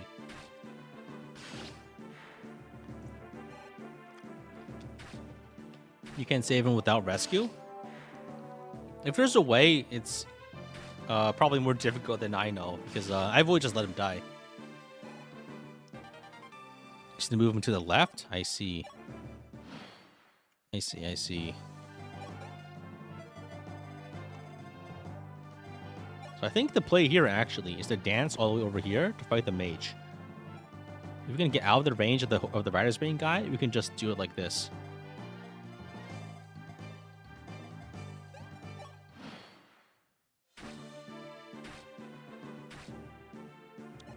Because the only issues are the mages, really, or the baiting. The other enemies we can feed kills. You can use these guys to feed kills as needed. Okay, I think that's a better tech than what I was doing last time, which was just some really painful merry-go-round bullshit. Sita's strength is really bad, man. Is it last chapter today? Maybe one more. Just one more chapter, bro. Just one more chapter. If we had Sirius, the next map might be easier, but I think we're okay on that front just because we have enough physics.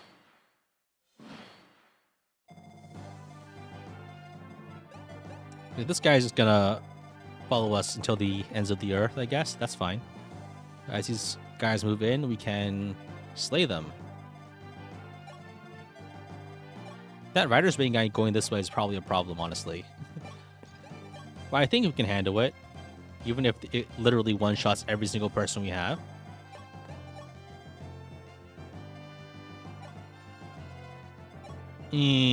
Nah. I don't like that. I don't like the look of that. I think as long as we kill the Javelin guy, we're probably okay. I don't really have time to move Kris all the way around either.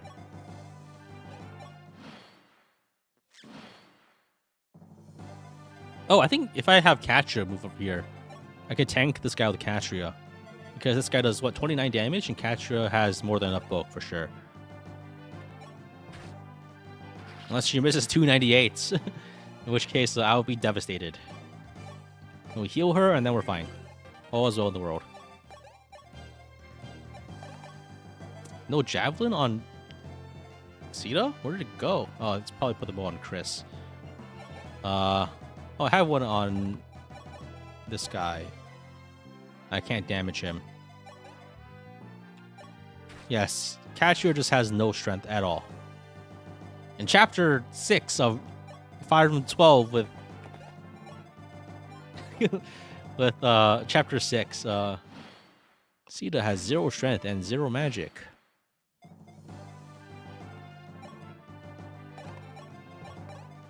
So 7 and 7, and then 7 and 7. So if we can get a bit more damage somewhere else, we can probably get the kill. Actually, we could just keep attacking here. and get it next turn after I heal. It's consistent as long as Kris has capped speed and Draco. That's not happening here, unfortunately. As Kris is not capped speed.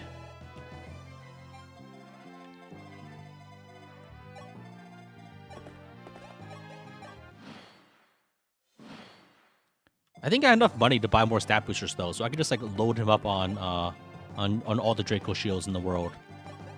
So that might be good enough. Okay, let's wait for that guy to catch up so we can kill him.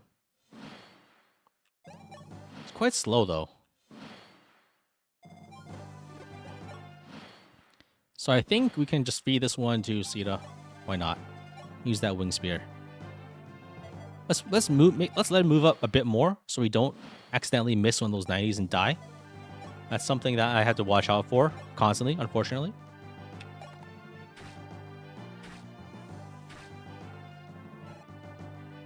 Huh? Oh, he's got 43 HP. Okay. It's good then that I didn't commit earlier, because that would have been a very embarrassing way to die. Or fine.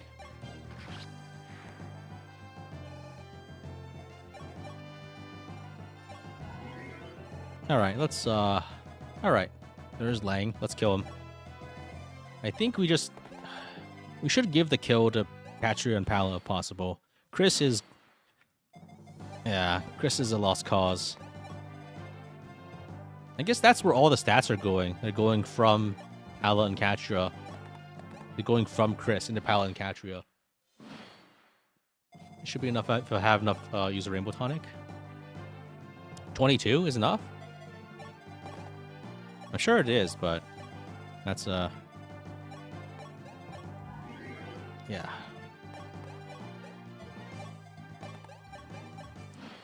All right. I don't really want to farm on the bosses here. It's something I would do if I were only playing 3 chapters a map. I mean, 3 chapters a day. But I'm playing like I played 15 chapters today, so I feel like I feel a little more hurried.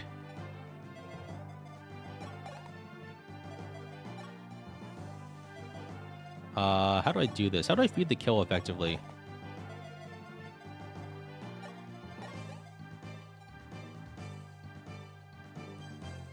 So this is like not much. I can let him heal a little.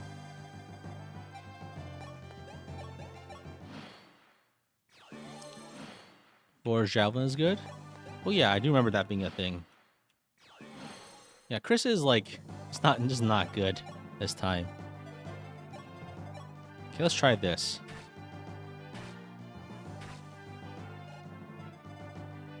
That's a Catria kill.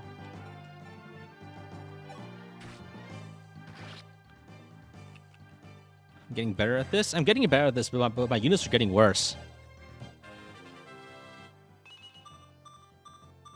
Speed defense. Okay. Yo, I got cancer. All right. Nice. Chapter 6 done. Let's get out of here. Chapter 7 time.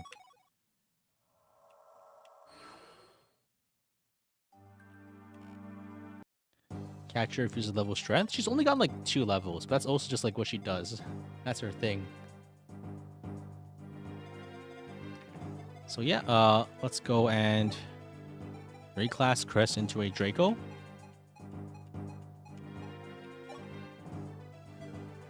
His levels are not so hot at the moment.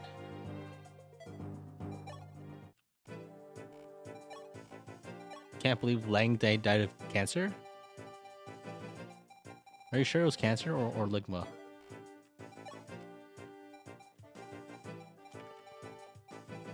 Alright, let's sell that bullion. And buy all the stat boosters we can just so Kris can be like viable. Honestly, like I used my stat boosters really poorly last time. So like this is actually like we're basically on par with what we had last time. Minus like a few stat boosters that I just basically never used. So I think we Draco Shield once and Talisman.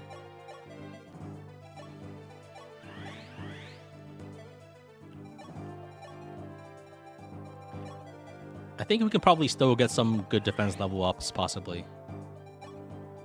So, okay, here's the plan. We rescue Fina turn 1, so we can boost Kris up here to fight thieves. And other than that, we have... I think we meet... So these guys should go back into flyers. Sita as Pala as a flyer.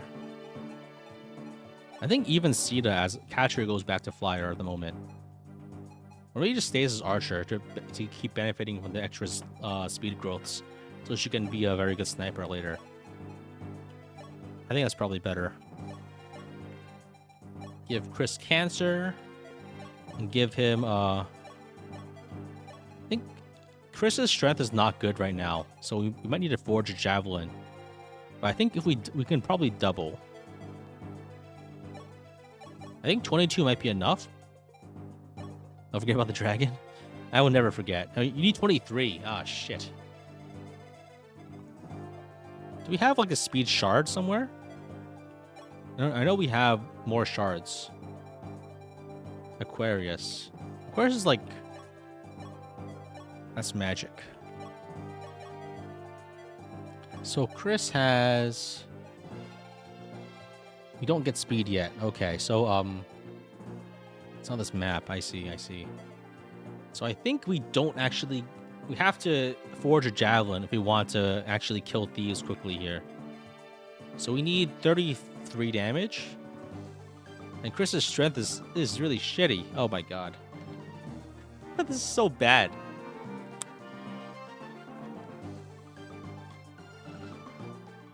Maybe I buy energy drops for Kris. I'm gonna try drill grounding and praying for a level. Can I even win a drill grounds fight?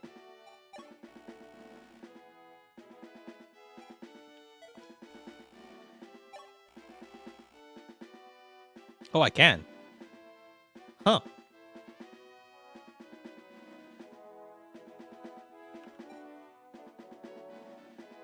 Might as well, I guess, right? Actually, let me sell some things. But it's pretty expensive, yeah. But if it helps the map, it might be worth it. They're robbing me, but you might as well eat the speedway. That's probably true, yeah. But for Kris, I think you'll cap speed anyway. That's the risk, right? Or we just like...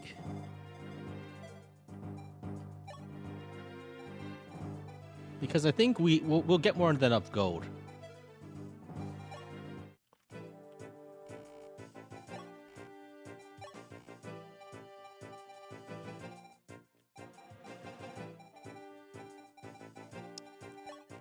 Yeah, we can sell some tomes. We won't be using these for like a long time. Steel bow can also be sold. Steel axe. I think we keep one of those. We're really running out of weapons to sell. Killing edge, we're definitely not using that.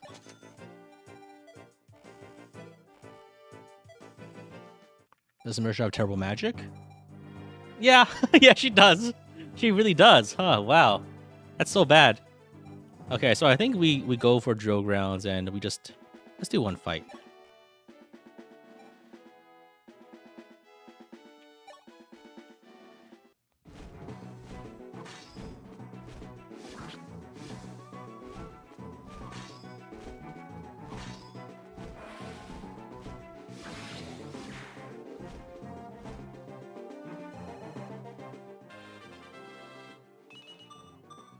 There we go. Strength and speed.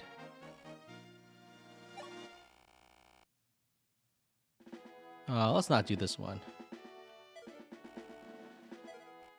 Hell yeah, that is amazing. That's what I needed.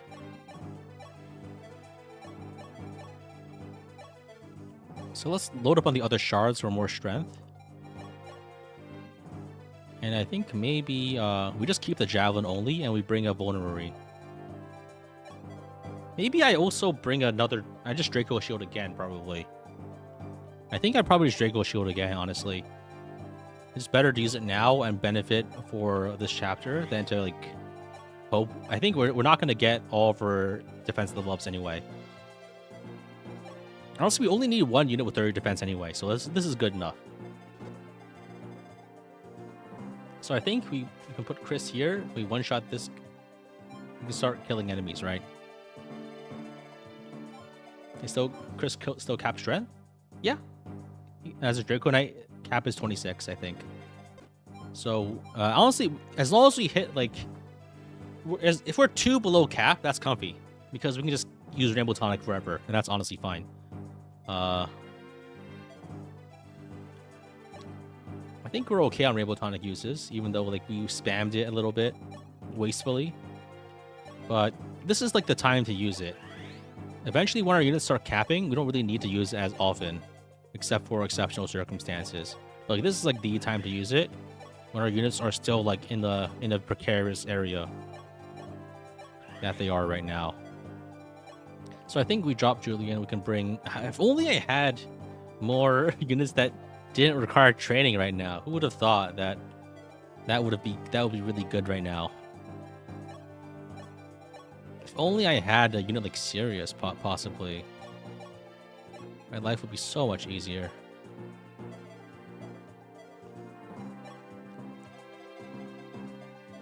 So I think we have everyone we need. Maybe we bring one unit as like fodder, just in case. Samuel isn't even good fodder. Okay, let's bring Ryan. Yes, actually, we should bring a high move unit. Let's bring Roderick. Is Roderick any good? I don't think he is. I mean, he probably grows well if you train him, but he's like worse than Luke, possibly. Is my thought. Oh, we also have Gordon too. He's also a sack unit, if needed.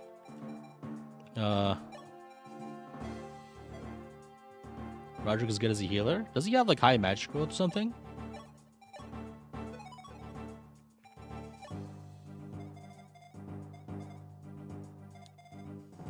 Can't make good use of Rhodey anymore? No, I could. I just need to train him against 700 static enemies in Chapter 16, and then he'll be fine.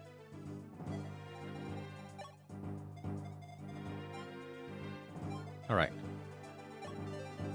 Can't be that bad, right? So as long as I have enough physic, I think we're okay. So I think the play here is turn 1, rescue ASAP. So you rescue Fina immediately.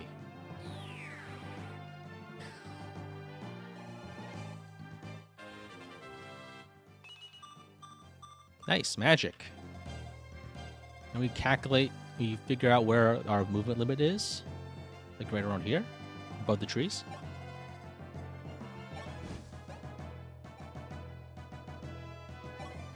We can dance to start killing things. Oh, I can just kill the archer. I can just kill the archer here. Or I could actually just kill things for their items.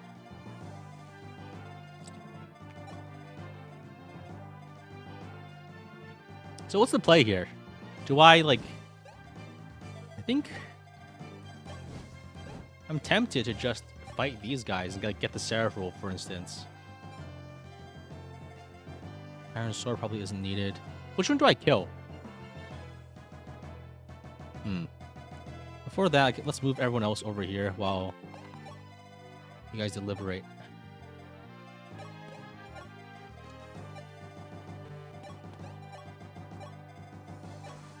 His defense? That's because I put 3 Draco shields on him. Normally, like last time, he got this defensive without anything. Oh shit, I forgot to make Aaron into a wyvern. Oh man. I think I just killed this guy then, right? It's this guy, right?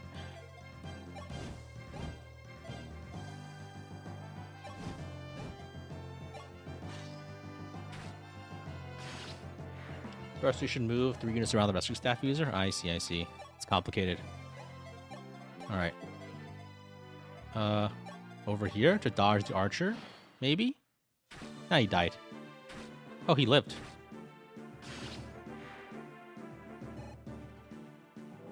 Oh, that actually works. I didn't think that would work, honestly.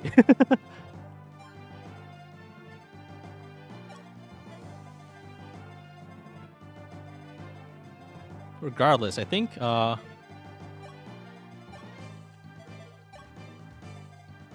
this is like a lot of trouble, and it's like wasting time for actually getting the actual loot. So I don't want to do this. I should have just killed the Master Seal guy and just like forget Navari. I don't care about him. Yeah, so I think, yeah, I'm just gonna let him die now. It's like a lot of trouble, and I don't want to bother with it. Maybe like if he sacrifices himself to crit this guy, that would be worth it, but whatever. So I think I physic Kris. National attacking me now? Yeah, that's fine. Oh, actually, we're out of range. I think the mage gets me, though. The mage attacks me. That's fine, though. I can heal. I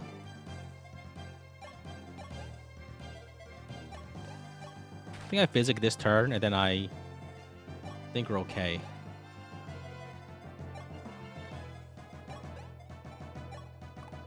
Wow, okay.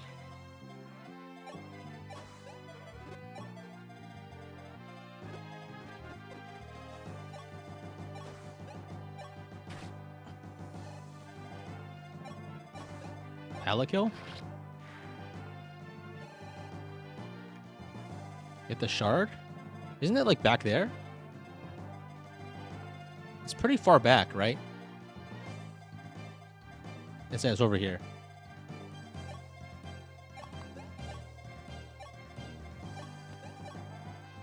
Why did I make Aaron to a general for this map? I should have reclassed him. So I misclicked, basically. So I think I go and I heal Kris. Well, I'll kill the strongest cannon fire on this map. Yeah, for XP, probably. Kris does need that XP.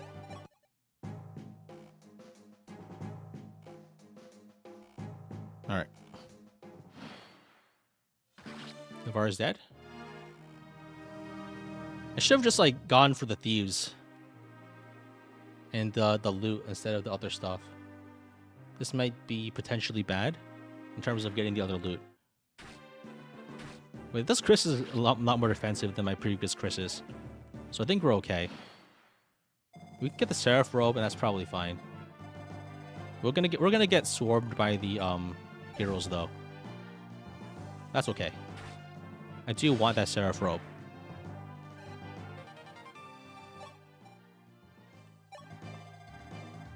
Let's keep healing with Physic.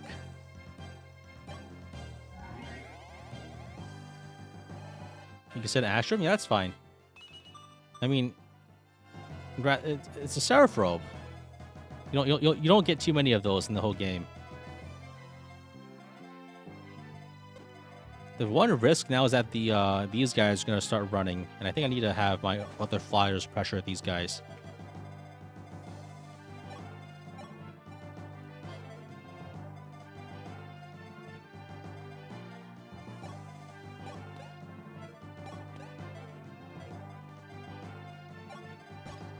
I could have done this more efficiently, I think, but who cares?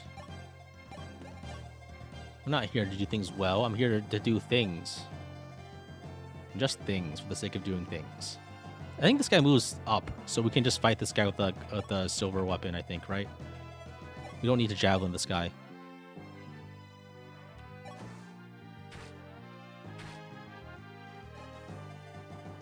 And then Sita goes for the javelin kill, I think, if possible. Ah, sketchy. Of course I missed.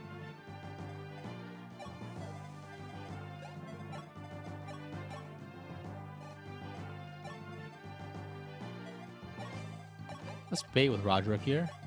Not for any particular reason, but our roster is looking a little too populated at the moment. The Bolivian guy always runs, so he doesn't go to kill. Okay, Mage's moving in. That should be fine. Yeah, Roderick's dead. That's what he's here for. Building guy runs. Yeah, I get hit by that guy, and I get hit by the mage.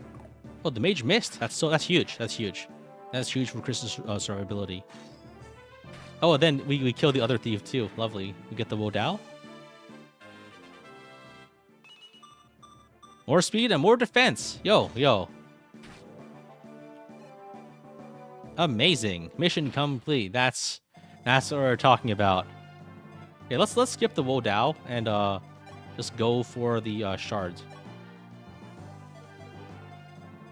Oh shit, we don't double the shard guy.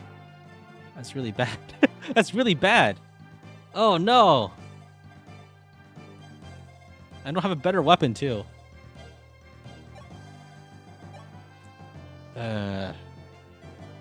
Maybe I have to like move up Pala to chip here. These guys aren't aggressive, right?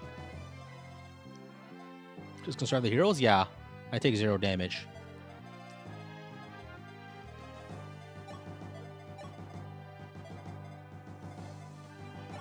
So I want to heal Pala. Aaron can just like, move around here. Catcher kills the thief. It takes 2 turns to get away. Yeah, but if I waste turns hitting him, that's turns not spent like killing him. Do we get rid of the 11 sword guys? We did. Okay. So maybe I could try to trade something over. Like, these guys aren't aggressive, right? The guy with the Master Seal, I don't think he's aggressive. Master Seal, Master Seal. Let me double check the Wookiee. I think they just move to run, right? Anyone with like good loot just moves to run. So the Master Seal guy just tries to escape, right?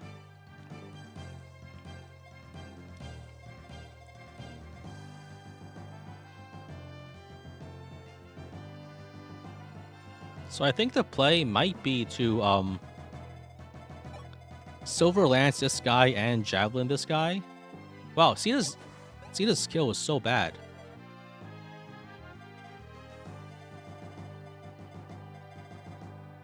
I think if we do it like that, Pala does not get doubled by this guy, so we're actually okay if we physic. Oh, this is a gamble. I don't like this.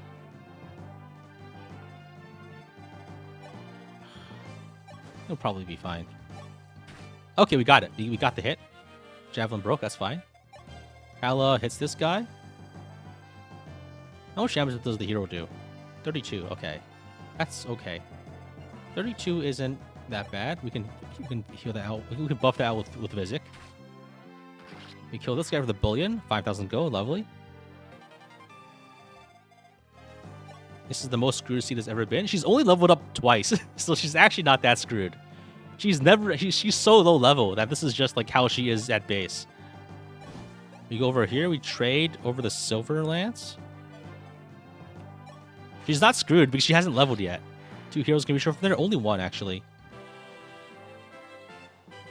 And there's also not enough space for them to move in actually. 1, 2, yeah. Actually, oh, they're all gummed up on Kris. We're fine. No one can actually reach me aside from this guy, but he's not going to attack. Even then, like, the forests make their move, like, messed up anyway. The other enemies moving in is a bit of a problem, though. So I think we can move up here and we physic on Kris. Then we dance, physic on Pala. Just to feel safe. I think that's good enough for the physic uses right now. Let's move to the forest so we don't get killed. I think Kris just kills all of these guys. I might be using up my entire Silver Lance, so that's honestly fine. This fig is so good. Yeah, I know, right? Like, last time, like, I was so close to getting all the stuff, but then my physic broke.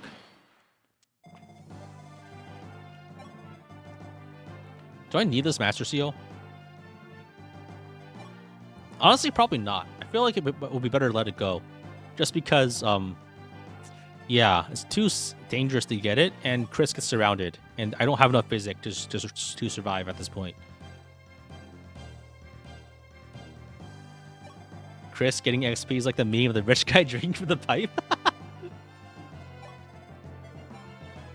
starved desperate white wings is the malnourished starving poor guy, and Kris is the fat guy drinking up all the XP. Just block the exit. I don't think I can get there in time, so it's not worth it. So I think actually I should just back up here and try to feed kills. I have plenty of like space to feed kills right now, I think, which is important.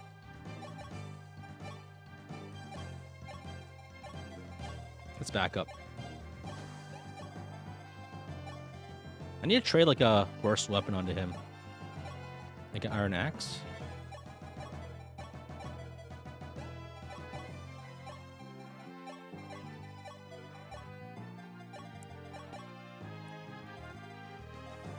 I think as I go over here and just like tank hits with the iron axe. Taking no damage, but dealing a considerable amount of return.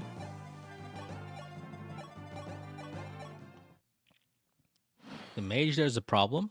Probably need to trade over my javelin back. Oh, there's Astrum. Okay. He actually did damage. Surprising.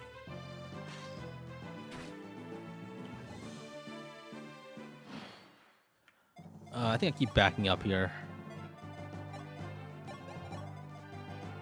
Oof. This is looking a little sketchy. I'm getting a little nervous here, but that's fine. I think it's okay if I drain 2 Mercurius hits.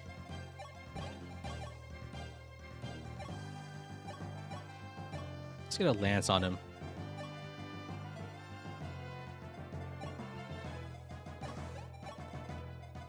It's a best in slot item to sit in the convoy and never use. I know, right? I don't think I've ever actually used it, like, in all of my runs so far. Dead Astrum.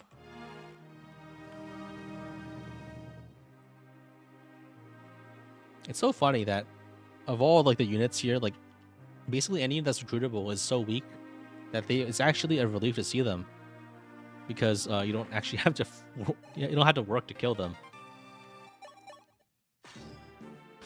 Oh, hey. Crit. Strength, speed? Oh, nice. We might be capping our stats after using every single stat booster underneath the sun. So I think the play here is to pivot over here to fight this guy and just try to kill him, because he's dangerous. I think the enemies that are moving around shouldn't be able to make it for a while. I say that, but this is looking considerably harder to feed than I thought it should be. Do I have any more javelins? I have one on Pala, but she's too far.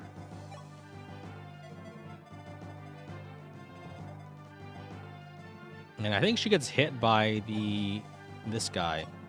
That should be okay, actually. Pala attacks here. Hopefully we hit. If we don't, you'll be hearing from my lawyers. Dance for Katria. Katria kills.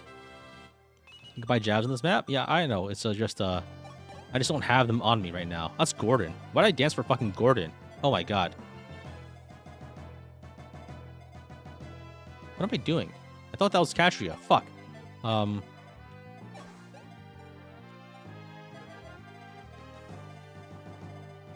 Huh?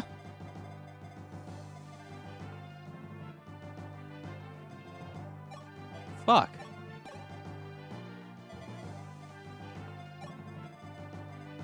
So we have 2 tries before we need to do something rash. Am I boosting myself? Yeah.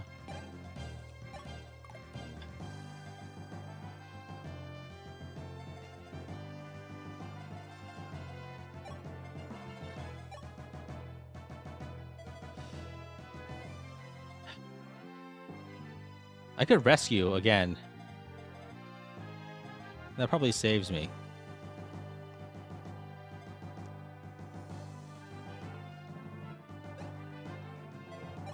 If I get this wing spear hit, I think we're okay. We don't need to do anything. Because, and if we don't get it, we can rescue Pala out of the way and hit with Catria.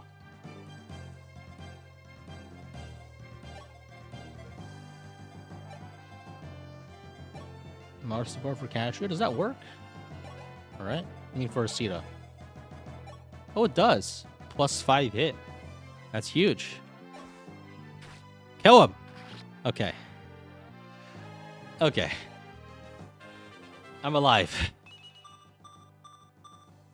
Oh my god. Sita's speed is terrible. It's so bad.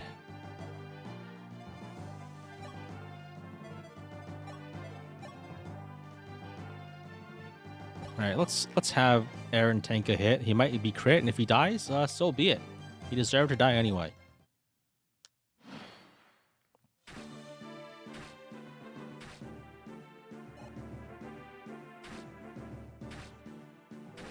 Okay, we're good.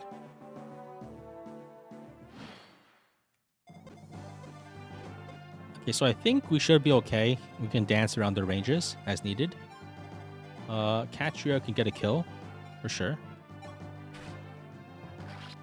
No need to use the expensive weapon. If we can, I mean, it's a 95, so it's not 96, so we're definitely going to hit that. Very nice, we got strength. Pala kills with a javelin. What's the best female unit for strength growths? Paladin? I think technically probably general is better, but it's that has trade-offs, and you have to be promoted. Man here. Catch you level 2x HP.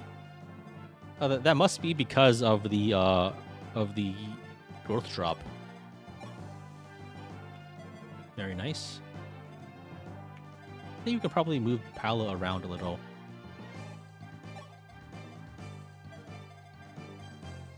I think Pala can probably tank the mage and kill him.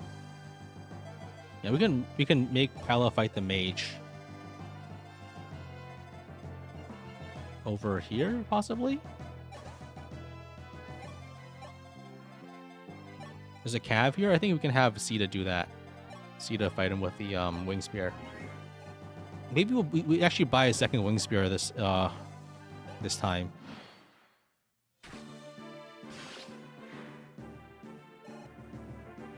She has over 100 growth or something? Yeah, I think that's because of the growth drop. And Archer does have high-ish HP growth. And Sita does have decent HP growth too, I think. So, yeah, that's a Sita kill. Wait, I need to watch these guys. Are they in range? Okay, they're not. Okay, nice. Sita uses her wing spear properly. Gets decent XP. Like as you can see, like they're not getting that much out of it, as much as Okay,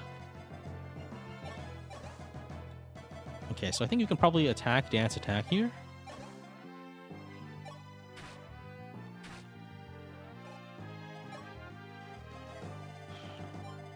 These guys are moving very oppressively. It's making me sweat.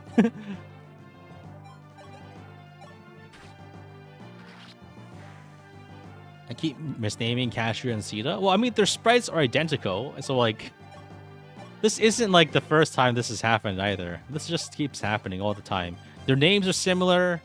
Their hair is blue. They have the same class. Give me a break.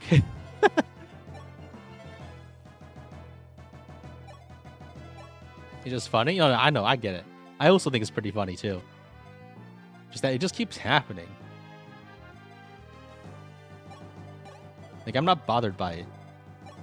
Alright, so I think we can go over here and give Kris a javelin so he can kill the mage.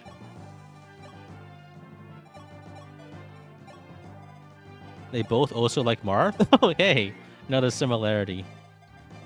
Alright.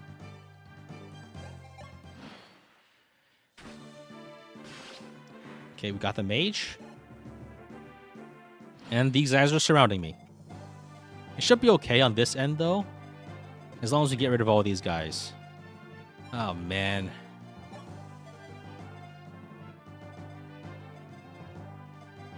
I don't know if I can actually... I think this cab needs to go. Just because, I can't heal Sita and also do anything else with her otherwise. So I think I need to kill this guy. Yeah.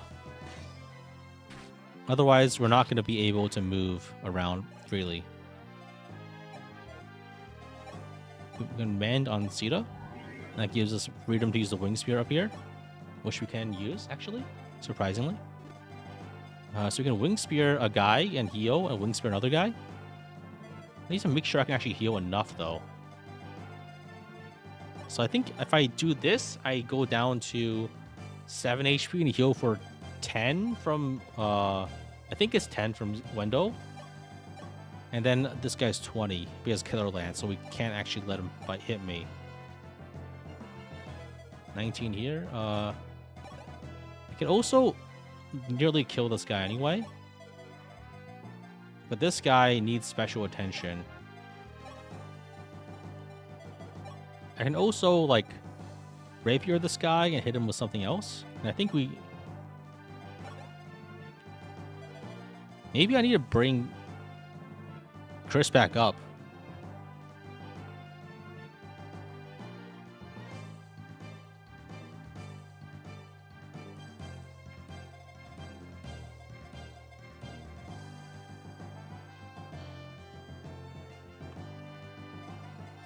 This Killer Lance guy is so scary, but I can't do anything about him.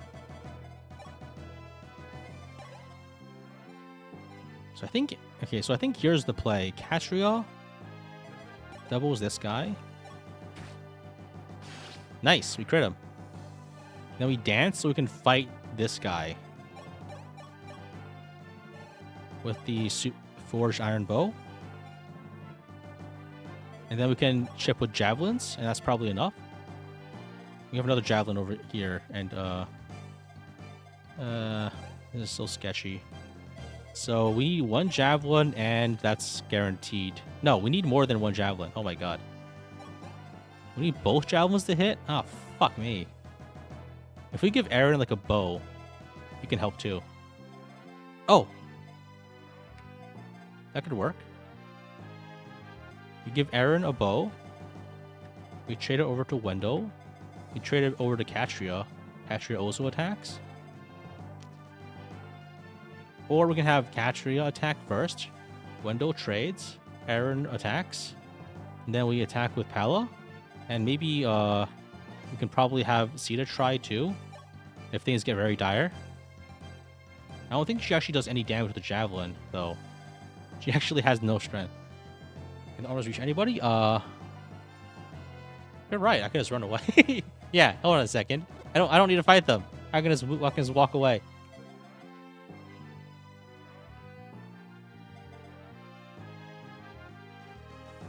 I can just walk away. But then... Can I walk away? Only 2 move, right? So these are just all forests. So they should not be able to catch my dancer. Yeah, that's actually a good idea. I should just run. I shouldn't fight them. I don't have to. Okay. Yeah, that Killer Lance guy is... Oh my god. Never mind. I forgot that, Oh, it's Gordon. Fuck him. Let him die.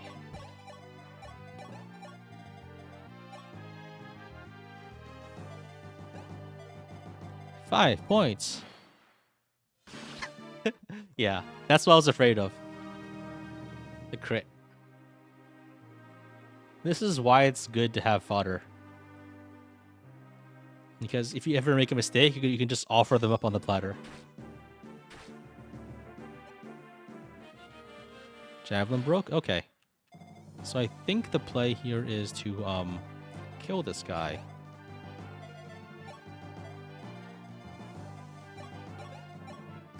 Blizzard? Jav? These guys have very little moves, so we can dance around them.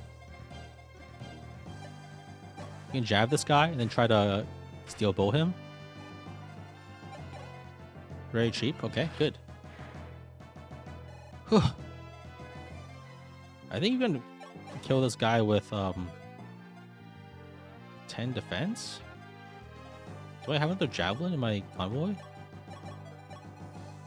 I do. Okay. Give a jab over to Sita, and I think I do like 1 damage. Nice. Perfect.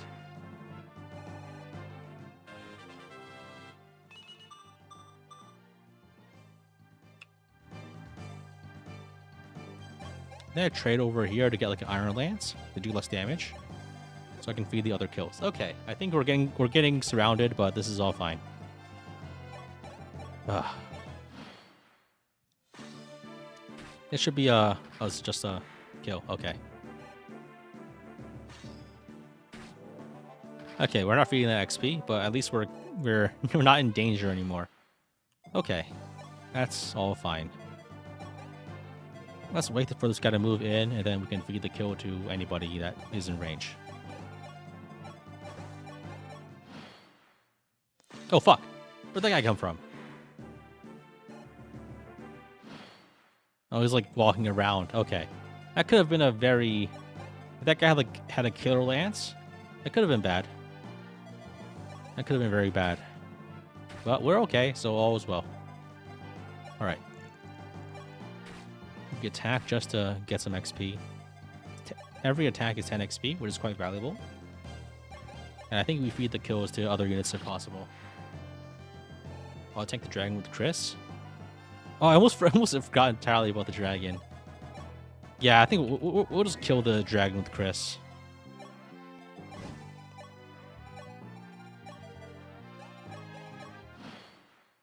Don't forget the cave physic. Yeah, that's very important. Yeah, I'm not in the mood to try things right now.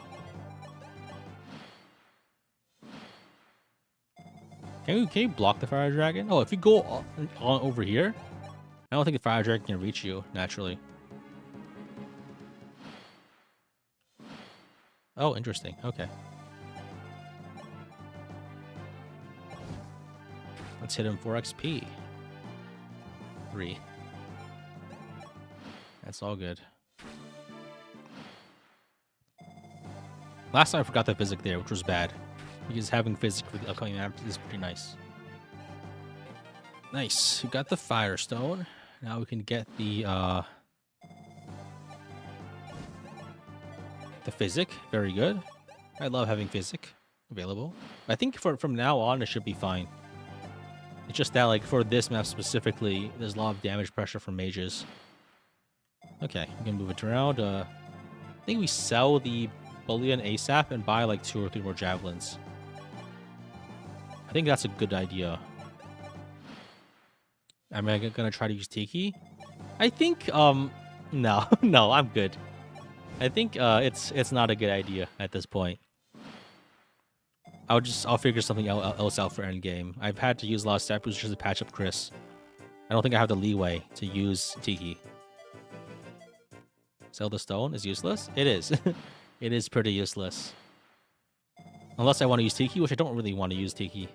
And even if I use Tiki, she kills like 10 dragons tops. Let's buy 3 javelins. That seems like a comfortable amount. What's the lore for the soft lock run? You lost a star sphere? No, I lost a light sphere. If you still have the star sphere, like if you lose a star sphere on a unit that map, you can still get good ending. If you lose light sphere, you can't get anything because you can't leave the map. Yeah, this is like one of the few runs where I'm actually pressured by money, because instead of like taking everything slowly and carefully, my units have been really ass at getting stats. So I've had to stat booster up Kris considerably to try to keep up with strats that are easy to execute. So that's why things are bad right now. Fuck it, I'm just gonna kill the boss. No need to think too hard. What, 10 dragons? After Tiki joins, there are 0 dragons until chapter 21? Yeah, I'm saying like even in endgame, if you train her, she gets like 10 kills tops. The number of fights where she's actually valuable is quite low. It's basically only the last 2 or 3 chapters, which like it means like I can, if I have enough money, I can use her, if at that point. But until then, it's a waste to actually train her. Are you done for today or one more map? I'm tempted to do one more map, but I think I'm actually just tired now. Which one's chapter 8 again? I forgot. Don't forget the physic? I got it, yeah. I got it right after I killed the dragon. GG.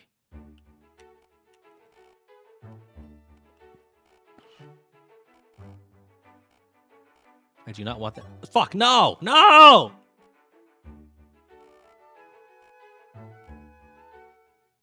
I wore the hat on accident. Oh my god. Run's over, guys. It's over. It's so over. I can't continue. No. What's with the hat?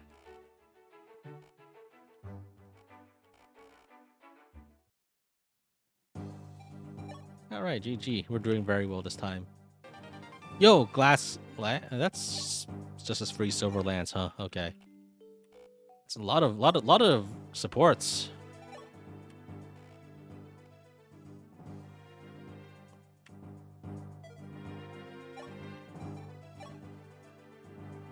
I didn't do 6X? Yeah, I didn't. They never existed.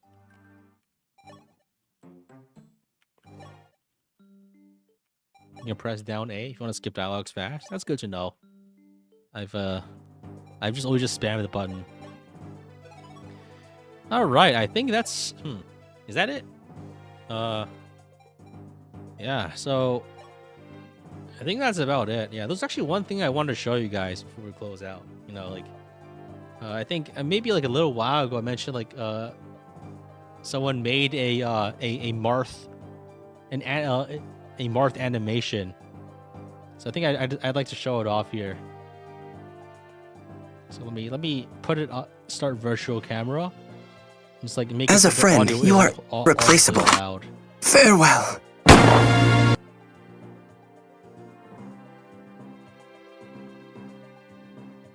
It's pretty cool. Yeah. Actually, I need to green screen this thing.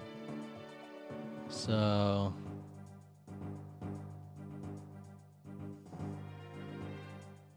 Oh, you guys actually saw that? Oh shit! I was trying to edit things around. Like I thought I started studio mode, but I thought I had some time to add the green screen onto it.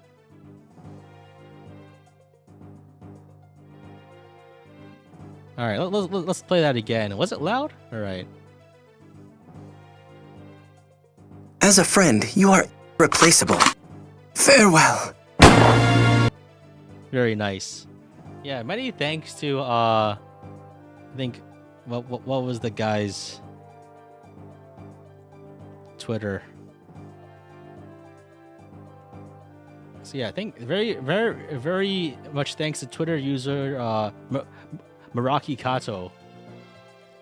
I think it was this. Yeah, so yeah, many thanks to Twitter user Maraki Kato for the very, very good Marth animation. I don't get much fan art. Yeah, that was really cool. Thanks for making that. And yeah, I think for now I'm probably gonna close out. Thanks for watching, guys. We made a lot of progress today. Hopefully we can probably get back to where we were in 2 or 3 streams, and then we're cooking. Then we're back, and then hopefully I'll win. Thanks for watching, everyone.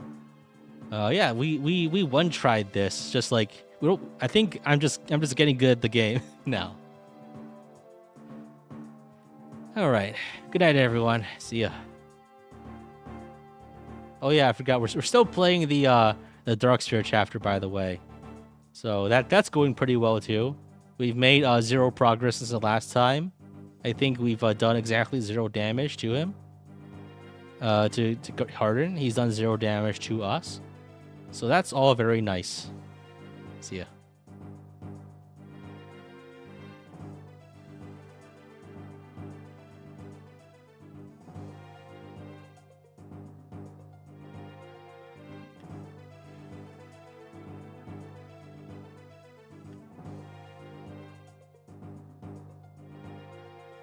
As a friend, you are Replaceable.